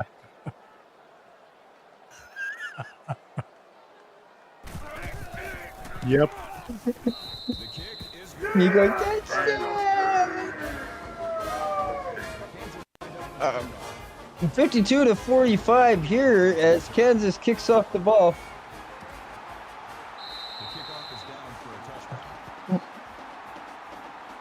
Yeah, it's weird they didn't go for another onside kick there. Hey, if Kansas scores the next touchdown to tie the game up, we'll eclipse the 103 points scored in the first game to make it 104 in this game.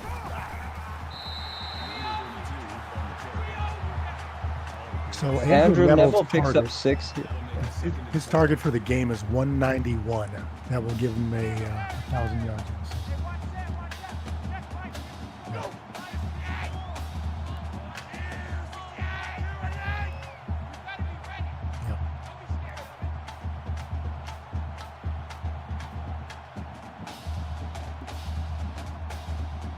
To the clock right now, I guess. Illinois just taking their time, surveying the field. 3 seconds left on the play clock. Finally get the ball snapped. Neville takes a hit, stiff arm, and then gets tackled from behind. Picks up nothing on that play, but does a good job, or the Illinois offense did a good job just taking their time on that play. Yeah, Kansas called a timeout. Yep. Big rush on, but that one's complete. That's a first down. Illinois needs that right now. Tense times as they try to close out this game. Yeah, Kansas used another timeout. They only have one remaining. Another run here. Andrew Neville gets shut down after picking up 4. Somebody's stressing in the truck. Kansas just took their last time out. Pass the upside. Oh, knocked down.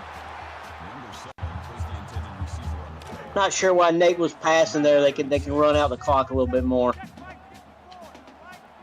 3rd and 6, shotgun set. Nate Hall looks like he's throwing, and that one is complete to Dave Axis.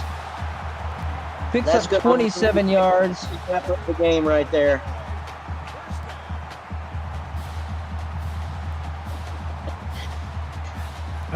Dave Axis flies into that catch like Superman, or maybe Mighty Mouse, because here I come to save the day. That's a clip too. Yep.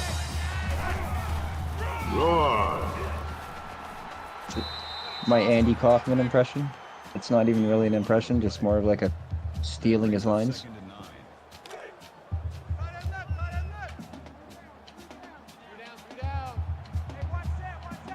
Time continues to tick down. Syracuse controls, Illinois controls the ball.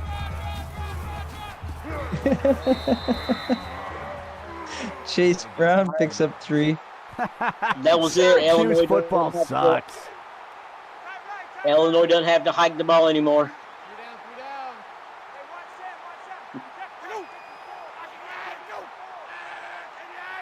And he does. He did. Oh, but Andrew Neville safely holds on to the football, takes all the drama out of this one, as Illinois at the end, as unbelievable as it was at halftime, almost sneaks out of this one with the win. That was a great game by both quarterbacks. I guess that was one of those tale of two halves games, you know, just like I guess we always say that one team can do in the first half, another team can do in the second half. By the end of that game, it was really competitive. Crazy game.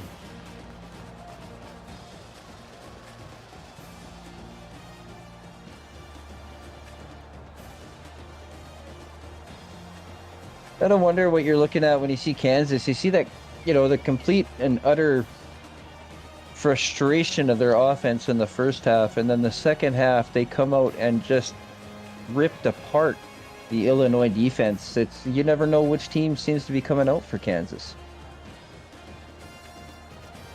Look at that play. They had a man wide open down the seam too, and they just went up the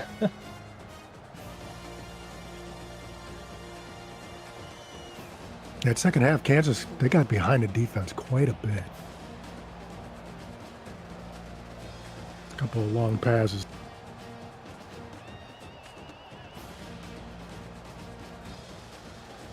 a little more ball protection earlier in the game, and Kansas, hard to argue, they didn't have a really good shot to win this one. That's what she said. Yeah, I think it was about midway through the third quarter.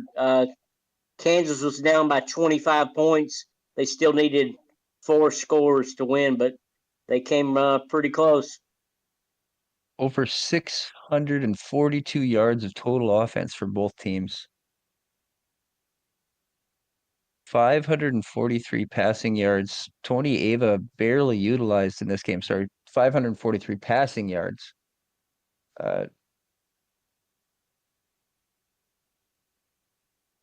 They almost ran for 100 yards, but I don't think Tony Ava touched the ball more than maybe 10, 11 times. Yeah, 4 turnovers for the Kansas City Jayhawks. That's about the biggest. I think, yeah, the only thing that held Kansas back in this one was their own lack of ball protection. You got to protect your balls. Always. That's what she said. 7 passing touchdowns tonight for Nate Hall. And only sacked once.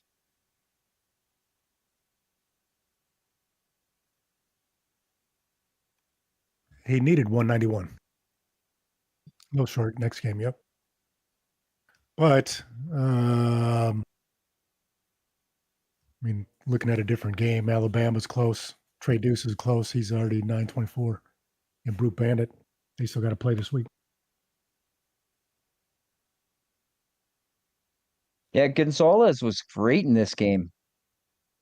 7 receptions for 99 yards. Dave X is 135 yards in game, 7 receptions, 2 touchdowns. Daniel Neville, 3 touchdowns, only 5 receptions. And Carlton Rhodes also picked up an offensive receiving touchdown. Oh, no, I was saying something about the Neville brothers.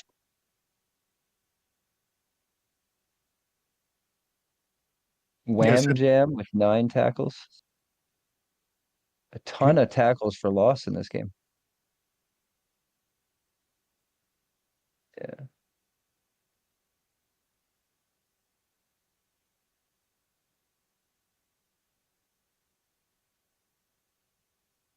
Only 2 sacks, but they had what was it, 9 pressures or something like that, like halfway into the second quarter even. So obviously the defensive ends had a huge effect on the defensive line had a huge effect on this game, putting pressure on McRuns a lot.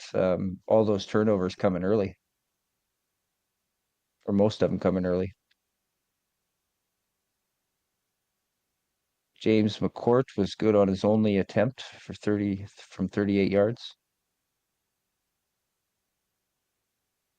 Blake Hayes had to punt the ball 3 times.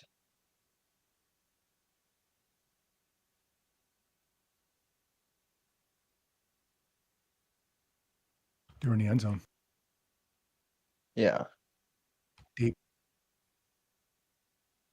Howitzer McRuns a lot. 543 passing yards, 5 touchdowns, but 3 interceptions. Still managed to put together a 79% completion percentage. Sacked 5 times. As we talked about, it was just 2 of those from the defensive ends of Illinois. So yeah, McRunzelot also carried the majority of the attempts, had 14 attempts for 67 yards. Tony Ava only 8 attempts for 33 yards. He's got to be definitely more involved just for Kansas to see success, I would say. Stuart Somelia, 6 receptions. Tanner Hendricks, 5 and a touchdown for 98 yards. Robinson Jr., the AI player who nobody gives a crap about, apparently. He Is didn't still even injured? start playing until like the second half. He was on concussion protocol for the first half. McFook. He had 1 touchdown as well. And Lawrence Arnold, freshman from DeSoto, Texas, picked up his first touchdown of the season. Knuckles McNoble had probably one of the best hits in the game. We were busy chatting about collectibles, but I still remember his hit. Just put his helmet down and dropped the Illinois tailback in the backfield. It's a great hit. Oh, they were talking about the hit in chat? That's good.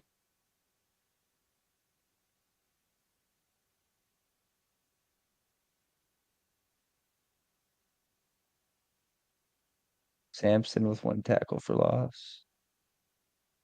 Thunder Duck, 1 for 1, 100% field goal. His longest, or the only field goal he attempted, is 33 yards. Had 7 touchbacks. I'm not sure. Oh, there was 1 punt. No, that would have been, that's kicker.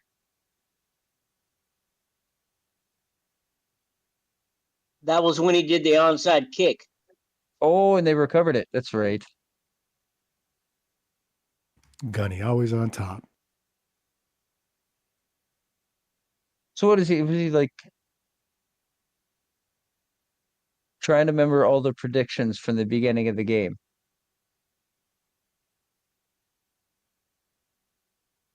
McShay didn't get an interception.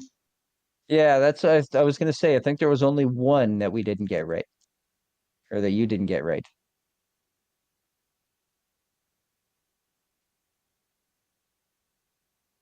Kansas only 99 rushing yards. That's crazy. Players of the game, obviously Nate Hall, 31 for 36, a near perfect, if not perfect QBR. 441 in the air, 7 touchdowns, even had 5 carries for 16 yards. Offensive player of the game for Kansas was Howitzer McRunsalot, had 543 yards in the air, 14 carries for 67 yards, 6 total touchdowns. But unfortunately for him, a much worse completion percentage, unless you count the ones that he passed to the other team. And speaking of people that he passed to, here's Tom Welsh, 3 tackles, 1 tackle for loss, an assisted tackle, and 2 of those picks that Howitzer McRunsalot threw. And Gavin Porter, left outside linebacker, 7 tackles, 3 tackles for loss, and a sack. And losing effort for the Kansas City Jayhawks.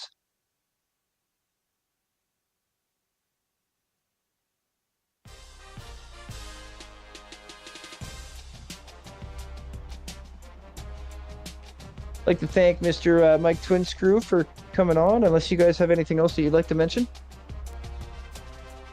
Oh, no, I love the high-scoring games. Go Navy, beat Penn State. No. Wrong. Wait, where's that button? Yeah, no, it was a good game. A lot closer than I thought it would be. And, went right down to the end. So, War Eagle. Yeah, definitely at halftime, it did not look like it was going to be anywhere close. But, yeah, I guess we'll wrap it up from here. This is K-Riss or Chris or Crazy Canuck or Day Hating Day or whatever they call me in this one. And have a great night, everyone. And we'll see you probably next week. Oh, listen, stick around and watch the rest of the games, of course, this week. But, I probably won't be back till next week. If I ever get to be allowed to be back again after this. I'm pretty sure you'll be okay, bro. Thank you. Appreciate you. Appreciate Gunny. Appreciate Mike. Great call, you guys. Thanks for being on the call. It's always great when I get to call less games. So thank you guys for being here. What a game. Illinois almost shit the bed there in the second half. That would not have been good. They were up, I believe, was it 42-10? I think, and that would have been the comeback of the year for sure. But thank God it wasn't. And now we get to move on to the last game of the night. It will be the LSU, the second-ranked LSU Tigers, taking on the 10th-ranked Indiana Hoosiers. Indiana at home, coming off. They just whooped Illinois' ass last week. LSU is going to be using the Baylor offense and a 4-2-5 defense. They are going to be wearing the yellow, white. Yep, same thing they wear away and home, apparently. Let's see. And then Indiana will be in their homes. Just the regular homes, it looks like. Unless they have Red Sox. They do. And they will be running the Boise State offense.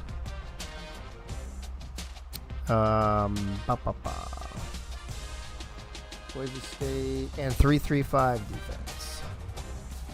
There you go. Let's double check them. Boom.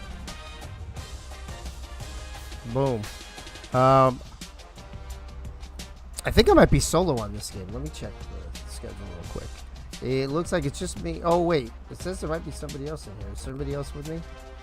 Is Keith with me or not? Yes, sir. Oh, perfect. All right. This will be fun. What the fuck? What is that? Where did you get... Totally unnecessary. Hey, was that a soundboard or was that you doing it?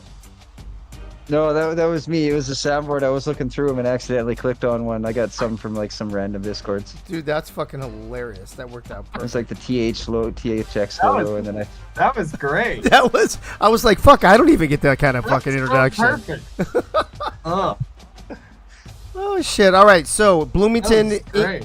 Indiana is going to be mostly cloudy, little wind gusts, and it'll be 8 o'clock and it'll be 66 degrees. So that's what we're going to deal with here in Bloomington, Indiana. First of all, Keith, since you'll be doing this game with me, let me ask you, what'd you think about that Illinois Kansas game, bro? Holy shit! Dude, I think I just got. Watching that game was my workout for the day. I swear. It was. That was crazy. Dude, that would have been the best comeback / the worst letdown. Oh, yeah, for sure. I mean, Illinois. Let's not forget, Illinois a couple weeks ago had allowed. I think it was the fewest points of anyone. And then last couple weeks haven't looked so good. No, last week we gave up 38 to this team we're about to watch right here, Indiana. Yeah, and then, of course, first half comes around, and it's like, whoa, the defense is back. And then, sure enough, it's what we always say. What happens in the first half can happen to the other in the second. Unfucking-fortunately, that's true. Gunny, you going to hang out with us on this last game? Or are you going to do the whole trifecta tonight?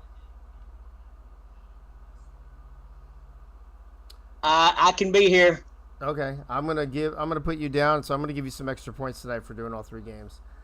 I put you down in there. We are set. Navy needs all the points they can leading into season 3. I hear you. So first things first. Ernest McCray Jr., the corner from Indiana, 85 overall. Butch Menor. Here's some interesting things. I was looking at the stats today. Butch Menor is statistically not doing that great this season.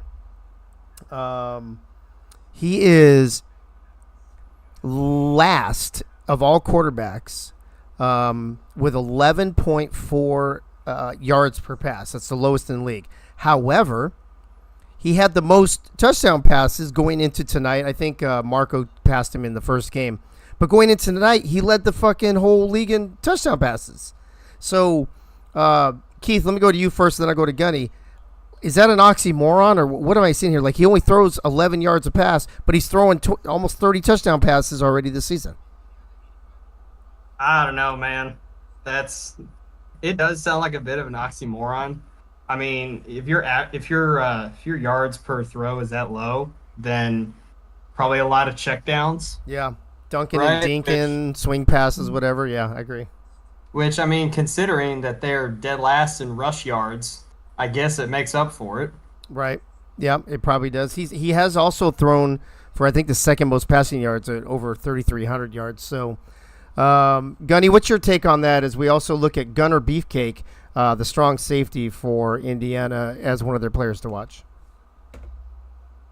Well, I think there's been a few games that Minner has been the player of their game throwing the ball. I think he's had a handful of games where he's thrown over 300 yards passing. So the thing with Minner, too, is that he doesn't run the ball very much. So if you know he's not going to run the ball, he's not going to throw the ball deep, I'm thinking maybe that's a good way to know how to defend him. On the LSU side, Brute Bandit, the halfback, Tucker Brothers had a vote, I think at least one vote, maybe two votes for Defensive Player of the Week this week. And then Ray Colston, the all-star, all-American tight end. Larry Ballin, their quarterback, who's not pictured here, also had 3 votes from last week for Offensive Player of the Week. So we've got second-ranked LSU traveling to Bloomington, Indiana, to take on the 10th-ranked Indiana Hoosiers. Let's go down to the field.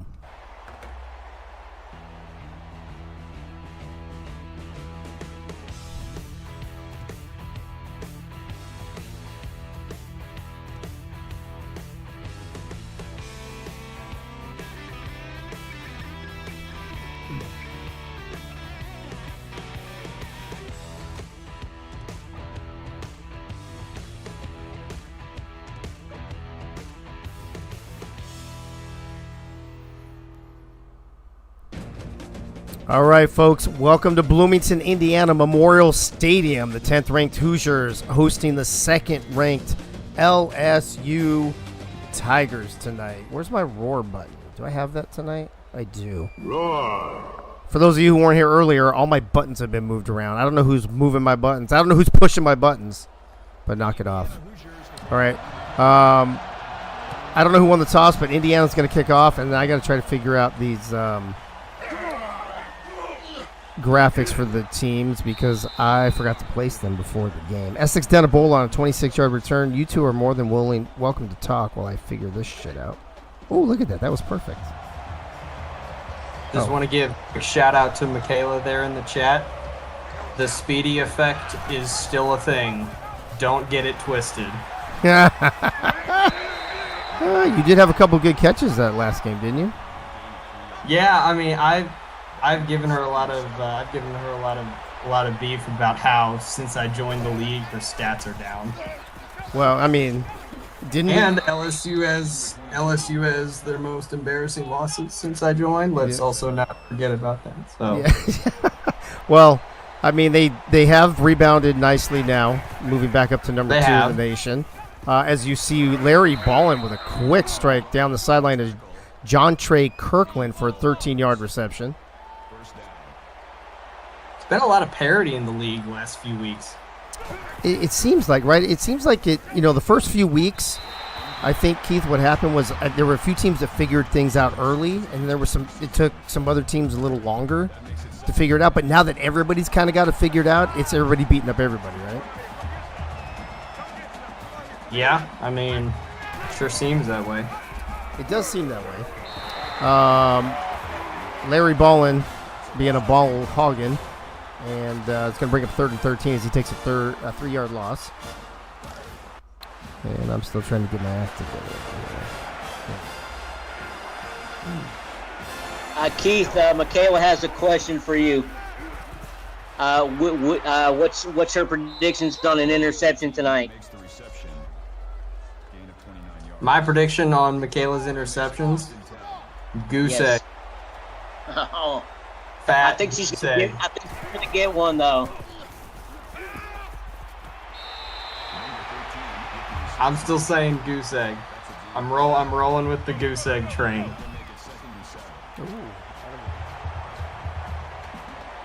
I like it that you called it early. I'm just trying to be like you, Gunny. I'm trying to be the philosopher.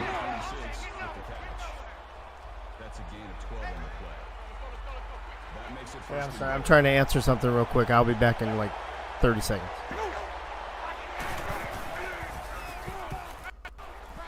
Unless they score, and then I'll talk.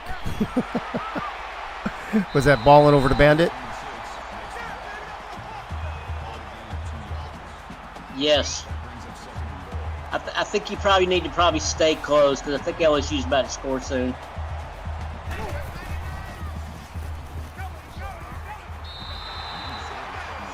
Hold on now. Third goal at the 5. Okay, I'm back.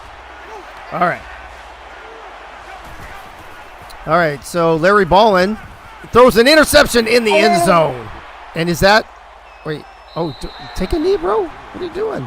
It was number 44. That is who we just talked about. What's his name? Fuck.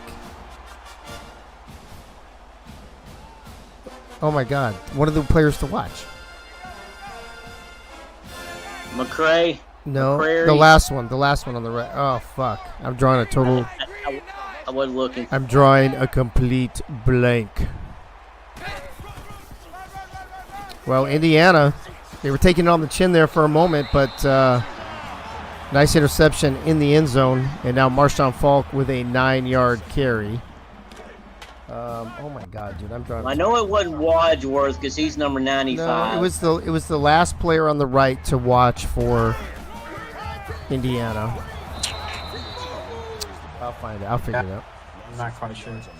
I'll find it out. Hold on. That'll bring up 3rd and 4. The key for Indiana, I think, has to be having long, sustained drives. I think.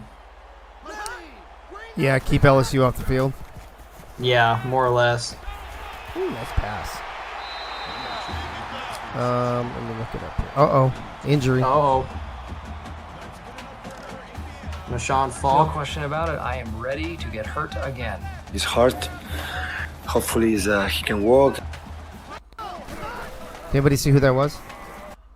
I think it was Marshawn Falk. Oh, Marshawn Falk, the running back. I'm thinking what Keith said. Okay.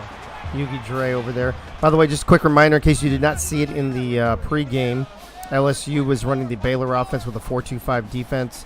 Indiana running the Boise State offense with a 3-3-5 defense. We were talking a lot about Butch Menor before the game, but also I wanted to bring up the fact that I believe Yugi Dre leads the league in a certain receiving category. I'm going to look it up real quick. Somebody's injured for a quarter, but I didn't catch who it was. No, sorry, I think it was Falk. It was Falk. Yeah.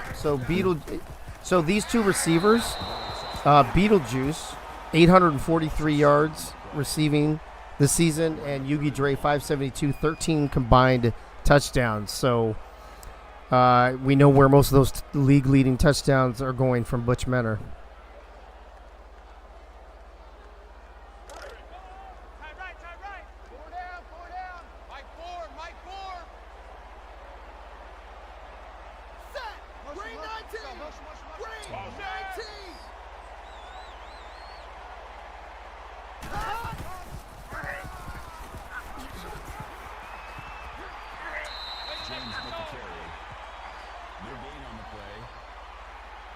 Questionable call there by Indiana. I don't know if I agree with going conservative in that situation against this LSU defense. Number 44, I believe, is Gunner Beefcake. That was the last person I talked about in the pregame. That's right. Sorry, I was spending all this time trying to figure out who the fuck that was. So Gunner Beefcake with the interception.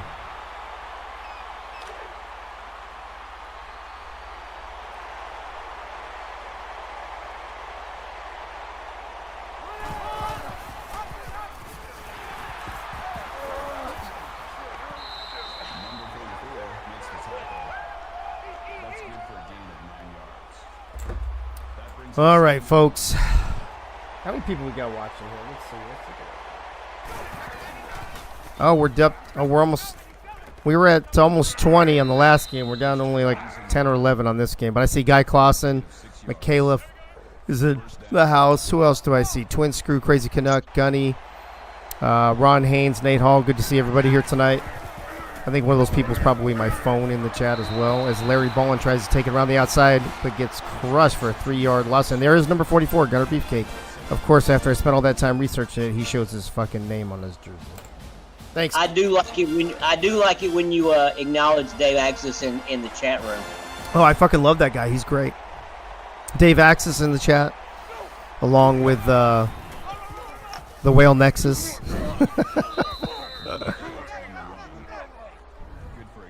Larry Ballin gets some of that back. A 6-yard rush brings up 3rd and 7. LSU, the number 2 team in the nation. If the playoffs ended today, before this game, they would be hosting a playoff game. Big stop, Indiana there. Dude, Indiana can play. They've had some great fucking wins. They've had some really bad losses, but that's kind of the parity you were talking about earlier, right? That it seems literally like on any given sim day, any team can beat any team in the AACL. Yeah, I mean, what was it? Just a couple weeks ago, we had all those upsets, and then I think it was like the rankings on like 3 through 8. Yeah. All right there next to each other. Yep.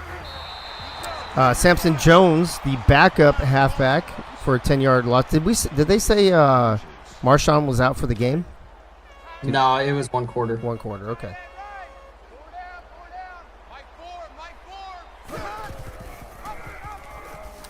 They're going to try to run the option. They run it perfectly. Wow. Butch Menor waited till the last second to get rid of that. Samson Jones gets 23, and that is textbook option play right there.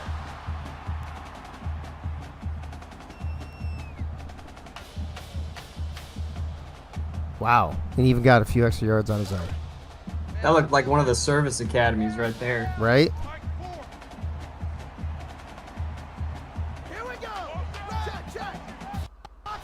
All right, 1st and 10. 2.5 minutes left here in the first quarter. Still scoreless, which is unusual for tonight after seeing so many points scored in the first 2 games. Gunny, how many points were scored in the first 2 games? 103 in the game number 1 and 96 in game number 2. And yeah, both of the scores, both games started out really big in the first quarter, so this is a surprise when you see double zeros on the scoreboard. Yeah, Butch Menor taking a sack right there.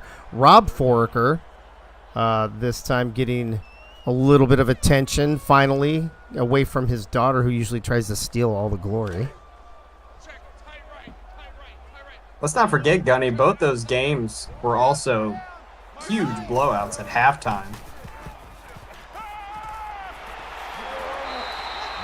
Yeah, one halftime was 48-7, and I think the other one was maybe it was 30-10, 30 something to 10. I think it was 42-10. At one point it was 42-10. I don't think that was the halftime score, but at one point it was 42-10. Okay. I'd have to go back and look, but I know that I remember somebody in the chat saying it was 42-10. All I remember is I said Kansas touchdown to get to 17 was a garbage time touchdown. Yeah. Left in the third quarter. Yeah, that shit kind of almost came back and bit us in the ass. Yeah, Michaela was giving me some beef for it. What does she care? She wasn't playing. Yeah, but you know she's got to root against Illinois, I guess. I guess. Did LSU beat us? No, we beat them on the Hail Speedy. Oh, that's right, the Hail Speedy. That's right. I couldn't remember. Was that the game? That was like the first game she didn't get any interceptions or something. Well, that was the game she had like no stats that game. Well, that's what happens when you play Illinois. That's all I'm saying. Yep. Yugi Dre with an 18-yard reception. Number 69, of course. That's a nice play. I think Michaela just hit the mute button when y'all started talking about reminding her about that game. Oh, she must have, because she says because it would be hilarious, so I don't even know what she's referring to at this point.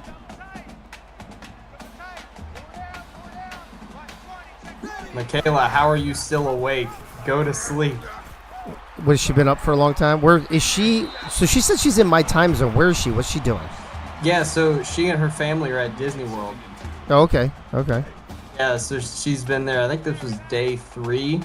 And so, you know, when you go to Disney World, you walk everywhere. Yeah. Well, I am very happy to see her commitment to the AACL, that even while she's on vacation in Florida at Disney World, nothing will stop her from watching her team play in the AACL. Community's built different, Dave. 100%, bro. 100. Here we go. 3rd and 4. Winding down. Under 30 seconds left in the first quarter. Nice pass to Deshaun Brown for an... Did they give him touchdown? They did. For an Indiana. Butch Metter 6 for 6. And look at this. Is the passes we're talking about. He's doing that 10 to 15 yard pass every time. He's got it nailed down. I didn't even recognize the guy's name that caught the touchdown pass. I think it was an AI, but the extra point is good. And now Indiana, after whooping up on Illinois last week 38-17, taking a 7-0 lead on LSU here late in the first quarter, as Essex down a bowler returns it out to about the 32-yard line. Indiana going run heavy so far. 11 of their 17 plays have been runs so far, which it sounds backwards from how they normally play, but if you can execute it, especially against LSU's defense, shoot, keep doing it. Keep doing it. Ooh, Larry Ballin. I think he should have pitched that one. He kept it. Gets back to the line of scrimmage. Andre Wadsworth, Jr. I didn't even know there was a junior on the end of his name on the tackle. This time he fakes the handoff. Here comes the blitz from the side. Oh! And he says, "Get the fuck off me." Wow. All right, he might have gotten sacked eventually, but dude, he made that corner pay for even trying to tackle him. Oh, what am I doing here? Oh, that's wrong. Look at me. I'm all over the fucking place right now. Oh, there you go. Now that I have to put him right back up, that was perfect. Right. What is Michaela saying in the chat? That crazy just means their number one wide receiver ain't getting any stats. I'm CB1, so it'd be mainly covering that. Yeah. You're talking. That's like you're talking to the man in the mirror right now. DeHatenay knows all about that shit. I would argue. I'd have to look at the stats, but Keith, do you think are Michaela and DeHatenay, are they the top 2 corners in this league? Michaela's definitely one. Wait, I'm sorry, you broke up there for a second. What was that? Michaela's definitely one. Yeah, I can't hear you. You're still breaking up. I'm just fucking with you. I would say I don't know if that's true. I'm gonna look at. Let's see here. Tom Welsh had 2 interceptions tonight, I think, or 1. So he's got 6 or 7 on the season. Tom Welsh had 2 tonight. Okay, so he's got 7 on the season. Michaela has 9. DeHatenay has 6. So just for interception purposes, those are your top 3 corners. Tom Welsh should have had a 3rd one too. Yeah. Vontae Mack has a lot of tackles for loss. Let me see, sacks. No, none of them have that. I don't know how we're gonna.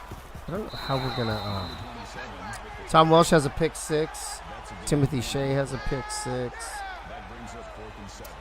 Ernest McRae has a forced fumble and a fumble recovery. DeHatenay has 2 forced fumbles though also.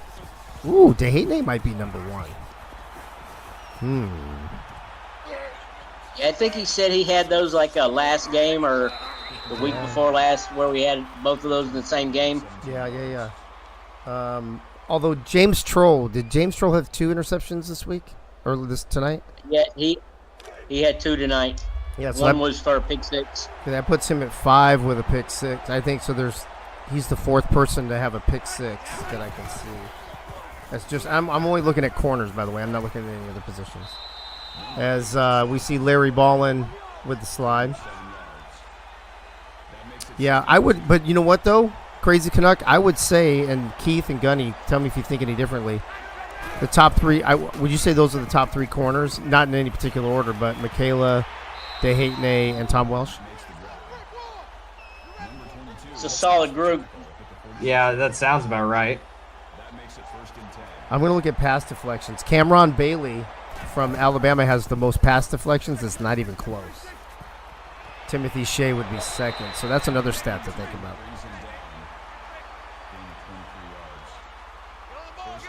Larry Ballin casually just throwing off Yeah, and then firing a strike.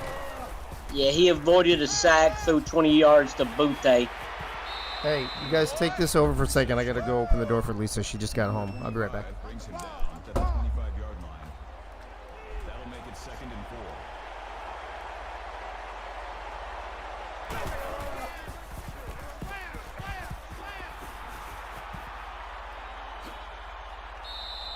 Number 33 makes the tackle.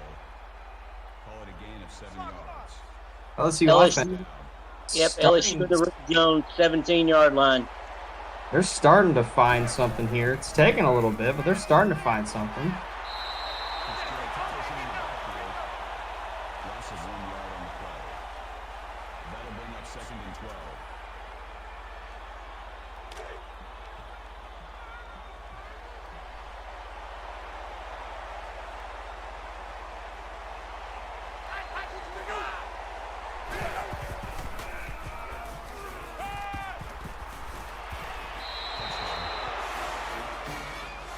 Wide open in the end zone there.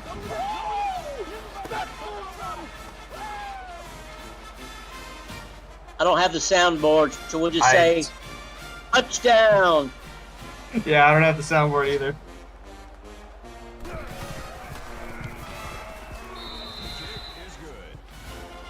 All right, Guy Clausen, hit us with the special teams in the chat.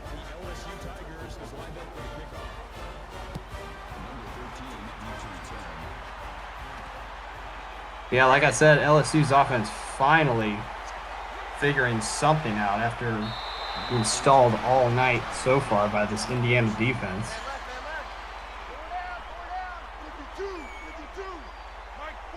I mean, I think LSU's more of a passing team than rushing overall. Oh, yeah, I would definitely agree with that. Gain of 2 on the play. That brings up 2nd and 9.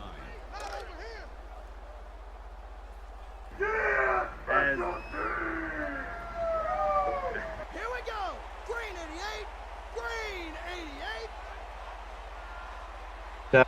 Kayla for joining real quick to give us the special teams sound.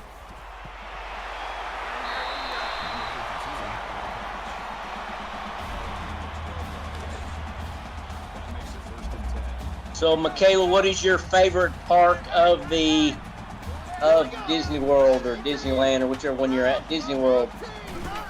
She left the group. Okay, what I miss?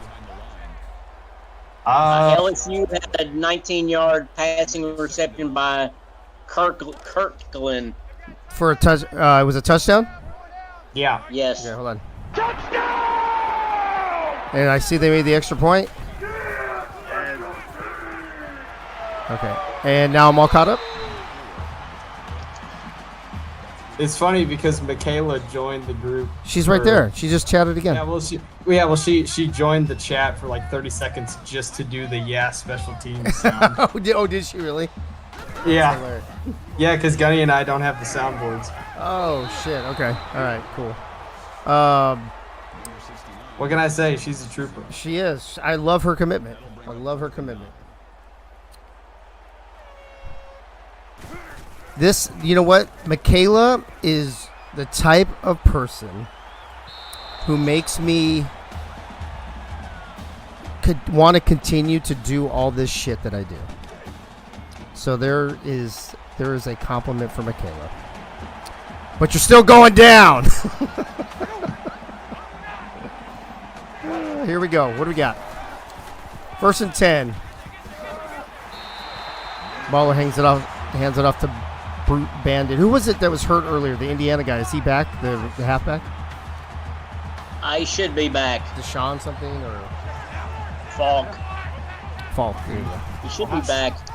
I was gonna say he should be at least close coming back. I don't think I saw him on the last drive. Okay. Not totally sure. All good. No big deal. First down.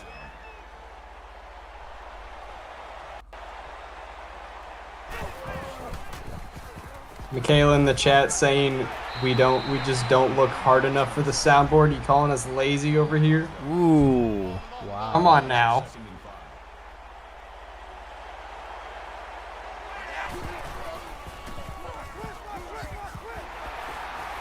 Brute Bandit. He gets a yard. Brings up 3rd and 4. And let me I'll ask both of you. Gunny, I'll ask you first. Both these teams used to putting up a lot of points on the board, and especially with the way the first 2 games went tonight. Are you shocked that we're at a 7-7 tie with only 3 minutes left in the first half? I am, because Bandit's not getting a lot of yardage. He's getting some play in the game, but he's not getting any yards. Ballin needs to be throwing the ball downfield. Yeah, have we heard Essex Danabola's name at all except on returns? I don't believe we have. I don't think we are. Keith, what do you think? Same question to you.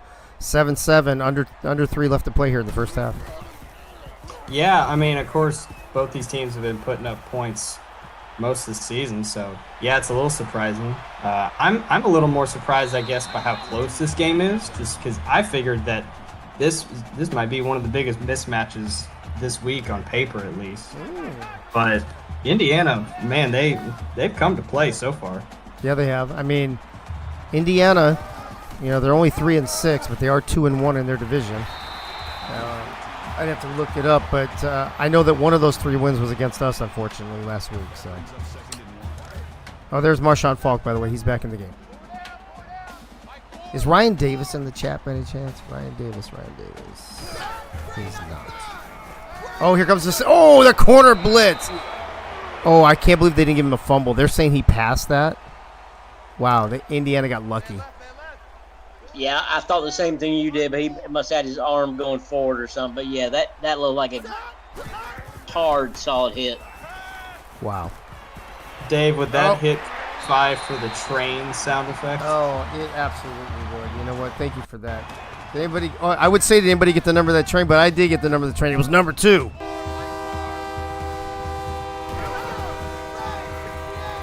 This time they pitch it. Indiana pitches it to their number 2.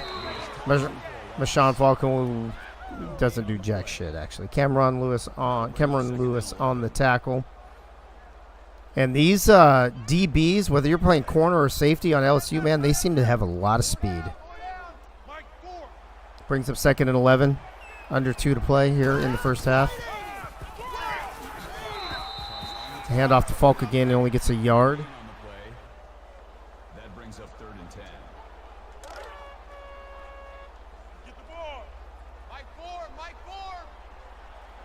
From the shotgun, a minute and a half left here in the first half. LSU 7, Indiana 7. Butch Mendo's going to keep it up the middle. He's only going to get 2. That's going to bring up 4th and 8. I don't know, you guys. 3 straight runs, not great play calling. They're just going to milk this clock a little bit. I'm wanting more passes, more scores, more opportunities. Yeah, agreed.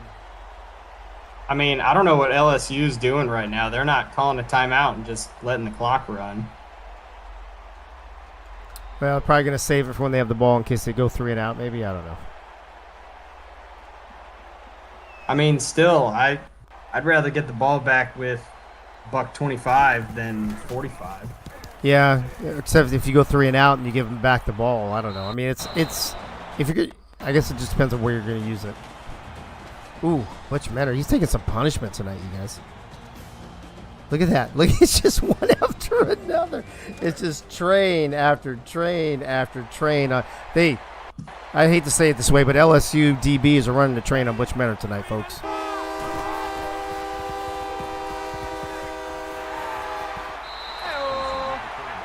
Oh, Larry Ballin. See, this is what I'm saying, bro.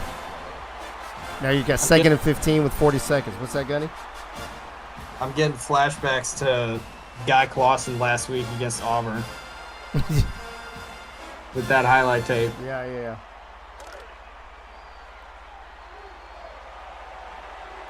Crazy Canuck in the chat. I give 10-1 odds that damn near every AACL watcher hears special teams every time. 100%, bro. 100%. Absolutely. Yep. Dude, looks like LSU is not even going to try to go downfield and score. They seem to be happy going into halftime tied up at 7. Yeah, they're just going to run it all down. I mean, they got to take the ball. I mean, they didn't even burn a timeout. No timeouts. They're going into the half with all 3 of their timeouts. And that's how it's going to end. That's the first half. LSU 7, Indiana 7. I'm a little flabbergasted myself, to be honest with you.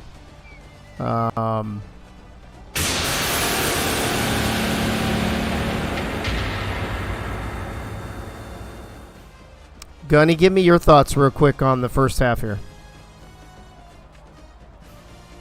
Not a lot of production on either team. I'm curious how low the stats might be when they pop up in a few minutes.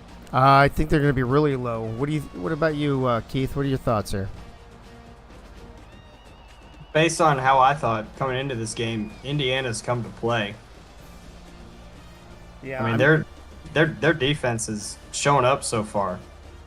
I wonder if, though, sometimes when you got a highly ranked school comes into your town, right? Comes into your house. Hold on. So there's your stats, Gunny. 149 to 86 in the passing, only 50 yards apiece on rushing, 1 turnover. Indiana with the time of possession. But when a highly ranked team, Keith, comes into your house, everything's hyped and all the momentum in that first half. The question is, can you carry it on in the second half, or eventually will the better team just separate themselves from you? Yeah, I mean that's always the challenge. Is of course how do you handle success, whether it's over the course of a season or over the course of a half. Yeah, and I can't even play the whatever happens for one team in the first half can happen to the other team in the second half because then we'd be tied at 14. So I won't be playing that soundboard today.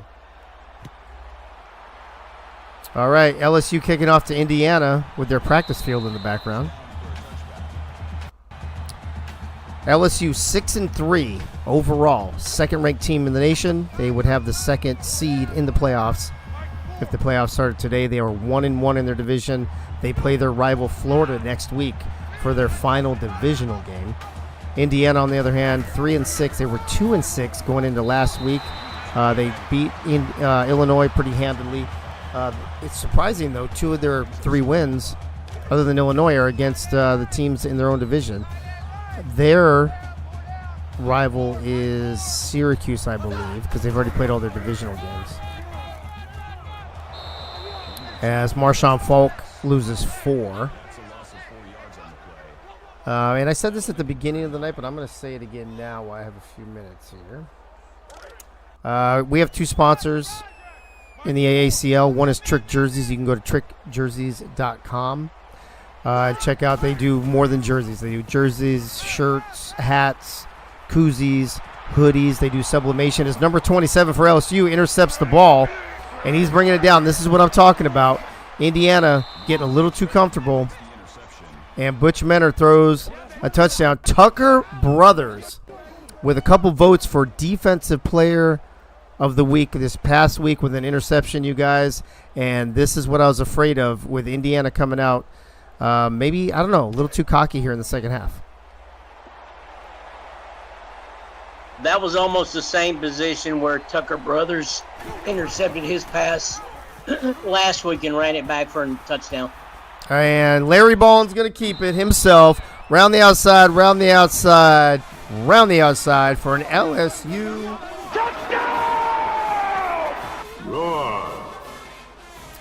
Wow, and just like that, Keith, what we were just saying, man, I just feel like better, the longer you play, the better chance a better team has to separate themselves. You know what I'm saying? Yeah, I mean, you try and be a bend, don't break team, Mm-hmm. but man, it's tough. Yeah, Michaela in the chat saying, what a way to start a quarter, that's for sure. LSU starting the second half a lot better than they ended the first half, that's for sure. The other thing, so Trick Jerseys I just talked about, Also, Mr. B Collectibles. You guys heard Twin Screw on earlier talking about his business. He's got a special run-in for AACL peeps through the end of our season. So check out the league sponsor channel in the AACL server for the details there. You can always DM Twin Screw as well. Matter of fact, that would be more fun if we all started blowing him up and adding him, because I don't know if he's like Aacl or not. We should all be adding Aacl too. I love fucking pinging that motherfucker. Butch Metter with the handoff to Marshawn Falk. Attempts to go around the outside, but he loses two.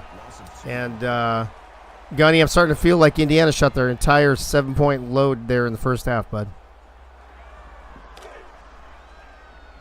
Still time, because I expect Beetlejuice to get some more love in this quarter. Yeah, have we heard his name at all? Oh, no, but Marshawn Falk just got a nice pass, and he's taking it down the sideline inside the 20, inside the 15, almost to the 10-yard line. And I guess who needs Beetlejuice when you can throw it 66 yards to Marshawn Falk?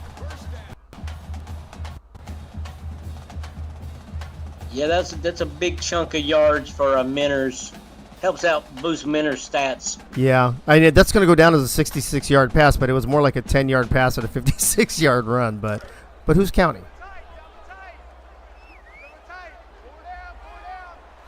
All right. 1st and 10, Indiana. Going to be a pitch this time. Oh, he gets a great block on the outside. Goes around the outside, around the outside, around the outside for an Indiana Hoosier. Wow. And Keith, I mean, that was a quick and dominant response from Indiana after the LSU touchdown. Yeah, just forget what I said at the beginning of the game about long, sustained drives. Or yeah, either that, or we can just go 70-something yards in 2 plays. That'll work too. Oh yeah, I mean, you take that every time. Did I do the special teams? I don't remember. Did. Hold on. All right. Now let's see. It's ball's back in LSU's court. Essex Danabola on the return out to about the 20-yard line. And look at this is the that's what I missed while I was downstairs. That's a beautiful pass to number 13, whoever that dude is. That's Kirtland. All right, and there's Larry Ballin on the touchdown we just saw a moment ago. Followed by this one right here. Look at that. What a block right there by number 78. And Marshawn Falk ties it up. Don't mention who got blocked off that edge there. Who was that? Was it Michaela? It was, yes. Yes, it was. I mean, hey, they put it front and center. I don't need to point it out. Right? I mean, that's why they probably did the replay anyway. Oh, yeah, exactly. It's funny, I was just about to say right before that touchdown run that I thought Indiana needed to go away from the stretch run to the outside just because LSU's defenders are so fast. But then, who cares? But yeah, then Marshawn Falk said, "Fuck that." That's what I'm saying. Marshawn Falk said, "Fuck that, I'm doing it." Yeah, exactly. Although LSU just tried it right now and lost some yards. So 3rd and 9 for Larry Ballin. He's got some decent protection. Woo! Slings it over to the sideline. I don't. Oh, they call the first down. Ty Bird. Nice catch. That is that's a human. Yeah, I haven't seen Colson catch any passes yet. No, and I don't think I don't remember calling Essex Denabola's name except for the returns either. As he catches the ball right now for his first catch of the night, I'm assuming. Oh, his second for a whopping 11 yards. I mean, Essex Danabola is a good guy. I mean, he's no Dave Axis or anything, but he's a good guy. Yeah, Larry's currently sitting at something like 10 or 11 yards per reception right now. Not surprised. Short passes. Yeah, that's kind of his. Oh, Larry Ball. Yeah. Yeah. Interesting. Here he is again.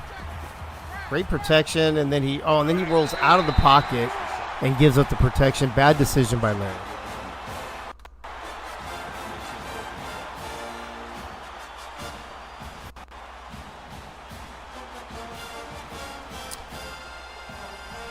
Yeah, I mean, if he stays in the pocket, he's probably got a few more seconds. I just don't understand. Danabola, he got hurt. Bruised ribs will return soon. I didn't even see him get hurt.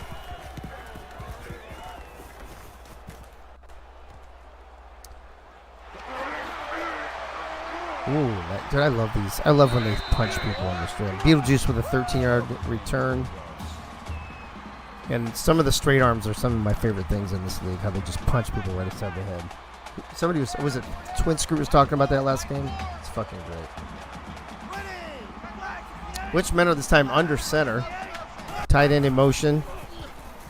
Picks up the blitzing linebacker. Perfect pass over to the side to Yugi Dre for 14-yard reception. That was textbook. Those are the kinds of passes that Indiana needs to rely on the rest of the game, I think. Well, I mean, that's kind of right. That's Butch Menor's right, his bread and butter, right? That's right in his wheelhouse. That's what he needs to do. Marshawn Falk with a 1-yard run. That brings up 2nd and 9. Yeah, I mean, Dinkin and Duncan gets you yards, and you get to hold on to the ball for longer. He's got a nice drop. I mean, I was going to say, most of his passes look okay, and then he throws that one. Yeah, that's the problem with going with that kind of efficient offense, but not super explosive, is that not a lot of margin for error. Oh, and Butch Menor that time sacked for an 8-yard loss. Jabril Cox, we call his name every single week. The guy is a beast.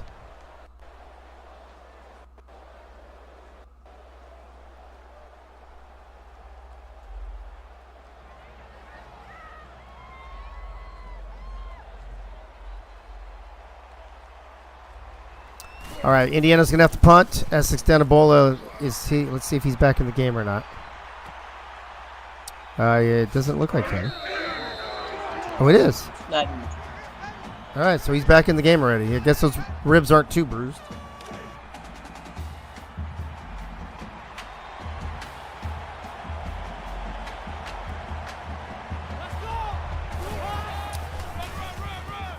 It's a handoff to Brute Bandit, up the middle, 2-yard rush. Who's all hanging with us still? I see Crazy Canuck in the chat. I see Michaela. I see Guy Clausen.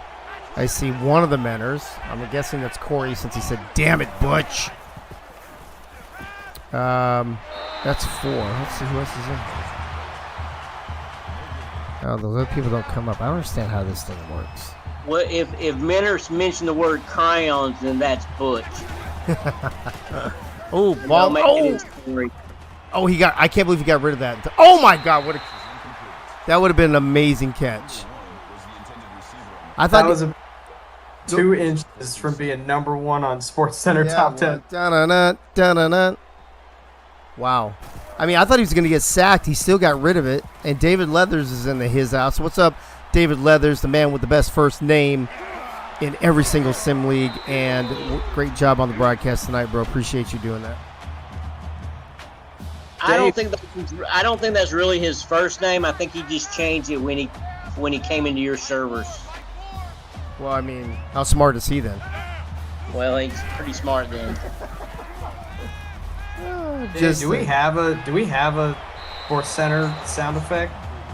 No, but we should make one, or I can just go da-na-na, da-na-na, and you can record it or whatever. I bet we have one. I'm sure there's one out there we can get. Yeah, there's probably one. Can't imagine there's not. Beetlejuice with a 10-yard reception.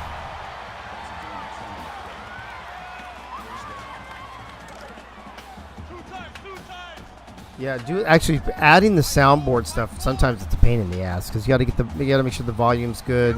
You can only be like up to 5 seconds or something. It's kind of a pain. Then you got to trim it if it's not. Oh my God, this guy's got like 20 fucking seconds to throw the ball, and he throws it right to the LSU guy. What the fuck was that? All right, now I need the soundboard for sure. You ready? Hold on. Are you kidding me? That is just stupid. Dude, can you guys explain that to me? Number 13, I don't know if that's Yugi Dre or Beetlejuice, but he had like a 10-yard. He was beating the DB by 10 yards, and Butch throws it right to the DB. Is that Butch Menor or Deacon Hill, the real-life Iowa quarterback. Oh. My. Wow. I mean, we need to check Butch Menner's arm strength after the game. Well, that's right, Michaela. You're not, but well, you had other people from your team in here, I think. Maybe not. I might be lying. Oh, no. I'm lying. Never mind. Be great if your AD ever showed up in here. Just saying. I will tell you that he does watch every game. Maybe not live, but he watches every game. Are you talking about Frank? Yes. Oh, yeah. I'm sure he does. He does. I just like busting his balls. That makes it 2nd and 10.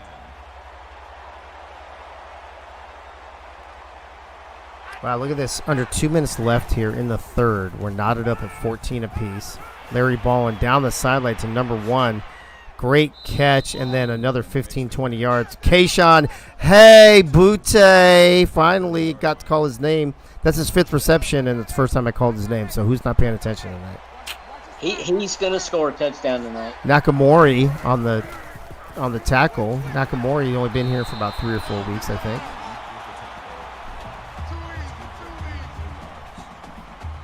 Well, I don't think you've called the I keep forgetting to call Soto's name.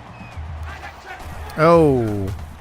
The linebacker. Yeah, he's the linebacker. Yayo, is he Yayo Montana? I think so. You know what? We might have him at the wrong outside linebacker. We're gonna have to check that. You're right. I don't call his name very often. I think Jabril Cox is the other outside linebacker, and I seem to call his name more. Oh, Larry Ballin's gonna get. That's a phone. Oh. Oh, dude, they get so lucky on these calls. I thought that was just like the one we talked about earlier, where Indiana got sacked like that. Yep, I agree. There's been a number of times in this game where you could have thrown a challenge flag. The coaches are very conservative with that in this game. I think they only get 1 per game. It's not like it is now where you get like 20 a half and whatever. Larry Ballin from the shotgun, 3rd and 9. What was that, Gunny? Yeah, I don't think I've seen any challenges of the team, the referees, or any flags. They all seem to be game. booth. They all seem to be booth reviews, huh? Yeah, I feel like I saw. any. I feel like I saw a coach's challenge before. Gosh, I can't remember now. Well, the kick is up. The kick is good. And LSU takes a 3-point lead over Indiana. Justin Duke finally joining the game tonight. Says, sorry, just getting in. Been trying to fix my PC and watching my other game. What's happening? See, Justin Duke is the opposite of Michaela Foraker. Justin Duke puts all other leagues and games before he puts this one. Michaela, even on vacation, make sure that she's here. Man, you know what, Justin Duke? You need a bumper sticker that says, be more like Michaela. Dude, I don't know how Michaela hasn't passed out yet. How long's she been up? Dude, I don't know. I mean, she told me over an hour ago that she said, yeah, I'm probably going to fall asleep during the LSU game. But here we are. Yeah, she's too hardcore for that shit. Well, I mean, if she's taking care of her younger siblings too, then yeah, I would have already taken a nap by now.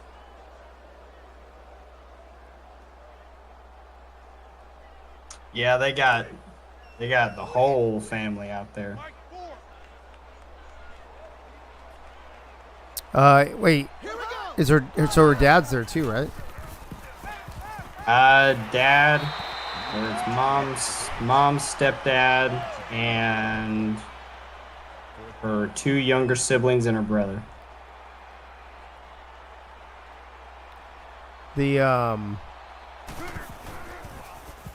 Wait, okay, so hold on a second. Sorry, I'm trying to read like 3 fucking things at the same time. Oh, what was Essex Detabola was doing, like the fucking 2-step or something? There's one. Yeah, he just stood there. He just stepped back. He took a 2 steps. Yeah. There's something there. Leaves 1 second left here in the third quarter. So get ready to get your eggplants, your corn cobs, your middle fingers, your 69s, your fuck Eagles, all that shit. And Larry Ballin's going to end the half by throwing. Ooh, I thought he was going to throw a pick. It looked like it. And didn't it? That was close. All right, I got to try to get my shit in there too. Hold on. Emoji corn cob. Hold on. 69 and don't forget your fuck eagle. There we go. Perfect. All right, I'm good. Ooh, and I got it done before it came back on. What do you know? All right, now what was I trying to do in the chat here? I put my PC, which may be fried. No, I was talking about the one where you said your other league or something, bro. You said, oh, you're watching your other game or something. That's what I was talking about. Virginia Tech broke the points record. Yeah. Oh, yeah. Virginia Tech scored 60. What was it, Gunny? 68. 68. Uh-oh. Oh, Essex Denobola. Nice catch. 17-yard reception. Oh, Rob is not here, says Michaela. Yeah, Crazy Canuck. I couldn't do a round trip like that with any fucking kids. Hey, yo. All right. Larry Ballin. Plenty of time. He had protection, but he says, fuck it. I'm going to run it anyway, and gets 11 yards and a first down. Puts LSU over 100 yards rushing for the night. There was Justin Duke. There was 103, I think Gunny said, points scored in the first game and 96 or something in the second game. It's been a crazy night, though.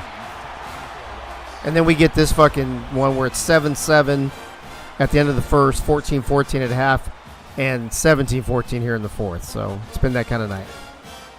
Second game was 52-45. First game was 65-38. There you go. I mean, at this point, whenever I see Iowa on the schedule, I'm just expecting that game to be like an early 2010s Big 12 game in real life. Exactly. Well, LSU here now. So we got 7 minutes left, you guys. Let's reset this a little bit. Oh my God.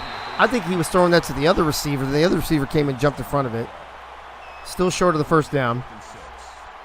52-yarder, 53. Ooh, 52-yarder. It's up. It's short. It's no good. LSU misses the field goal. Ooh, just short. That almost hit the crossbar. I think it did. Either way, it's no bueno. Indiana now with a chance to come down and tie it. Going to reset this a little bit for those of you just joining us. 7-7 after the first, 14-14 at halftime. It's 17-14 now. LSU just failed on an attempt to make it 20-14. You got 6:40 left, and now you're caught up.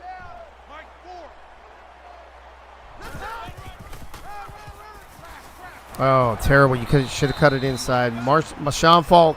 You know, I keep calling him Marshawn instead of Marshawn. I guess I'm thinking Marshawn. I've been calling him that the whole season. I think I'm going to change his name, actually. Oh, wait. Is he still in the server? Oh, yeah, never mind. He's still in the server. I won't change his name. Crazy Canuck, we think it was a 53-yard attempt. So it was a little short. Which better this time? 8-yard pass to Falk. I think the record's still... Did we say the record's 56, right, in this league? That one night we went back and looked, I think we said 56. I have it written down somewhere in this stack of notes. That sounds right. Oh, was it 7-7 at the half, Michaela? You sure about that? I thought it was... Yeah, I think it was 7-7 and a half. That's even worse. That's even worse than what I said. Damn. Well... Oh, no, you're right, because then we had those 2 quick touchdowns in the third quarter, back-to-back. That's right. I remember that now. Yeah. All right, for those of you who listen to my recap, just read Michaela's chat and don't listen to my shit. Justin Brown confirming Michaela was correct. But you know what? You're on her team, bro, so you're going to have her back anyway. How can I believe you? Hey, Michaela would have been excellent as a panelist on one of your shows you used to have. Yeah. Back in the day. Yeah. I've had too many shows, bro. I think I should stop doing shows. I don't know. What I started with Access Live. Then we had Access After Dark the first time. Then we had Access Live 2.0. Then we had What was the LSG show called? Road to Glory? Road to Glory. Then we had Access Live 3.0, and now we have Access After Dark 2.0. And then whatever this fucking show is that I do every Tuesday night here in the AACL. I don't know. Did anyone else see that helicopter tackle in the wide receiver? I did see it. Oh. Oh, here comes the screen pass. The stutter step, the screen pass, and they always run into the defender instead of cutting it up the middle. By the way, if we go to custom or semi-custom playbooks, if I have a team, I'm taking that shit out of the playbook. Just FYI.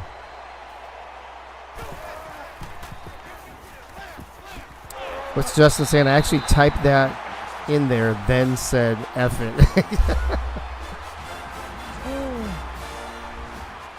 Draw play on 3rd and 7. Yeah, I mean, you know what? You're not fooling anybody with that shit, right? Yeah, I mean, especially, well, this late into the game, I don't know why you'd be calling that. I don't know. I mean, I know you have the lead, but it's only 3.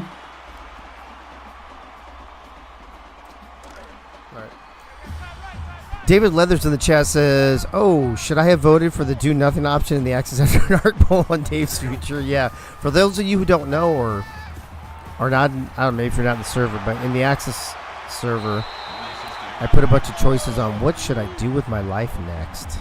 You get a vote. You get to help say. You get a say so in what I'm going to do with my life. So go to the Access server if you want to vote on that shit. 4:43 though here in this server left to play. Indiana with the ball down 3. First and 10. I might be interested in people's responses being that I'm in your age group. I would have looked, I haven't even actually checked in there today if anybody else said anything in there. I'm still thinking of the helicopter tackles because I still remember a guy on the Miami Dolphins. Oh yeah, Nate Moore that got, or might have been the Mark Duper, one of those guys, or Mark Clayton that got. Yeah, it was against the Jets. Was that against the Jets, Gunny? It might have been. That's who I can't remember. It was like at the goal line, right at the 1 yard line or something. Something like that. Yeah. Oh, that was a quick look at. See, Butch Menor only takes like a 1 or 2 step drop, a few yard pass over the middle. Let's Beetlejuice do the rest, and there's a first down. Yeah, I mean, they're already in field goal range. Yeah, I mean, they're just going for efficiency right now. Yep. I mean, you know what? If I'm the coach, you know what I'm telling Butch Menor right here? Don't fuck it up. Worst case scenario, you get a tie. This time he takes the full drop. Oh, and what does Butch Menor do? He fucks it up. I was gonna say worst case scenario, he throws a pick 6 and gets beat up in the locker room. Yeah. Dude, if he throws a pick 6 right now, he's cut. He's just fucking cut. Dude, if he throws a pick 6, I am getting up and leaving at this point. we're gonna have technical difficulty. Crazy Canuck in the chat. What I miss most from Access Live is the owner's box. Yeah, I think you were the only one, bro. Oh shit! Oh shit! Oh shit! Yugi Dre, 25 yard. Let's go. Well, I guess we don't have to worry about him fucking it up. What was I saying about trying to be efficient and not be explosive? Yeah, dude, everything that we're saying, they're doing the opposite tonight. And there's the extra point. It's good. So now this is always interesting, right? That 3-point lead versus 4-point lead if you're flip-flopping. So the onus is on LSU now, but they have to score a touchdown. A field goal will not help them. As we take a look at the game summary real quick, LSU running more plays and more yards and more first downs, but Indiana with the most important score, or most important stat, more points. Let's see what Larry Ballin has up his long purple sleeves. He has a handoff to Brute Bandit for 3 yards.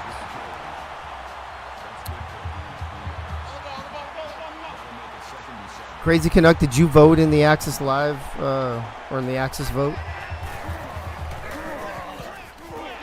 Oh, I'm guessing you did. You probably said you wanted Access Live back, is what you're saying. Huh? Yeah. Do you remember I did that poll, Crazy Canuck? There were like 13 different things about the show, and I asked people what you liked most. Kind of rank them.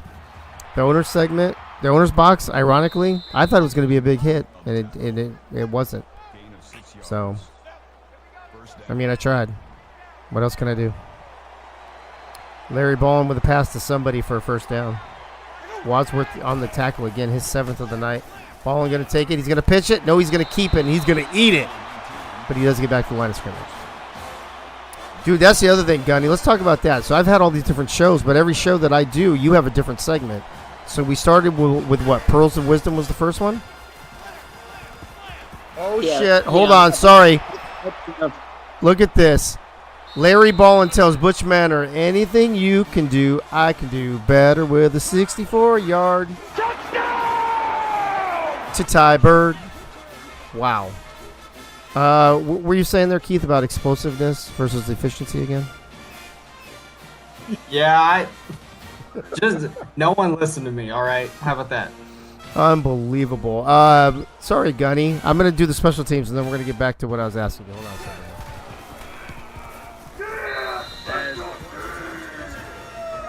All right, so Indiana now, though, 2.5 minutes left, only needs a field goal. So, Gunny, when we first started the Access Live, you had Gunny's Pearls of Wisdom, correct?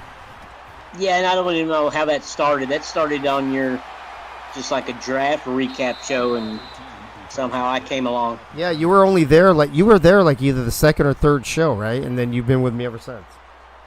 Yeah. And that was 154 shows ago, I think. Yeah, it's been like what, three seasons ago, almost 3 years ago. Years. Yeah, it's been like 2 years ago. Yeah, 2.5, 3 years. Yep. Handoff. Mashawn Falk trying to go around the outside. So you have Gunny's Pearls of Wisdom. Then we had what was it called on the shit. Dude, I'm terrible with this. On the Lone Star show. I can't remember what we called our. What was the I can't remember what you named that one. And then when I brought Access Live back, then it was Gunny's Firewatch, right? That was the third one you did. Oh, so the other one was Gunny's Mailbox then. Oh, that was the Mailbox. That's right. Yeah. So you did. So it was Gunny's Pearls of Wisdom, then it was Gunny's Mailbox, then it was Gunny's Firewatch, and now it's just Gunny being Gunny. Look at you, bro. You got as much shit going on as I do. Oh my God! Another long pass down the sideline. Butch Menor to Yugi Dre. His 7th on the day puts him at 121 yards receiving. We should have just started this game in the fourth quarter. I know, right? We should have just forwarded this game. Could have saved ourselves a lot of time. Another bullet over the middle to number 12, Deshaun Brown for a 20-yard reception. What is happening right now? I don't even know, bro. It's like both teams saved everything for the fourth quarter, I guess. So Crazy Canuck, I guess we've done a lot of shit the last few years, I guess. Michaela, who's that question to? Are you trying to go to the offensive side at LSU? I mean, Ty Bird doesn't have a problem catching the ball. Right? Holy shit. Dude, am I the only one smelling overtime? I just feel like Indiana's going to run it and just kick the field goal. They're in field goal range. It'd be a 46-yarder from here. What do we got? 2nd and 2. Coming up about a minute to play. I think they're just going to be conservative. And of course they're not going to be conservative because that's what I said. Oh my God! Are you kidding me? Right over the middle to Beetlejuice, a 29-yard. And Indiana reclaims the lead. Keith, what the fuck is going on here? Who would have guessed this would be the game of the week, potentially? When it was 7-7 at halftime. Unbelievable. Oh, man. Hey, Michaela, if you're looking to play a wide receiver, we might be having some new teams in the league. I don't know. You might want to talk to the AD over at Nebraska or something. Timmy from Iowa says, Gunny, what's wrong with wait, what was he saying back here? I love Gunny's Firewatch. Just being Gunny is a better title. Wait, people DM'd you for a segment? What's he talking about, Gunny? Or did you just I make don't know. up? I'm not reading it. Or did people just make up the questions? Oh shit! Oh, is this one of those? They're gonna have to. They're gonna get fucked on the extra point. There's nothing I can do about it. Hopefully they still make it. Ooh, what, dude? Could you guys imagine if he misses this? Oh, let's see. It's up. Oh, and he makes it anyway. It's good. Holy shit. That's hilarious. Yeah, I did not catch what happened there with the glitch or whatever. Yeah, they were running they didn't line up for the extra point and the clock ran out. The play clock. Oh, okay. I got you. So, and by the time I saw it, it was only 1 second left. I was too busy fucking around with the chat instead of paying attention to the game like a good commissioner should. Oh, fuck. We're too busy. Gunny and I are too busy reminiscing about the last few years.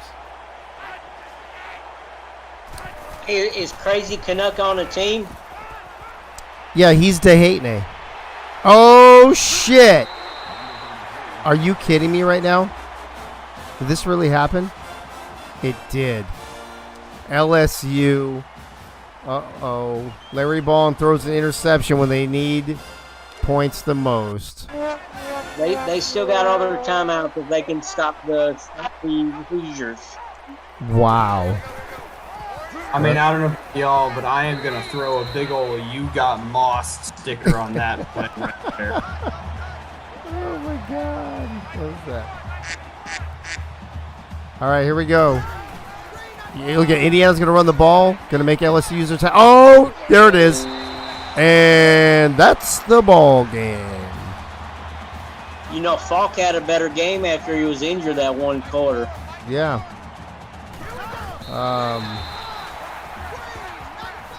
No question about it. I am ready to get hurt again.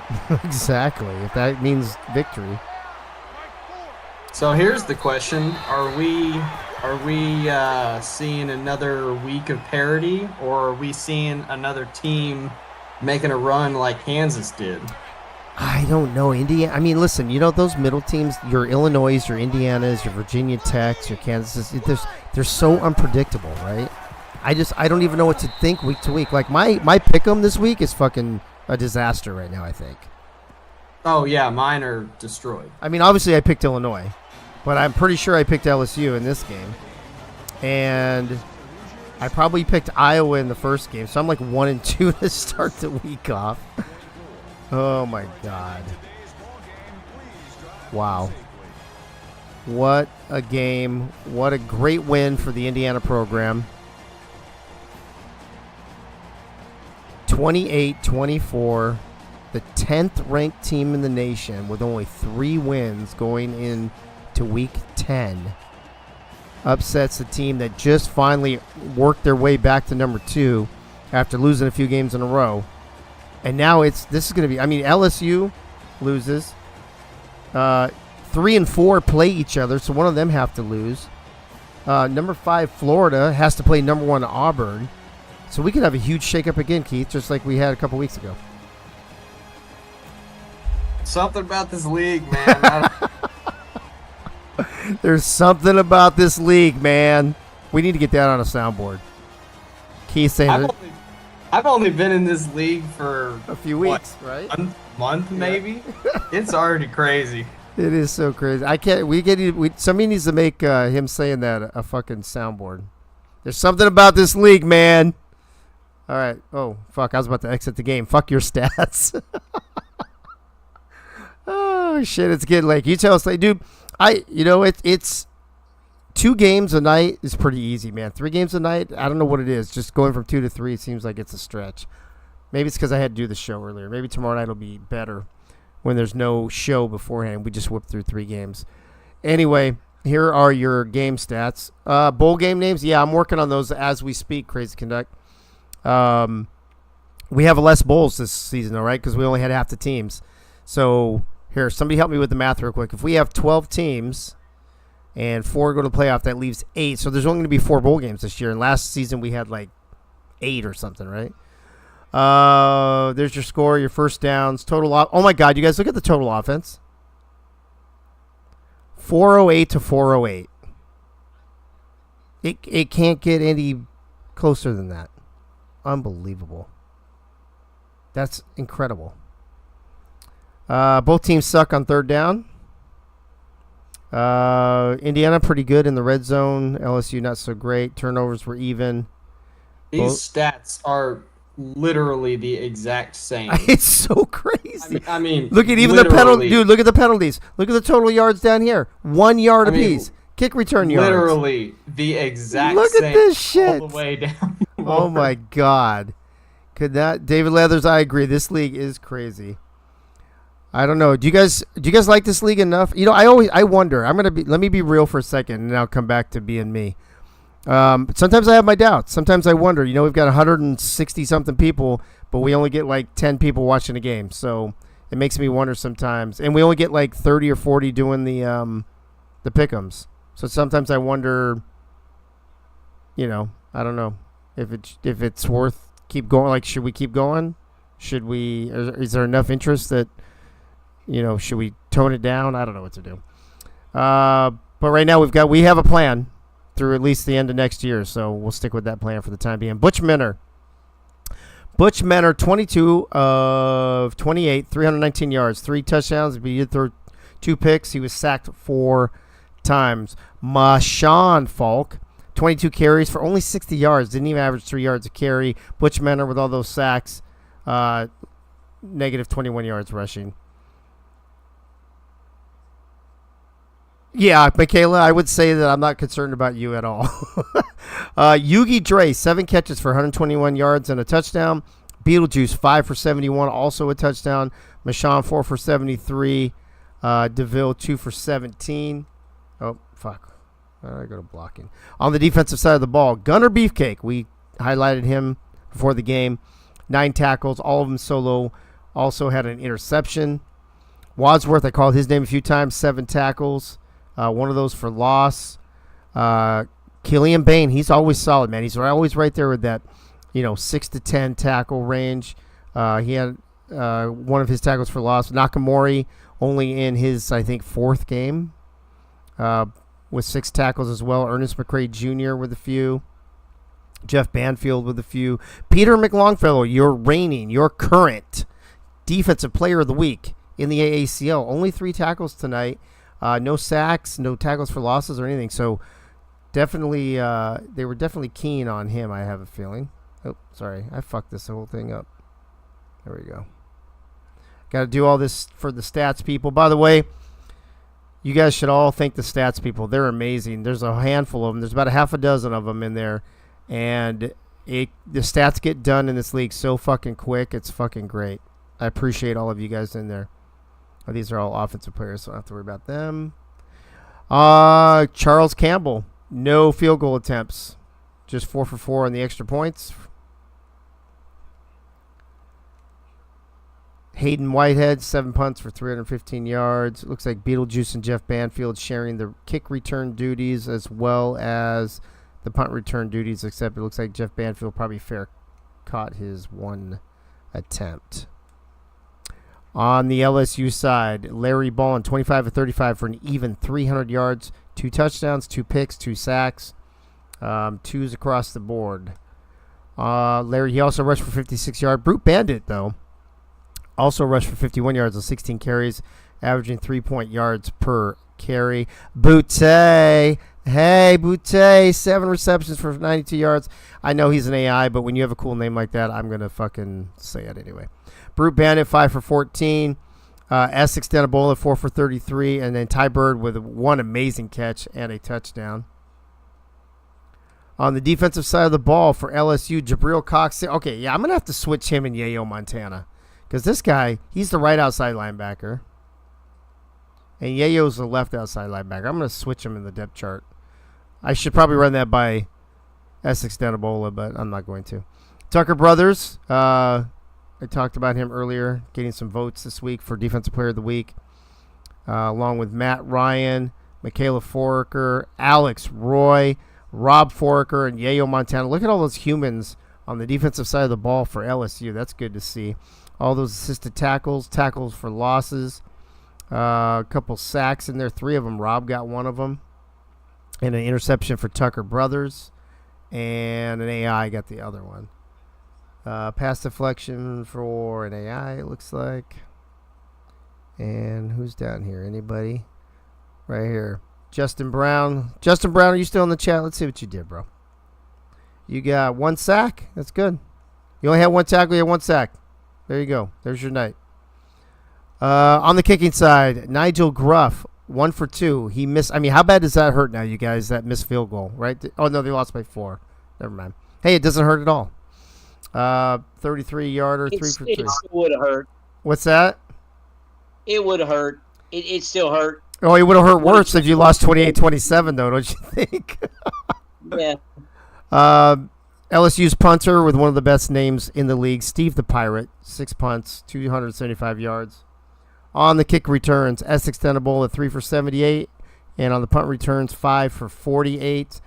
And that wraps up this game. We'll check out your players of the game here in a second. Number 2, LSU on the road in Bloomington, Indiana, falls short, 24-28, as the Hoosiers now on a 2-game win streak. Watch out, folks. Is Indiana the new Kansas? We'll see. Who do they play next week? Who's their rival? Oh, Syracuse is their rival. Ooh, that's going to be a good one. That will be fun. We'll check out there's your post-game stats. We went over all these already earlier. We all know how even everything was looking. Players of the game. Butch Menor, your quarterback. Larry Ballin, your quarterback. We went over their stats already. And then on the defensive side, Gunnar Beefcake and Tucker Brothers again. Tucker Brothers having a hell of a season. Gunnar Beefcake, too. I think Gunnar Beefcake might have been Defensive Player of the Week in Week 1, if I'm not.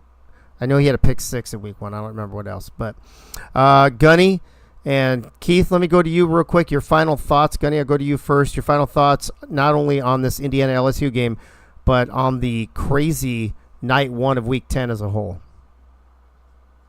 This game right here was an exciting fourth quarter. I mean, I'm kind of like Keith. You were expecting the number 2 ranked team in the league have a pretty convincing time against the number 10 Hoosiers, but the Hoosiers proved us wrong with Butch Menor coming in the clutch, throwing the game-winning touchdown pass to Beetlejuice.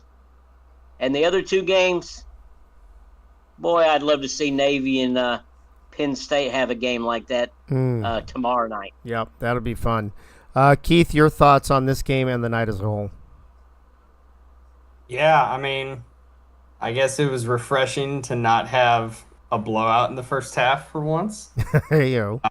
But, yeah, I mean, I think what Indiana showed with this game is that you can beat the best teams in this league by dinking and dunking and just relying on your vertical run game a little bit and just kind of saving those big plays for when you need them most and not necessarily trying to just try to blow out everyone and put up 1,000,000 points on them. I know that we talk a lot about really good offensive players in this league like Pink Lisa or Larry Ballin or someone like that, but I mean, shoot, there's 11 guys on the field at one time, not just you. So if you can get all of them on the same page and being efficient in what they're doing, you can be successful in this league. And Indiana, boy, they really showed it tonight. Yeah, they did. I think I think a lot of people's pick'ems were ruined tonight on both the Virginia Tech Iowa game as well as actually even in the Illinois Kansas game. I bet there was a lot of people that went 0 for 3. I could see a lot of people picking Iowa at home, picking Kansas on the road because they're the hot team, and LSU is the number 2 team and went 0 for 3 tonight. That's crazy. That's just insane. So I want to thank everybody for tuning in. Appreciate all the people that were in the chat. Thank you to all the broadcasters tonight. We had a great team. It was David Leathers, Gunny, and Blake in the first game. It was Crazy Canuck, Gunny, and Twin Screw in the second game, and then myself, Gunny, and Keith here in the third game. And what's the common denominator in all those games? Of course, it's our main man, Gunny. So, Gunny, thank you for the trifecta tonight. Thank you to all the people in the chat. Thanks to everybody that's watching this on VOD later on. We'll see you tomorrow night. We're going to kick off at 7 o'clock. There's no show. We're going to be kicking off games at 7 o'clock. First game will be number 5 Florida at number 1 Auburn, followed by 7th-ranked Penn State traveling to the Naval Academy to take on the number 12 Midshipmen. And then the last game of the night could be the game of the week, number 3 Alabama at number 4 Syracuse. That is one you're not going to want to miss. I know it's Thursday night. There's Thursday night football. You got other shit going on, but you could stay up late this week. We got this week and next week. And actually, next week we're on a bye, but then after that we have week 11 and then bowl games and playoffs, and that's it. And season 2 will be in the book, so you don't want to miss very much of that. David Leathers, Crazy Canuck, Justin Duke, Joseph Delaney, Michaela, Guy Clausen. That's about all I see in here right now. Thanks for hanging out with us late tonight. We'll see everybody tomorrow night at 7 p.m. right here on the Whale Nexus. Good night.